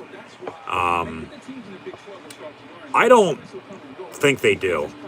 No, they shouldn't, because, I mean, it doesn't look like they're going to be adding anybody in this conference realignment anyway, even though, you know, West Virginia, Cincinnati, Notre Dame, and Iowa State would make perfect sense. But, you know, 3 of those are in the Big 12, and Notre Dame's too scared to lose, so they are an independent still, and they play half the ACC half the year. But the SEC is going to, you know, whatever you want to call it, conference. I mean, we have the Power 5, but, you know, it's basically at this rate mini NFL, even though it is, because it's college football. It's not the NFL. It's what AAA baseball is to the majors. And now we have all these other what do you want to call them? Not developmental leagues in football. Yeah, I agree with you there, especially Texas, the way they played this year. Jesus Christ. They did win yesterday over Kansas State, but then, same situation for them. Few losses, finished at 5-7. They could have been bowl eligible if they're not. And I mean, Lincoln Riley, his name's coming up for LSU. I don't know if he's going to leave or not. I think really it's just going to depend if they win tonight. Because if not, he might be on his way out early next week, and LSU might have their guy. Seems to me Billy Napier's going to get hired by Florida. LSU dialing in on Lincoln Riley this past week. Still don't know what USC is going to do, but we'll talk more about the college football coaching carousel next week with a video, so keep an eye out for it. I'll have a list of full candidates, what I thought, some of these teams should have done before they hired, who they did hire, if more news breaks before then, what else has opened up since today, et cetera, with, who I believe they should hire in the end. I feel Matt Campbell's going to go to USC, I do. They finished at 7-5 yesterday, and 7-5 at Iowa State. How much better could he do at Penn State? Because Penn State just finished at 7-5 as well. I feel Fickle's content at Cincy. If they get to the playoff, he's staying because they're going to the Big 12 in a couple years, and he knows he's going to be able to win. He doesn't want to leave the Midwest. It sounds like the only way he'd leave Cincy, of course, last year was Michigan, fire Harbaugh, no, they're in the Big Ten title game now. The Penn State possibility with Franklin, but they just extended him. Brian Kelly's not leading Notre Dame, I don't think. His name came up for USC earlier. It'd be Ohio State. He played there, he coached there. Now the head coach of Cincinnati. Ryan Day ain't leaving Columbus anytime soon. Now, if he does, it'll be to the NFL, not anywhere else in college football. And then Fickle would leave Cincy for Ohio State then at that point. Fickle could go to USC because his former AD at Cincy, who hired him there, is out in LA now. But, I feel he's content there. But, we'll discuss more college football coaching carousel at a later date. We're going to overtime in the Iron Bowl. Alabama, Auburn in overtime on CBS. So we'll keep on ABC, but we have on CBS on TV too. And 2nd and 11 for Bama from the 26-yard line. Looks like Minnesota's going to beat Wisconsin. So they'll get Iowa, right? Michigan will? Yeah. But then there's a tie-in with Minnesota and Purdue. That if Purdue won, because Purdue beat Iowa, remember. And then even Purdue beat Michigan State. They were playing spoilers there as the Purdue spoiler makers last month. That if they beat Indiana, which I believe they did, that Minnesota with the win, even Iowa beating Nebraska yesterday, Minnesota would go to the Big Ten title game next week to play Michigan now for the Little Brown Jug on top of it. Won't that be something? A rivalry game for a trophy, along with the Big Ten championship on the line. As Michigan State regains control of the Land-Grant Trophy as well. Michigan State, Penn State, it'll be late October next year. We'll dive into everything during the Penn State Bowl game. Of course, it's happening during the game, as always, with a preview ongoing, what's to come. But then take a look back throughout the year, what's to come next year, what the schedule looks like, recruiting, all that wrapped up into one, as we'll sign off then for the college football season for Penn State at least. So I'll come with more college football live, or watch along action streams live here on YouTube by the end of the season. Of course, in the conference championship weekend next week, the bowl games, the playoffs, and the national championship game as well. Alabama scores in overtime, but it's not NFL overtime. Auburn's going to get a shot. They obviously won the toss, like for defense. which is what you want. For the first time in 4 years, outside the Bulls, I'm just talking regular season, Oklahoma's an underdog. 4 points. You play defense in overtime in college football. Of course, you know what you have to get done at that point if you give up anything. So, Alabama scores. Extra point to come. And it is going to be up and good, 17-10. So, Auburn's going to get it. They'll need a touchdown to force double overtime with the extra point almost up and good. Alabama holds. Roll Tide. They win. And they go to Atlanta next week for the SEC championship game in a 1-2 against Georgia. And the winner to the playoff, loser, if it's Georgia, also I would feel safe saying to the playoffs as well. But if Alabama loses next week, they'll be out. And then it's really with the rankings as they sit right now. Michigan wins the Big Ten. Cincy wins the AAC. They're in, and there's your 4. And then we'll have a rematch of the Peach Bowl from last year and either the Cotton or Orange Bowl this year with Cincinnati and Georgia. And then, Michigan, Alabama, Michigan, Georgia. But then you also, right on the outside looking in of the top 4 right now, you have, of course, Oklahoma, Oklahoma State, Notre Dame. I mean, there's still a lot to figure out. With still a lot of football to be played, even though it seems like there's not. With 1 week. There's still a lot of games, of course. Because Ohio State's done for. Alabama loses today. They lose next week. They're done for. Since he loses to Houston, they'll be done for, too, unfortunately. That'll be a good game. But then Notre Dame, well, if they lose to Stanford, they're done for. Maybe there's a 2-loss team, but I highly doubt it.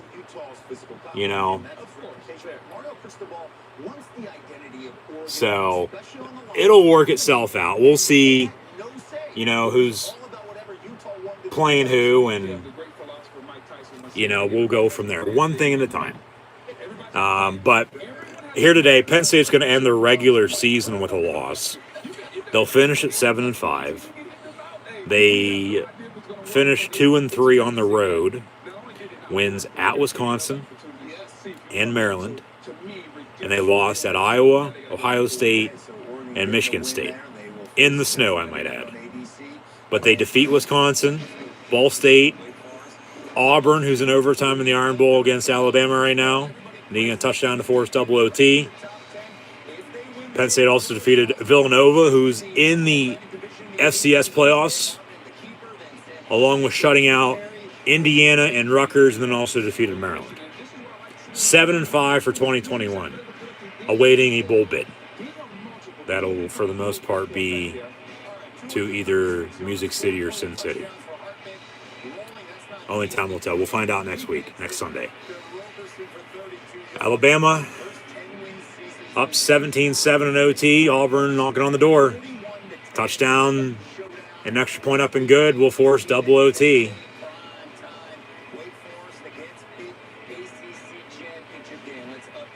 We'll stay on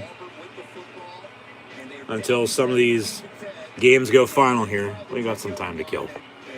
Been on for about a total of 4 hours now on the dot, it looks like. Rivalry weekend, not disappointing. I guess I could recap college football from this week now, even though I said earlier we'll wait until tomorrow. Yeah, we'll update now, I suppose. But in the meantime, we are in overtime with Auburn and Alabama. In a perfect world, the insurance company would have your best interest in mind. And from the 5-yard line, Before you talk to their people, find it's 3rd and goal. and get the guidance you're looking for. Out of the gun, trips top of your screen, You still have time to switch to a and it's caught. Touchdown Tigers. Started at $0 per month. Does Brian Harsin go for 2? That's the question. Does he go for 2? Go for 2 in the win? I'd kick it, tie it, go to double overtime. With the ball, you'll have to do something, and then Alabama will, of course, be on defense knowing what they need to win it. But we're going back and forth in this Iron Bowl with Alabama-Auburn. 17-16, pending the upcoming extra point. Now, if he misses, of course, Alabama would win then. But touchdown. Auburn's had a tough year, and I knew they were going to have one. New head coach. Gus Malzahn finished 8-4 at UCF this year. Extra points, up and good. Double overtime we go, 17 apiece with Alabama and Auburn in the Iron Bowl. Auburn football 1st and 10 from the 25-yard line first. But no, whatchamacallit.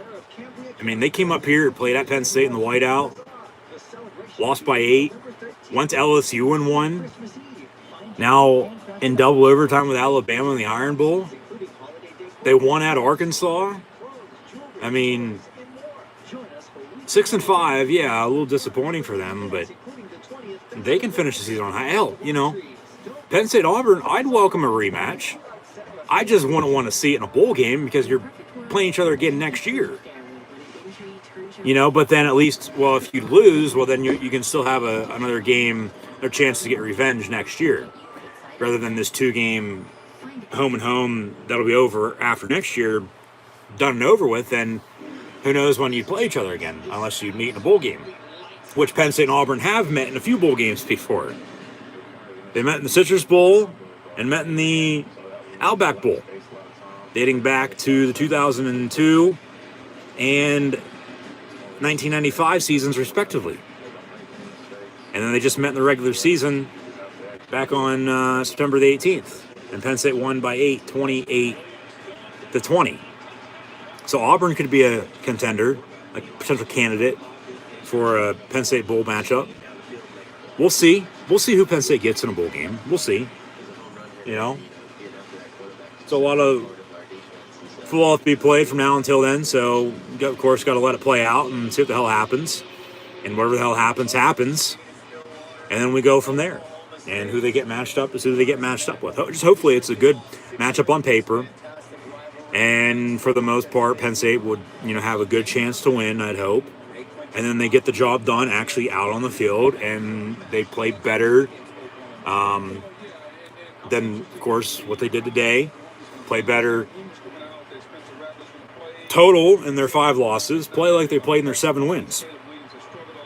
And get to 8 wins on the season and finish 2021 8-5 before you start next year also on the road at Purdue. And then you travel to Auburn with 2 MAC teams in Ohio and Central Michigan, I do believe, coming in as your non-conference home games. Along with, I know they play somebody in November because it's just how the schedule shakes out. But we'll get more into the details of every little small thing at a later date, for the most part, during and after the Penn State bowl game. Just awaiting the invite now and waiting the destination. And hopefully it won't be in the snow, even though I'm all for snow, no doubt about it. The field today, couldn't really see, where the ball was at. Penn State seemed invisible there, time or two, wearing white on white in the snow.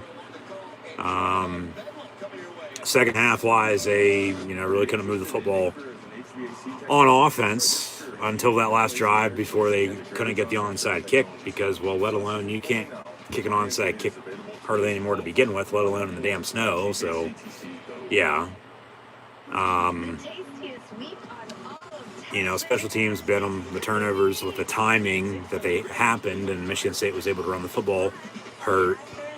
But special teams with the missed kick, the 2 missed kicks, missed extra point and missed field goal came back to bite them in the ass, and they lose by 3 when they should have won by 1, or else we'd be in overtime if Michigan State would have also made their extra point at 31 apiece. So we'll see what happens here in the Iron Bowl. 4th down, Auburn on for a field goal. And then Actually, we won't. We'll update final stats and scores in full length tomorrow during the NFL for what happened today. Field goals up and good, 20-17 Tigers. Go Tigers, says Ed Orgeron. LSU up 3-0 against A&M towards the end of the first quarter. Minnesota's going to hold on to beat Wisconsin 23-13. And then I feel there's a tiebreaker. I know there is. That if Minnesota would win and Purdue would win, even Iowa's win yesterday, Minnesota's in the Big Ten title game, if I'm not mistaken. But Wisconsin losing, Iowa's going to be in. But remember, Purdue beat Iowa.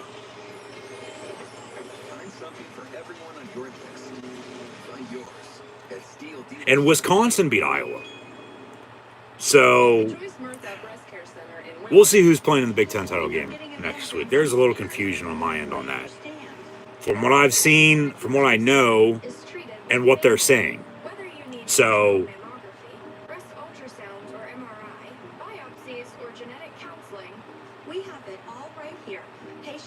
as they say, there's my side, your side, and the truth. And we'll find out what the truth really is and who's playing who. But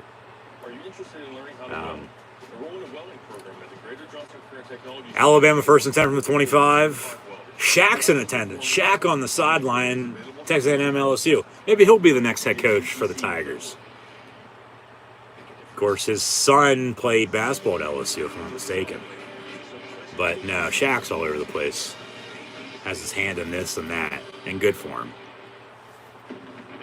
About ready to kick off in the Big 12 from Bedlam, from Boone Pickens Stadium in Stillwater. It'll be Toby Keith, Garth Brooks, Oklahoma, and Oklahoma State doing battle. And if Oklahoma wins, it's a rematch next week in the Big 12 title game. Oklahoma State wins, Oklahoma State will face Baylor in the Big 12 championship game.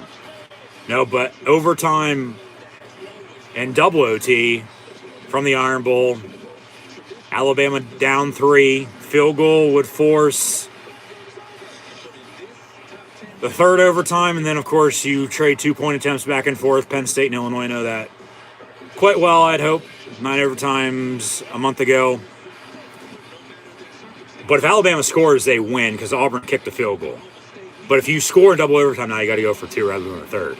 But Auburn, if they can hold Bama to a field goal, will go to 3 overtimes. If Bama scores a touchdown, game's over and roll tide. But now,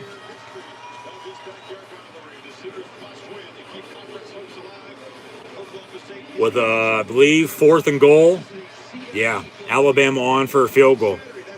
And here it comes down to special teams again for the Tide at Auburn, having won there since 2015. This is the force of the third overtime. Day's been great. It has been refreshing. It's been another damn good Saturday of college football. I thought last weekend was the second best Saturday of the year, following the 6th of November. I thought that weekend was the best college football weekend so far this year, by far. Last weekend, second best. This weekend's, adding up to be pretty damn good as well. So Alabama on for a field goal attempt to force triple overtime in the Iron Bowl. And we'll stay on until this game goes final.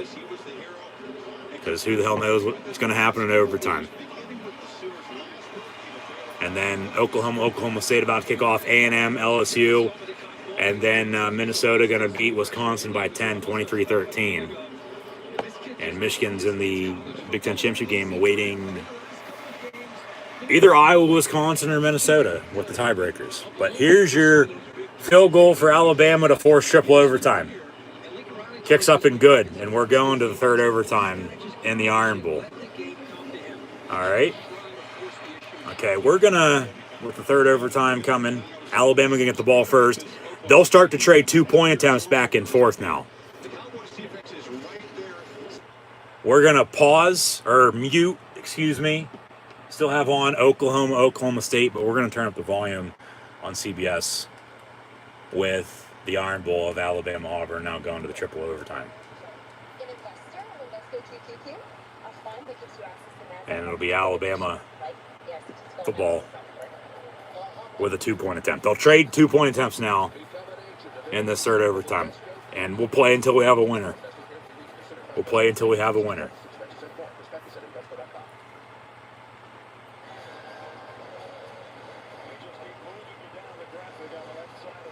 Yeah. First overtime, typical college football overtime.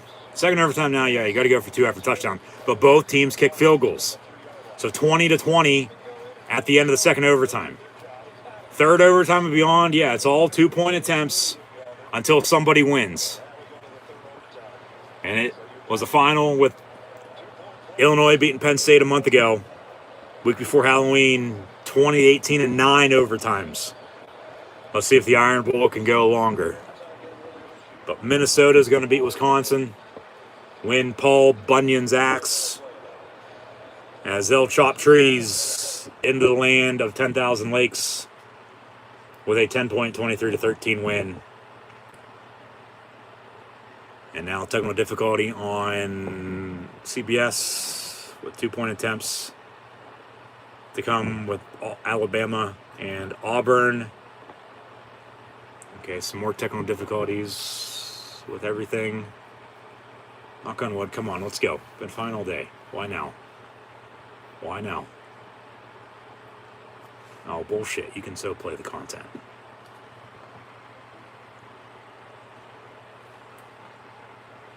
So Minnesota's going to finish 8-4.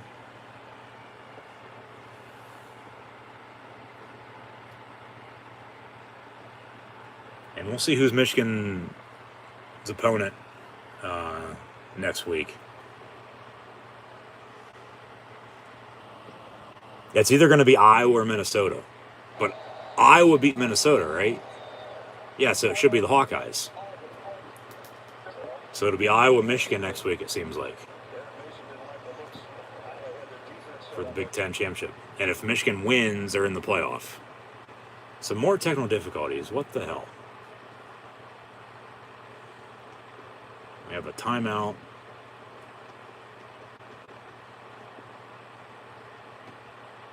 By, I believe, Alabama, if I'm not mistaken. Yeah, why don't I can turn this on CBS. I just want to watch Oklahoma State, Oklahoma as well. Actually, yeah, we will just turn on CBS on the main TV. How about that? Turn volume down on that. Turn on CBS on this. Unmute. And now we only have on, as Alabama converted on a 2-point attempt, it's 22-20, here's your game. Auburn's got to capitalize to force a fourth overtime, and they do. We're going to the fourth overtime in the Iron Bowl. Wow. 22 apiece. So now the only game I have on, because of some technical difficulties, is this Iron Bowl with Alabama and Auburn tied at 22 at the end of the fourth overtime. All right.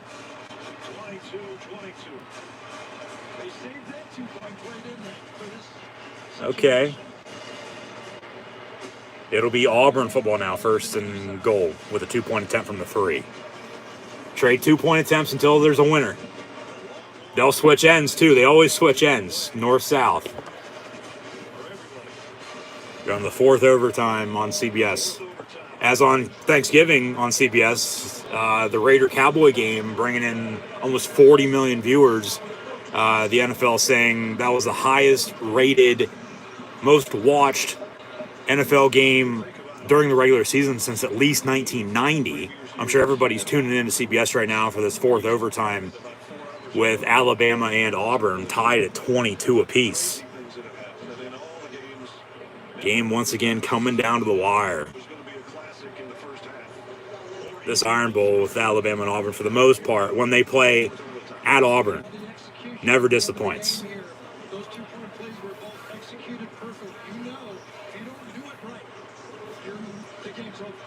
Fourth overtime, 2-point attempt to come.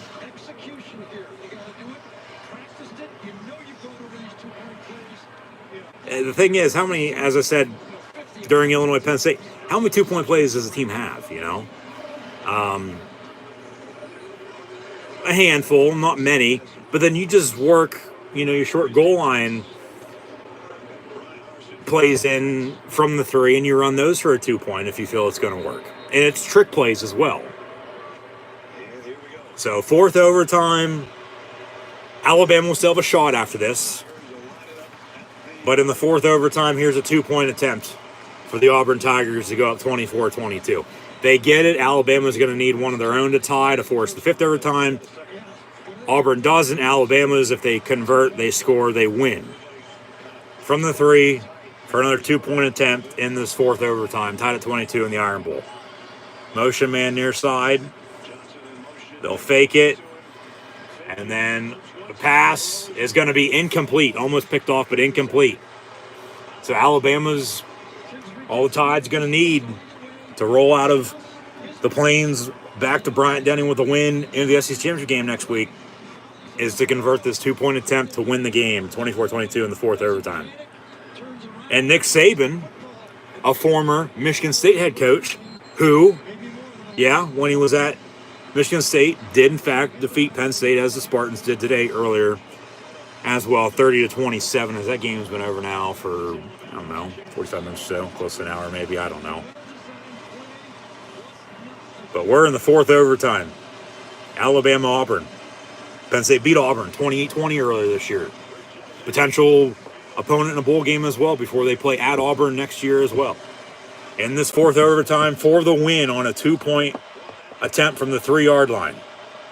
Alabama, Bryce Young looking to throw, has a man in the flat, touchdown, 2-point. Alabama wins it. And they'll head to Atlanta to face the Georgia in the SEC Championship game next Saturday. 24-22, your final score with the Tide winning in the 4th overtime. Now 11-1. Auburn falls to 6-6. They're still eligible, still go to a bowl game, but a tough loss. They had Alabama right where they wanted them at. They're up 10-0, 10-3. Alabama comes back, ties it at 10. And then we go to 4 overtimes before Alabama wins it by 2, 24-22. What a game. What a game. I'm sure we'll get a post-game interview from Jimmy Erdahl with Nick Saban, see what he has to say. But, it'll be 1-2 Georgia, Alabama in the SEC Championship game now next week. And with the college football playoff, if Georgia wins, they're for sure in, and Alabama's out with their second loss. If Alabama wins, they're both going to be in. And then if Michigan wins the Big Ten and Cincinnati wins the American Athletic Conference Championship as well, Michigan and Cincy will also be in, and there's your 4. And then we'll see how the ranking is 1 through 4 and who's playing who in the semis. And then the winners will play in the National Championship game on Monday, January the 10th. Saban can't put this 4 overtime win into words. What a game. And Bryce Young, that might get him to New York City to win the Heisman, to be honest with you, too. They drove 97 yards and scored to tie the game up at 10. And then we go to overtime, and Alabama wins it in the 4th overtime, 24-22. This loss for Auburn sort of probably stings as bad as the loss Alabama had on the kick 6. So they even themselves out 8 years later. Don't worry about the result. Go have fun. When he caught the ball, that's when we won. They'll celebrate Alabama going to the SEC Championship game. So it'll be 1-2 next Saturday with the Tide and Dogs. A rematch of a few SEC Championship games and the National Championship game a few years back, also in Atlanta. So Nick Saban, now Bryce Young. Interview, that drive. His performance, I don't know stat-wise what he finished with, but that, especially with the 2-point pass to win it, single-handedly might have just won him the Heisman.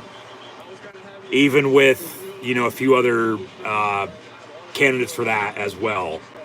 It's normally the best player on the best team, and, Alabama's right there. They have been the past 15 years under Nick Saban. You got to give credit where credit's due. What he's doing is just unbelievable. It's success. It's winning at a high level consistently well with consistency.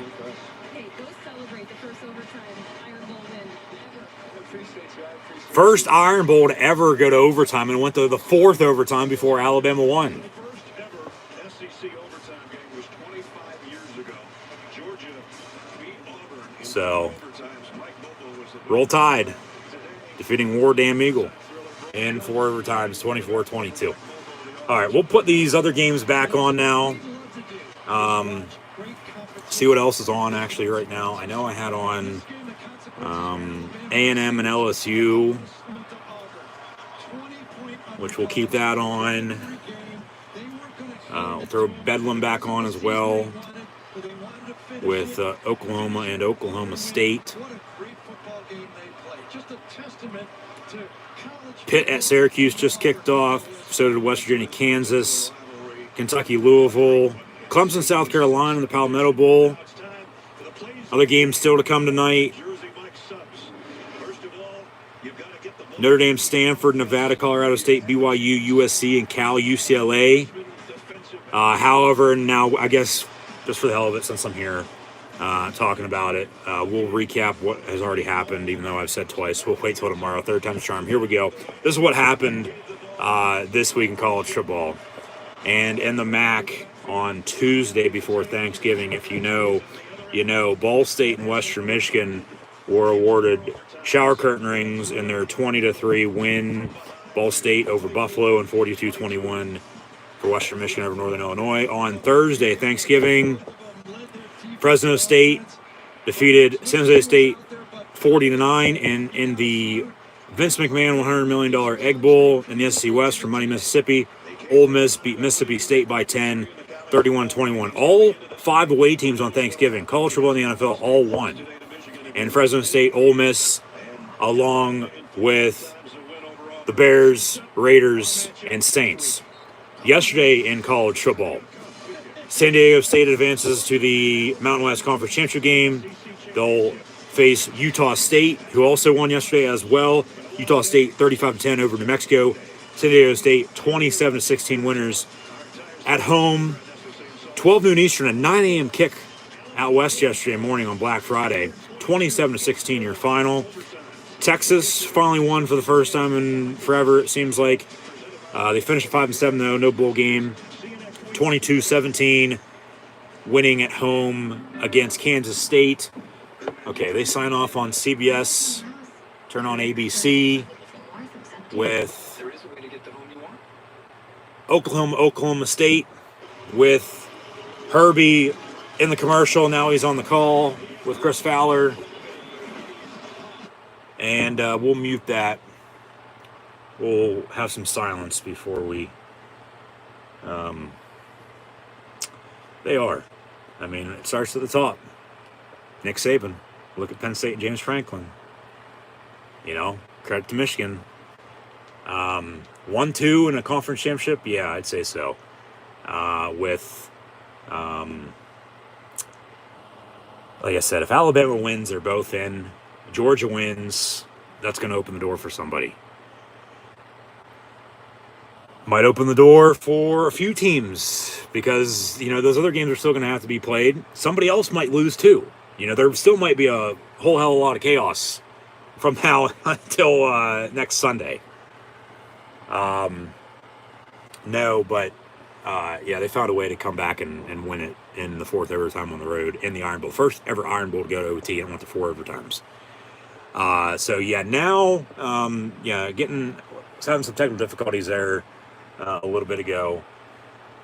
So the only game I did have on after the 4 at noon and 4 at 3:30 was in fact the Iron Bowl once these other ones wrapped up.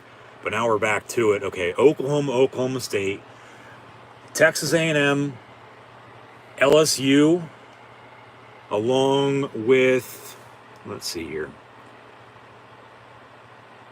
Yeah, we'll throw ESPN on with A&M LSU because to follow will be BYU and USC from the Coliseum. And then, I mean, Clemson, South Carolina, probably. I mean, Pitt, Syracuse, a little hard to pass up, just history-wise, but probably won't watch it. Kentucky, Louisville, just fact matter. I mean, Kentucky beat Penn State in the Citrus Bowl a couple years ago. It could be a possibility for Penn State in a bowl game again, but I doubt it. There's really only 3 games on right now, in my eyes, until 8 o'clock, and I'll throw Notre Dame Stanford on just for the hell of it. Because that's a good matchup on paper. And Stanford, a lot like Nebraska and Texas this year, just a down, bad year for the Cardinal. Yeah, okay, so we're going to have Oklahoma, Oklahoma State, Texas A&M, LSU, along with Clemson, South Carolina, and then once 8 o'clock rolls around, throw on Notre Dame, Stanford. Okay. Those are the 4 I'm going to have on from now until that night. And then at 10:30, BYU, USC. But back to a recap. And then we'll update final stats and scores and discuss Penn State's loss at Michigan State, 30-27. Where do we leave off? Yesterday on Black Friday, talked about the MAC a little bit on Tuesday, and then hopefully everyone had a happy Thanksgiving. Now, Christmas right around the corner. Hopefully everyone has a Merry Christmas as well. But from now until then, more live watch-along reaction streams live here on YouTube, college football, the NFL, and professional wrestling. Keep an eye out for college football coaching carousel and college football bowl season preview. Just be sure to subscribe if you haven't done so already. LSU now on top of A&M, 10-0. With Oklahoma State tied at 0. And same goes for, actually Clemson just scored 7-0 Tigers over the Gamecocks. And then, yeah, I would throw on, Middle Tennessee State, Florida Atlantic, West Virginia, Kansas, Pitt, Syracuse, Kentucky, Louisville, Tulane, Memphis. But I'll wait 10 minutes until Notre Dame Stanford kicks off. And then we'll have 4. Not as many late games, of course, because there's been a lot of games already played this week. With it being rivalry weekend, Black Friday. There's always football on Black Friday. There's how many yesterday, so we'll get back to the recap here. More action following San Diego State defeating Boise State and Texas over Kansas State. I mean, Kansas State could be an option for Penn State if they'd go to a, Big 10, Big 12 bowl game, but the Big 10 is not affiliated with the Alamo Bowl anymore. Let alone, I don't think affiliated with any Big 12 bowl games, to be honest with you. No. Yesterday as well on Black Friday, with current scores of Oklahoma State tied at 0. LSU leads Texas A&M by 10-0, early second quarter. Clemson on top in the Palmetto Bowl at South Carolina by 7. And then Notre Dame, Stanford still to kick off. Those games will be the 4 I'll have on. But also right now, Florida Atlantic leads Middle Tennessee State 7-0. West Virginia at Kansas in college football, not basketball. West Virginia's had a tough year. Probably should have a few more wins, to be honest with you. But won't be going to a bowl game unless they win tonight to finish at 6-6. But they lead Kansas 7-3. Kansas a couple weeks back, remember, they went to Texas and won in overtime. Syracuse leads Pitt 7-0. Pitt will play Wake Forest in the ACC Championship game next week. Kentucky, Louisville from the Bluegrass State, 7-0 Cats over the Cards. Tulane 7-0 at Memphis as well. But back to it. As mentioned on Tuesday, Ball State 23 winners at home over Buffalo, and Western Michigan went to Northern Illinois and won 42-21 on Thanksgiving. Hopefully everyone once again had a happy Thanksgiving. Hopefully everyone got what they wanted on Black Friday as well. Fresno State 49 at San Jose State, and Ole Miss won the Egg Bowl 31-21. All 5 road teams won in college football in the NFL on Thursday, with Fresno State, Ole Miss, the Bears, Raiders, and Bills, oh my. San Diego State, 11-point home win, 27-16 yesterday against Boise State. Texas, 22-17, defeating Kansas State. Central Michigan, a 31-10 win against Eastern Michigan. Bowling Green won by 11, 21-10 over Ohio. They'll be looking for a new head coach as well. Of course, after Frank Solich stepped down before the season, they've had an interim all year. Not unless they hire him full time, which I don't know if they have yet or not. Washington State might do that, but we'll see. But Ohio, the Bobcat job might open up along with everything else. It currently already is with USC, LSU, and Florida. Texas Tech and TCU have since been filled, but they were open. Washington State, Virginia Tech, along with Akron, UMass, Florida National, and Louisiana Tech, among whatever the future holds for schools firing and hiring new head coaches. But Bowling Green beat Ohio yesterday 21-10. Utah State 35-10 at New Mexico. Nebraska blew a 21-6 lead at home from Lincoln and lost to Iowa 28-21. They finish at 3-9. However, Scott Frost will return for the time being next year. We'll see what the future holds for the Cornhuskers. But yesterday, in the land of corn, in a heated rivalry, this rivalry weekend, the Iowa Hawkeyes go on the road for the, I believe, 7th time in a row, if I'm not mistaken. Lucky number 7 for Iowa. They've defeated Nebraska, so they haven't lost since what? 2014? Do the math right, yeah. Iowa was 7-point 28-21 win yesterday. UAB won 42-25 over UTEP. So UAB finishes 8-4. UTEP now 7-5. Arkansas won 34-17 over Mizzou. 17-13 for the war on I-4 for Central Florida over South Florida. In overtime, Coastal Carolina 27-21 winners at South Alabama. It'll be a good game. We'll preview next week here in a second if they have games updated. But that'll be a good game. That'll come down the wire. I'm sort of debating right now, back and forth, of doing more live watch-along reactions next week in college football for Conference Championship Saturday for the SEC Championship game with Georgia and Alabama in a 1-2, and then also the Big Ten to follow with Michigan and Iowa. You know, just think Iowa, they don't lose to Purdue and Wisconsin. Or if they just lose one of those, they're still in it, and then the winner of the Big Ten, for the most part, is probably going to the playoff. You know?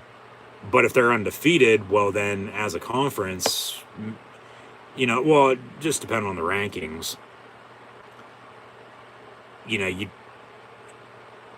to be safe, even though if Michigan would win, they'd get in at that rate, which if they win next week, they're in for sure. But just hypothetically, if that would have happened, Oklahoma State scores up 7-0 at home against Oklahoma 5 minutes in. You know, I think you'd want Iowa to win that at that point, but no. I'll be rooting for the Wolverines next week. Get to the playoff. You pick Big Ten schools during bowl season. I don't care if you have anything against them or not. It's good for the conference, and it makes the conference and your respective favorite team look 10 times better. Because the Big Ten is going to be sending 9 of the 14 to bowl games, it looks like. So, and for the Big Ten, normally in bowl season, it's not that good. You know, every win's going to count, and it's going to add up. Just like the 4 points that Penn State should have had today with the missed extra point and missed field goal that would have won them the game. But they don't. They lose by 3. But, yeah, we'll preview next week here in a second, so stay tuned. Where were we? Okay, UAB beat UTEP 42-25. Arkansas 34-17 win at home over Missouri. Central Florida beat South Florida 17-13. And then in overtime, Coastal Carolina, 27-21 at South Alabama. Air Force, they didn't attempt a single pass yesterday, and they won 48-14 over UNLV. Did not throw the ball once. They ran it every single play. Had over 500 yard rushing and 7 touchdowns. 48-14, the win over the University of Nevada at Las Vegas. Cincinnati finishes unbeaten for the first time in over a decade. 12-0, fourth in the country. They win their conference next week over Houston, the American Athletic Conference Championship game. They'll be in the college football playoff after they defeated East Carolina, yesterday, 35-13. Utah, 28-13, winners at home over Colorado. Iowa State put it to TCU, 48-14. Texas Tech is hiring Joe McGuire. TCU's hiring Sonny Dykes. And Florida seems to be hiring Billy Napier from Louisiana Lafayette. I feel Matt Campbell's going to leave Iowa State for USC right now. LSU might get Lincoln Riley depending on the outcome of this Bedlam game with Oklahoma and Oklahoma State. Maybe somebody else, though. It's not going to be James Franklin or Mel Tucker, though, leaving Penn State or Michigan State, respectively, for the Bayou, as they signed 10-year extensions this past week. But we'll get more on the college football coaching carousel and bowl season over the next 2 weeks with 2 separate videos, so be sure to keep an eye out for both of those once again. Utah by 15, 28-13 over Colorado after they defeated Oregon last Saturday night on Saturday Night Football. And then Iowa State defeated TCU, as mentioned, 48-14 as well. So, a few similar scores there. NC State, 2 touchdowns in about a minute. Came back at home and defeated North Carolina and won by 34-30. And then Washington State in the Apple Cup on the road before they stormed the field. The Cougs beat the Huskies 40-13. And now final scores from earlier. See if anything's updated with scores from earlier, or ongoing games, It doesn't look like it. Kansas won their field goal, 7-6 WVU. Everything else is what it was, 10-0, 7-0, 7-0, 7-0, 7-0, 7-0, 7-6 Tulane and Memphis. But now earlier, as mentioned, Georgia unbeaten. They'll finish the regular season at 12-0 for the first time since 1982 before they lost to Penn State in the national championship game. They shut out Georgia Tech on the road from Atlanta, 45-0. They'll head back to the ATL next Saturday afternoon to host Alabama now in the SEC championship game. Michigan in the game from the Big House in Ann Arbor in the snow defeated Ohio State 42-27. Wolverines will now face the Iowa Hawkeyes next Saturday night in the Big Ten championship game. Baylor 27-24, winners at home over the Red Raiders of Texas Tech. They are rooting for Oklahoma State as the Cowboys are up 7-0. If Oklahoma State does in fact win, it'll be OK State and Baylor next week in the Big 12 championship game. If Oklahoma wins, we'll get a rematch between Oklahoma and Oklahoma State next week in the Big 12 title. Wake Forest defeated Boston College 41-10. Pitt right now is at Syracuse, but they're both in, and they're going to face each other next Saturday in the SEC championship game. Houston 45-17 winners at UConn. So some Cougars beating up on Huskies this weekend in college football with Washington State, Washington, Houston, and UConn. Houston will play at Cincinnati for the American Athletic Conference Championship next week as well.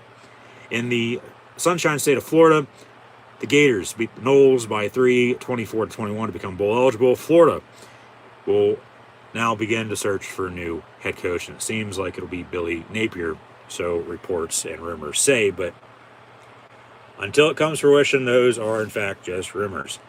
Maryland also became bowl eligible with a 40-16 win at Rutgers. Army defeated Liberty 31-16. Navy 38-14 over Temple. Kent State in some action overtime, 1-point win over Miami, Ohio, 48-47. Toledo 49-14 defeating Akron. Miami, the U, went to Duke 47-10 over the Blue Devils. Duke might open up with David Cutcliffe getting up there in age. He might retire. They might fire him. I know somebody said earlier about Nick Saban getting up there in age. He might retire. He's not going anywhere anytime soon, believe me. He'll be coaching the Tide for another 5, 10, maybe 15 years. We'll see. Because, he's winning at this level now. Why stop? I feel he's going to be going after Paterno's 409 wins is what he wants at this rate, because he has how many damn national championships. He's going to want the most wins ever in college football history as a head coach. Except if he does get it, he would have done that over a few schools. Joe did that right here at Penn State. All 409 wins at one university, which that's very hard to do over 40 plus years. But I'll digress. Rice defeated Louisiana Tech 35-31. North Texas upsets University of Texas San Antonio. They'll finish at 11-1. Do the Roadrunners meet 45-23, the win for the Mean Green. Old Dominion 56-34 over Charlotte. And then Texas State defeated Arkansas State 24-22. Georgia State 37-10 defeating Troy. App State 27-3 over Georgia Southern. And then Southern Miss 37-13 over Florida International. 44-27 New Mexico State defeating UMass. Hawaii won at Wyoming, as mentioned, 38-14. We just saw the Iron Bowl wrap up in 4 overtimes. Alabama rolled Tide over War Damn Eagle, defeating Auburn by 2, 24-22 in 4 overtimes. Oregon, they'll get Utah in a rematch from last week's loss on the road from Salt Lake City next week in Vegas, next Friday night, in the Pac-12 championship game after the Ducks defeated the Oregon State Beavers 38-29. Of course, we'll get into Penn State, Michigan State here in a second with a 3-point Spartan win over the Lions. Western Kentucky, 53-21, defeating Marshall from the land of Lincoln. Illinois finishes on a high. They rout Northwestern 47-14.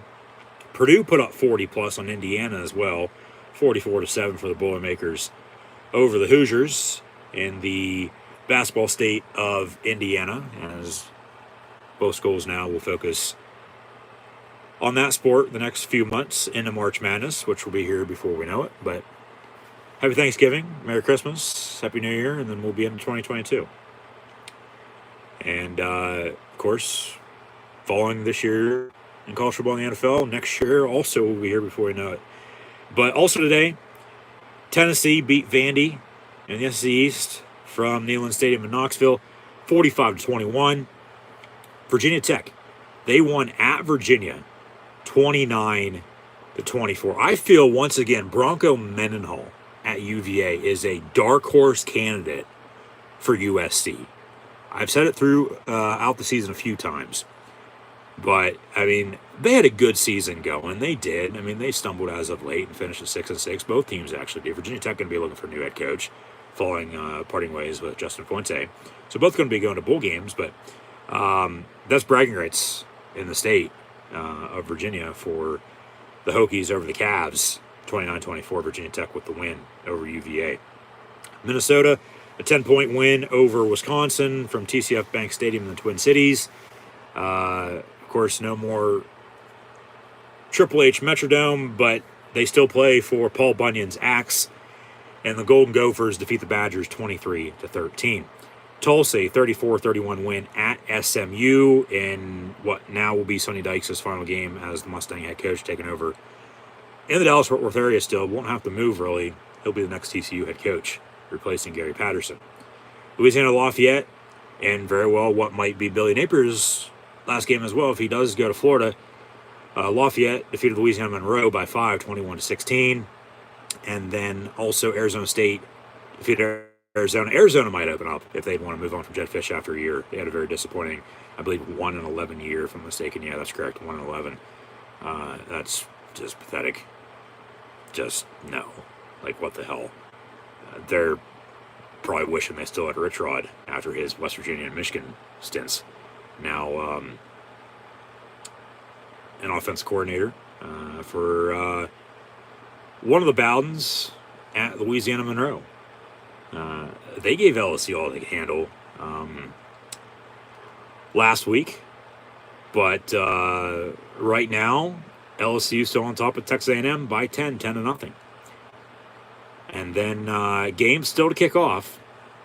Notre Dame, Stanford, Nevada, Colorado State, BYU, USC, and Cal, UCLA.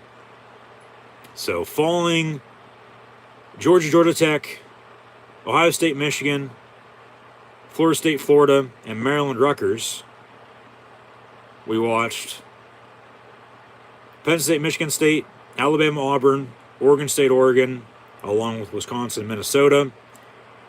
And now I have on Oklahoma, Oklahoma State, Texas A&M, LSU, Clemson, South Carolina, and Notre Dame, Stanford about to kick off.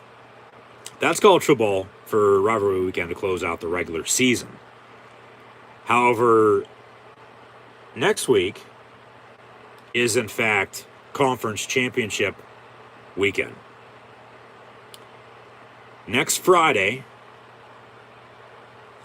we'll have the Conference USA Championship matchup and the Pac-12 championship game with a rematch of Oregon and Utah.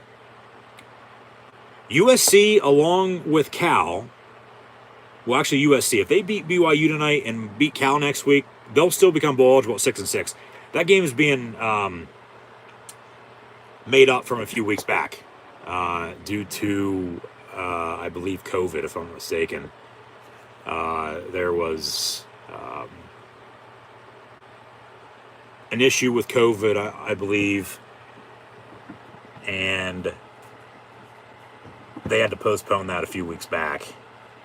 And they're going to make it up now next week. So that'll be next weekend. During conference championship weekend, however, it's not a conference championship game. So there's going to be 2 Pac-12 games next week. One's for the championship, one's just a makeup game.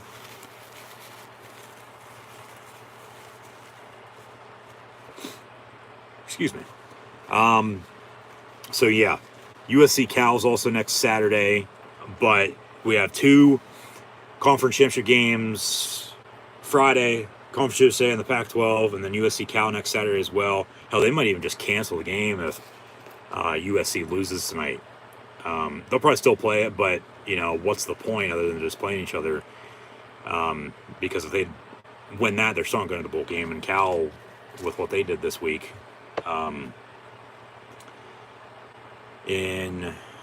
what did Cal do this week? Now they say that. Actually, they still have to play later tonight. I guess it's just going to depend on the outcomes of Cal, UCLA, and BYU, USC. Because if they both win, that game's going to get played because one of those 2 teams is going to go to bowl game at 6-6. And then for Penn State, what a coincidence it would be if the Nittany Lions and Trojans, Penn State and USC got matched up in the Vegas Bowl with James Franklin, coaching against SC, someone he could have left for, who he's already lost to in the Rose Bowl a couple years back as well. But yeah, it's crazy world, no doubt about it. But that won't happen because I don't see USC beating BYU tonight. And then, I mean, really, the way Cal's played as of late, I don't see them winning that game either. But also next week, we'll have the Big 12 championship game. It'll either be Oklahoma State in a rematch from right now, or Baylor, Oklahoma State from a rematch from earlier this year, excuse me. Oklahoma State, Baylor needs Oklahoma State to win. If Oklahoma State wins, it's Baylor, Oklahoma State.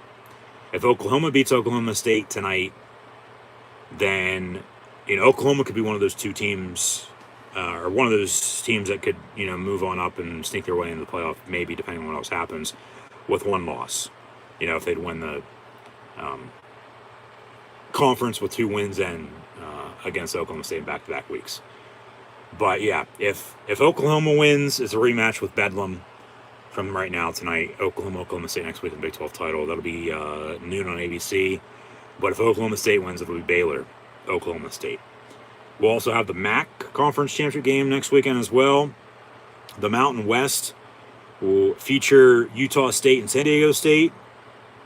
San Diego State at 11-1. Their lone loss was a few weeks back on Halloween weekend at home by 10, losing to Fresno State. They very arguably could be undefeated at 12-0.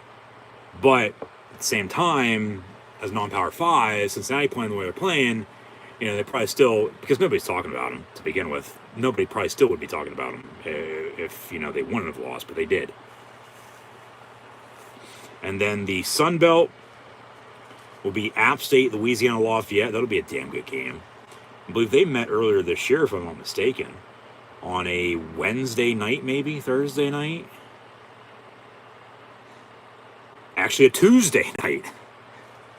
It was back in the middle of October, and Louisiana Lafayette won at home 41-13.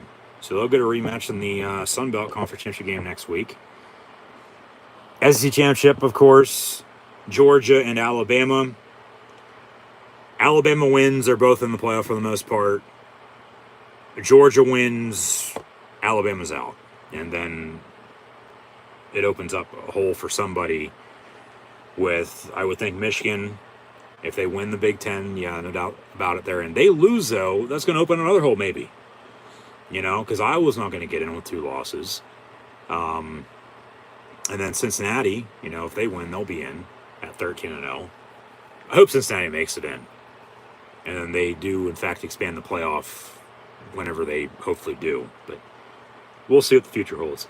But yeah, SEC Championship game be Georgia and Alabama. The American Athletic Conference game, Houston and Cincinnati. Big Ten and ACC. The ACC will be Pitt and Wake Forest.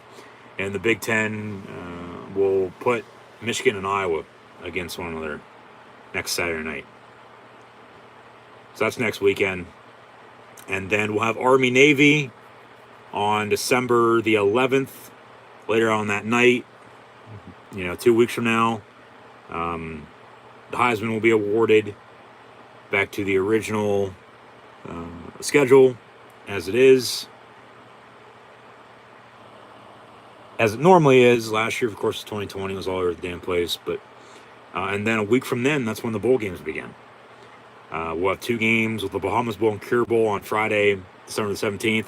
And then a week before Christmas on the 18th, we'll have a few bowl games as well all day. And then still waiting word on if the NFL is going to play a few games that Saturday as well, which I believe they will. They just haven't made any announcements on who's going to be playing. But yeah, that's that. And then, as always, just be sure to keep an eye out, for more live watch-along reactions. Live right here on YouTube, in college football, the NFL, and pro wrestling, along with regular videos as well. Coming up, it'll be a college football coaching carousel and a college football bowl game for bowl season preview. And then once the NFL playoffs roll around, a video on that and the NFL coaching carousel as well, with more live watch-along reactions live right here on the YouTube channel. Be sure to subscribe. Hit the subscribe button if you haven't done so already. Notification bell next to it as well. Like, follow, and subscribe on social media. Links in the description below. Thanks for tuning in and listening. Hopefully tune in tomorrow for more live watch-along reactions live right here on the YouTube channel with NFL, Pittsburgh Steelers, Cincinnati Bengals, and then also Rams, Packers, as Matthew Stafford returns to the NFC North. Pittsburgh, in the meantime, trying to split with the Bengals to stay in the playoff hunt. Following, of course, a few games on Thanksgiving this past Thursday. NFL Sunday tomorrow. And, more live watch-along reactions then. Along with Monday Night Football, Monday Night Raw on Monday night. With the Seahawks and Redskins, now known, of course, the Washington football team, or whatever the hell their new nickname will be next year. Next week, we'll have live watch-along reactions of NFL Ravens, Steelers. We'll see about next Saturday. I'll leave it at that. We'll see about next Saturday for college football conference championship games with a lot of damn good conference championship games, no doubt about it. But more so than not, if, you know, myself, your host, Encyclopedia Sports, Quinn, Luke 96. Be sure to follow on social media. Links in the description below. Being a Penn State and a Big Ten fan, the Big Ten championship next Saturday night with Michigan and Iowa, but then before then with a 1-2 matchup in the SEC championship game with Georgia and Alabama. So maybe a doubleheader in college football. You know, get a few more games in than usual. Get revved up for bowl season. Bowl game video as well. And then, you know, the Penn State Bowl game, awaiting an invite next week, next Sunday. So we'll see where the Nittany Lions are going bowling. And then, you know, the two semis on New Year's Eve, and then the conference championship game as well, or the national championship game, in the same site of the Big Ten championship game next Saturday in Lucas Oil Stadium in Indianapolis on Monday night, January the 10th. So we'll see about that, but just be sure to subscribe. Easiest way, know what the hell's going on. Like, follow, and subscribe to social media, links in the description below. But today, to close out the regular season, the Penn State Blue and White Nittany Lions lose at Michigan State by 3, 30-27 your final score. Penn State's 5 losses, all less than 9 points. And a total of, if I can do math, 3 and 2 is 5, 5 and 9 is 14, 14 and 4 is 18, and another 3 on top of it. Add the 1 is 21. Penn State had 5 losses after a 5-0 start, losing 5 of 7, 2 and 2 the past month. 5 losses, all less than 9 points, but a total of 21. A few plays here or there. You know, turnovers and penalties along with special teams. And special teams killed them today. Weather or no weather with the snow, special teams killed them today. Because, you know, all I'll say to that is, well, because I can hear people saying, well, we missed the kick because of the fucking snow. Well, yeah, no shit. Michigan State missed an extra point as well. But Penn State, and I don't know where Jake Pinniger has been all season long. With Jordan Stout pulling double duty, they bring Pinniger in with 43 seconds to play to kick the extra point before the onside kick. Like, what the hell? It made no sense. Other than, okay, he already missed a few. We'll try him now, but why didn't you try him earlier? Because Penn State, minus last week, 11 of the 12 games, they missed at least one kick. Whether it be an extra point or a field goal, they missed at least one kick a game. A few of the games, it was more than one. But on average, it was 1 per game. Okay? Special teams was atrocious. Special teams lost them the game today. Special teams, I mean, they have a field goal against Iowa. There's a tie game. Have a field goal or a safety maybe on defense against Illinois. You know, just how the final scores ended up. Of course, yeah, no, it wouldn't have happened like that because that's, of course, how the game played out. But, you know, there's a win. Kick field goal, there's another win. Or a tie game and a win. You know, really, the 5 losses, what I'm getting at, you know, because they gave up one big play late in every single loss. Spencer Petras, passing touchdown. 9 overtimes against Illinois. Okay. The defensive score at Ohio State and a field goal or 2 was the difference there. Cade McNamara to the tight end for a touchdown. Michigan wins it. And then the late touchdown in the fourth quarter from Peyton Thorne to Jaden Reed for 30 yards out for a score to go up 30-20. And Penn State finally did something in the second half on that last drive and, you know, scored and kicked the extra point. Don't get the onside kick because teams don't rarely get onside kicks anymore, let alone in the damn snow. So, yeah, that didn't work out for them. And then, you know, back once again to the special teams, missed extra point and the missed field goal. There's 4. They lose by 3. But Michigan State also missed an extra point. They have that. Penn State has those 4. We're tied at 31 in overtime, just like the Iron Bowl went to 4 overtimes. But, still, they turned the ball over. They coughed it up late. The timing situation in that regard wasn't really on their side. And Michigan State capitalized. The turnovers canceled each other out because Penn State had a pick 6. Defense has played extremely well all season long. I feel so fucking bad for this Penn State defense. I do. They lost preseason, Disa Isaac. They lost P.J. Musford against Iowa. But Arnold Ebiketie stepped up at the end. Tangelo transferred in as well. He stepped up. Fred Hansard. Devon Ellis, Keziah Izzard at D tackle as well. But for the most part, it was in the middle and the back end. This secondary, Drew Castrofield, Joey Porter Jr., Jaquan Brisker, Jair Brown, played extremely well all damn season long. A few big plays late ended up costing them. They finished 7-5. Even at linebacker, Deslucato can play at the end as well. He'll be playing on Sundays next year. Ellis, Brooks, Brandon Smith, Curtis Jacobs. Hell, Kalen King had a few big stops this year. True freshman. Who else? They need to get the ball more to Parker Washington and the damn tight ends. Washington, number 3, is going to be the go-to number 1 receiver next year because Dawson's moving on. He'll be a first-round pick. But running the football, it all starts up front. You could be able to block the run, open up the pass, play good defense, rely on your special teams. They rely on their special teams. They couldn't execute, though.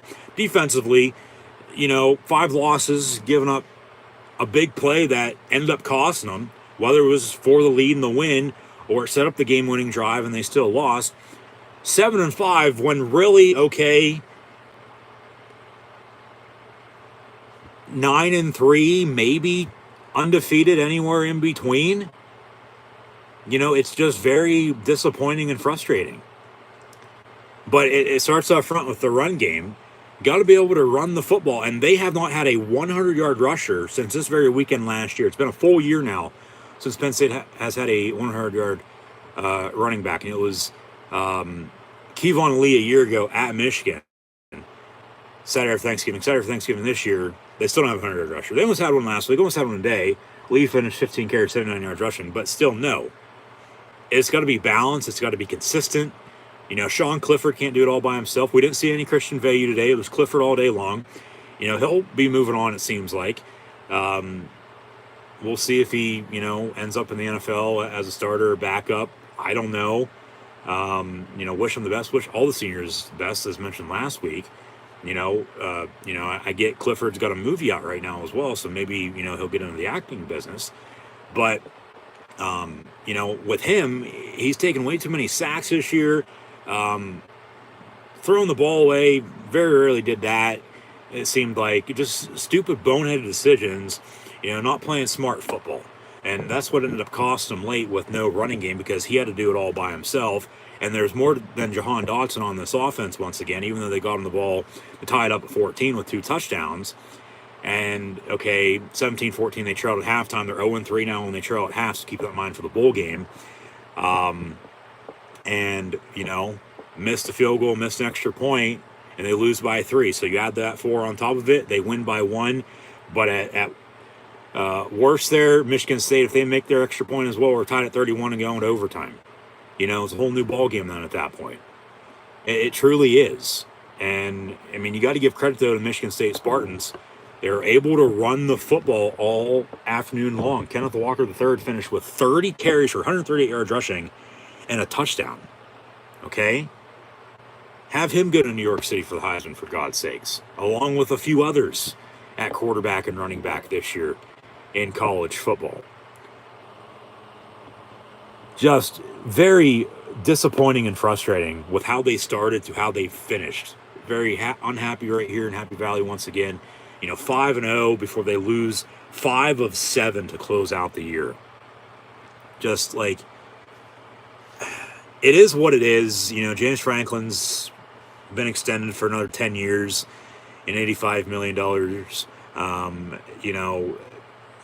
People feel, him with his name coming up for other jobs is going to end. No, it won't.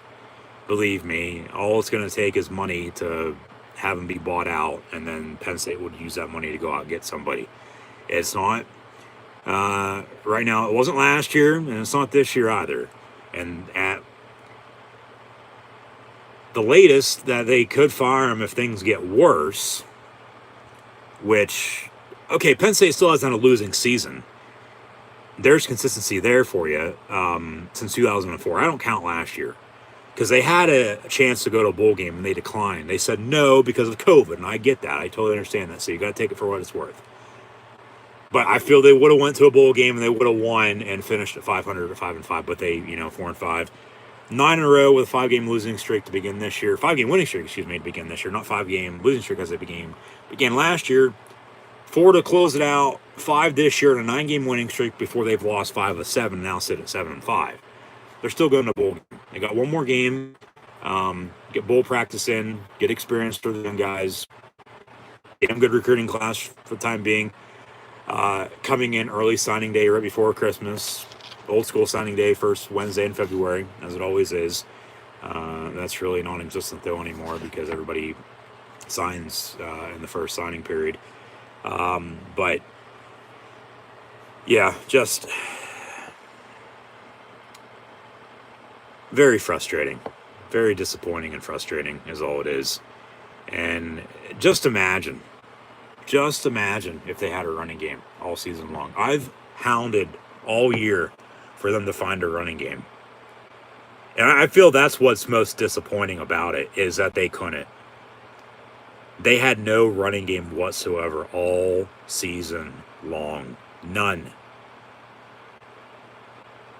You have 5 running backs and you can't run the football. Are you kidding me? Just no. It just was... It's mind-boggling is all it is. It's like, how the hell can't you do one little simple thing? And it was those little things that, for the most part are simple as simple can get that cost them today with special teams. It was cut on your special teams. They couldn't come through. That's what cost them the game. But, yeah, I'm sure there's probably something else that I'm probably missing. I know I probably said it earlier that I probably want to say again, but I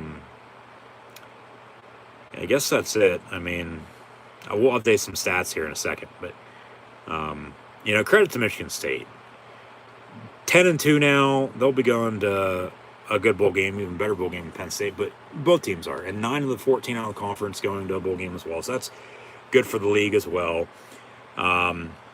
No, but still in the end, the future is very, very bright for the blue and white. No doubt about it. It's just if they can get over the small little things that are holding them back right now, get over that hump, break through the roadblock, break out of, whatever's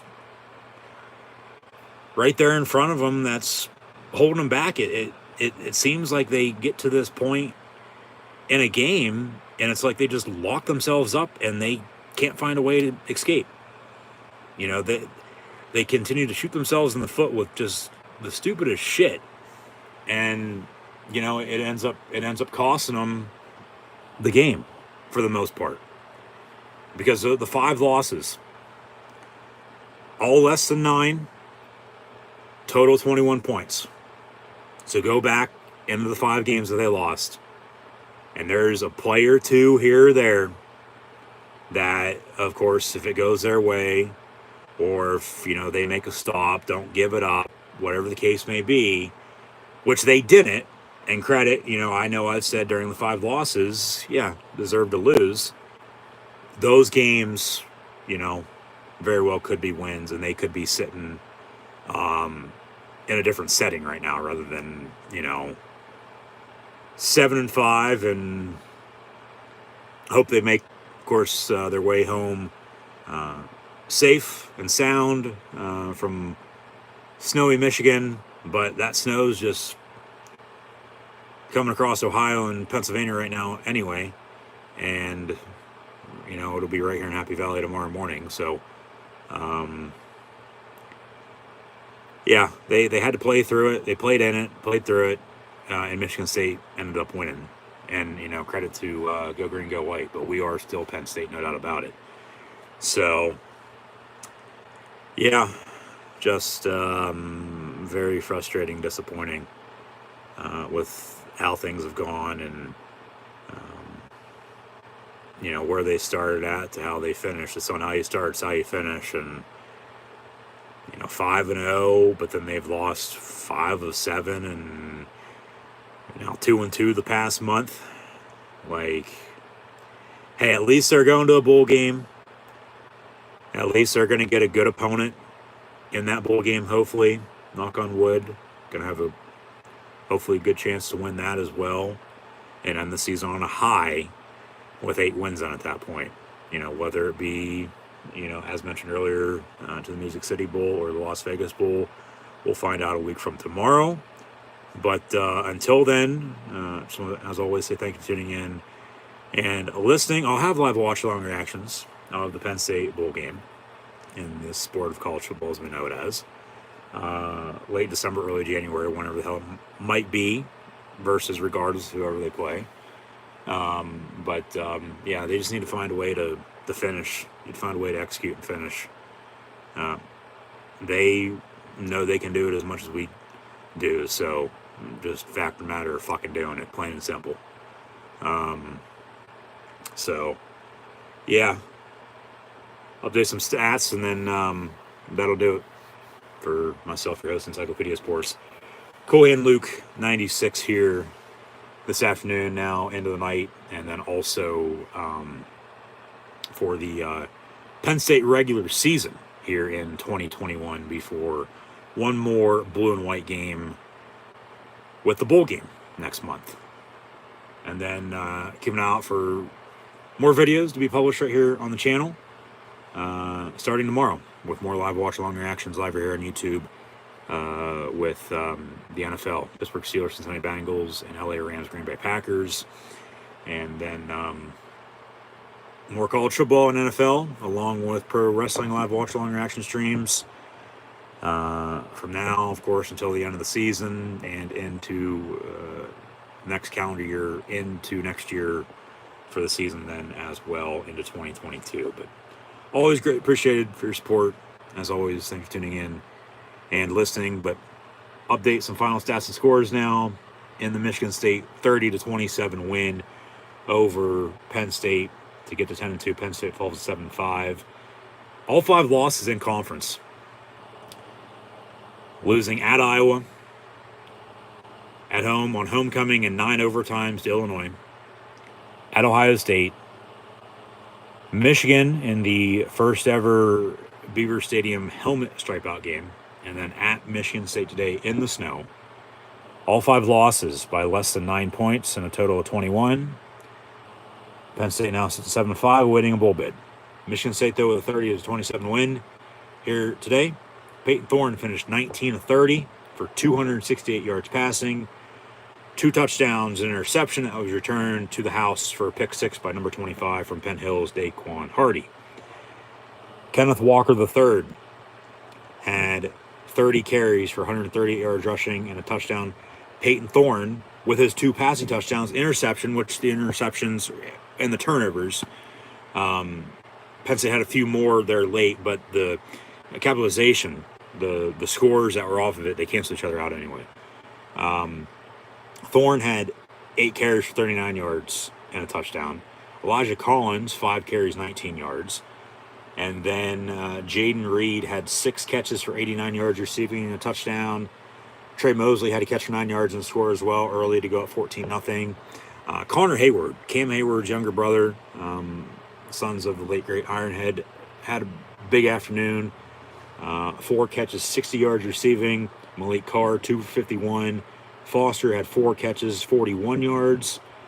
Elijah Collins, 1 for 11. Mosley, 1 for 9, no score as mentioned. And then Harold Joyner, 1 catch, 7 yards. And then Penn State in the defeat. Sean Clifford, the big red dog, 23-34. 313 yards passing and 3 touchdowns. 2 to Jahan Dotson, tied at 14 before they trailed by 3 at halftime. 17-14. And then the last one there late on the last drive before the onside kick failed to number 3 Parker Washington, who finished with 4 catches, 60 yards receiving. So yeah, Clifford 23 of 34, 313 and 3 scores. Kevon Lee 15 carries, 79 yards on the ground. And then Jahan Dotson had 8 catches, a $137 and 2 scores. Parker Washington 4 catches, 60 yards and a score. Brent Strange 4 for 63. Kevon Lee 5 for 32, and Keandre Lambert-Smith 2 catches, 21 yards. But in the end, your final score: Michigan State 30, Penn State 27. So, as always, that'll do it for myself, your host, Encyclopedia Sports, Cohan Luke, 96. And just, of course, want to say thank you for tuning in all season long for live watch-along reactions of the blue and white for Penn State football, the Nittany Lions, and the sport of college football. Always greatly appreciated for your continued support, but Penn State still got one more game on the schedule. Just at this point in time, still to be determined on the site and the opponent for the bowl game. But we'll find out a week from tomorrow.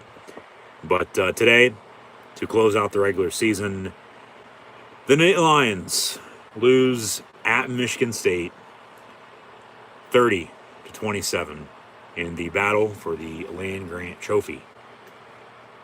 Circled back around to special teams once again. Missed extra point and a missed field goal. There's 4 points. They lost by 3. Do the math. Do the math. If you don't know how to do math, well, call up Scott Steiner. See what he has to say. So, yeah. Tough one. Just as mentioned, once again, very frustrating, disappointing from, where they started to where they are now. 5-0, and then they've lost 5 of the 7 to close the year. 2-2 the past month. But at 7-5, they'll have one more chance for another win, but also another chance for another loss to finish at either 8-5 or 7-6. But they still have one more game, and it's going to be against a to-be-determined opponent in a bowl game next month, early January. We'll see. But I'll have live watch-along reactions and hopefully you'll tune in. But in the meantime, thanks for tuning in and listening. Be sure to like, follow, and subscribe as always on social media. Links in the description below. So that'll do it for myself, your host, Encyclopedia Sports, Cohan Luke, 96. And once again, thanks for tuning in and listening. Michigan State defeats Penn State by 3.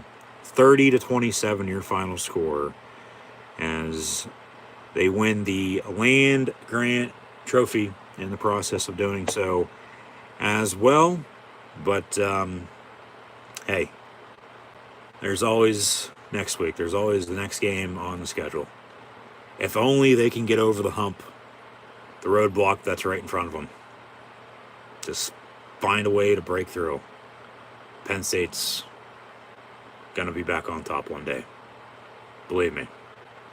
Penn State, eventually. Just a matter of when. I don't know when, but I'll tell you, I told you so.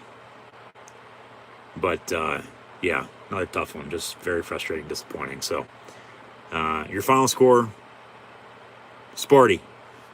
3-point win at home on senior day for them in the snow. Michigan State 30, Penn State 27. Once again, thanks for tuning in and listening. Be sure to like, follow, and subscribe, as always, on social media. Links in the description below. See everybody now tomorrow for more live watch-along reactions in the NFL.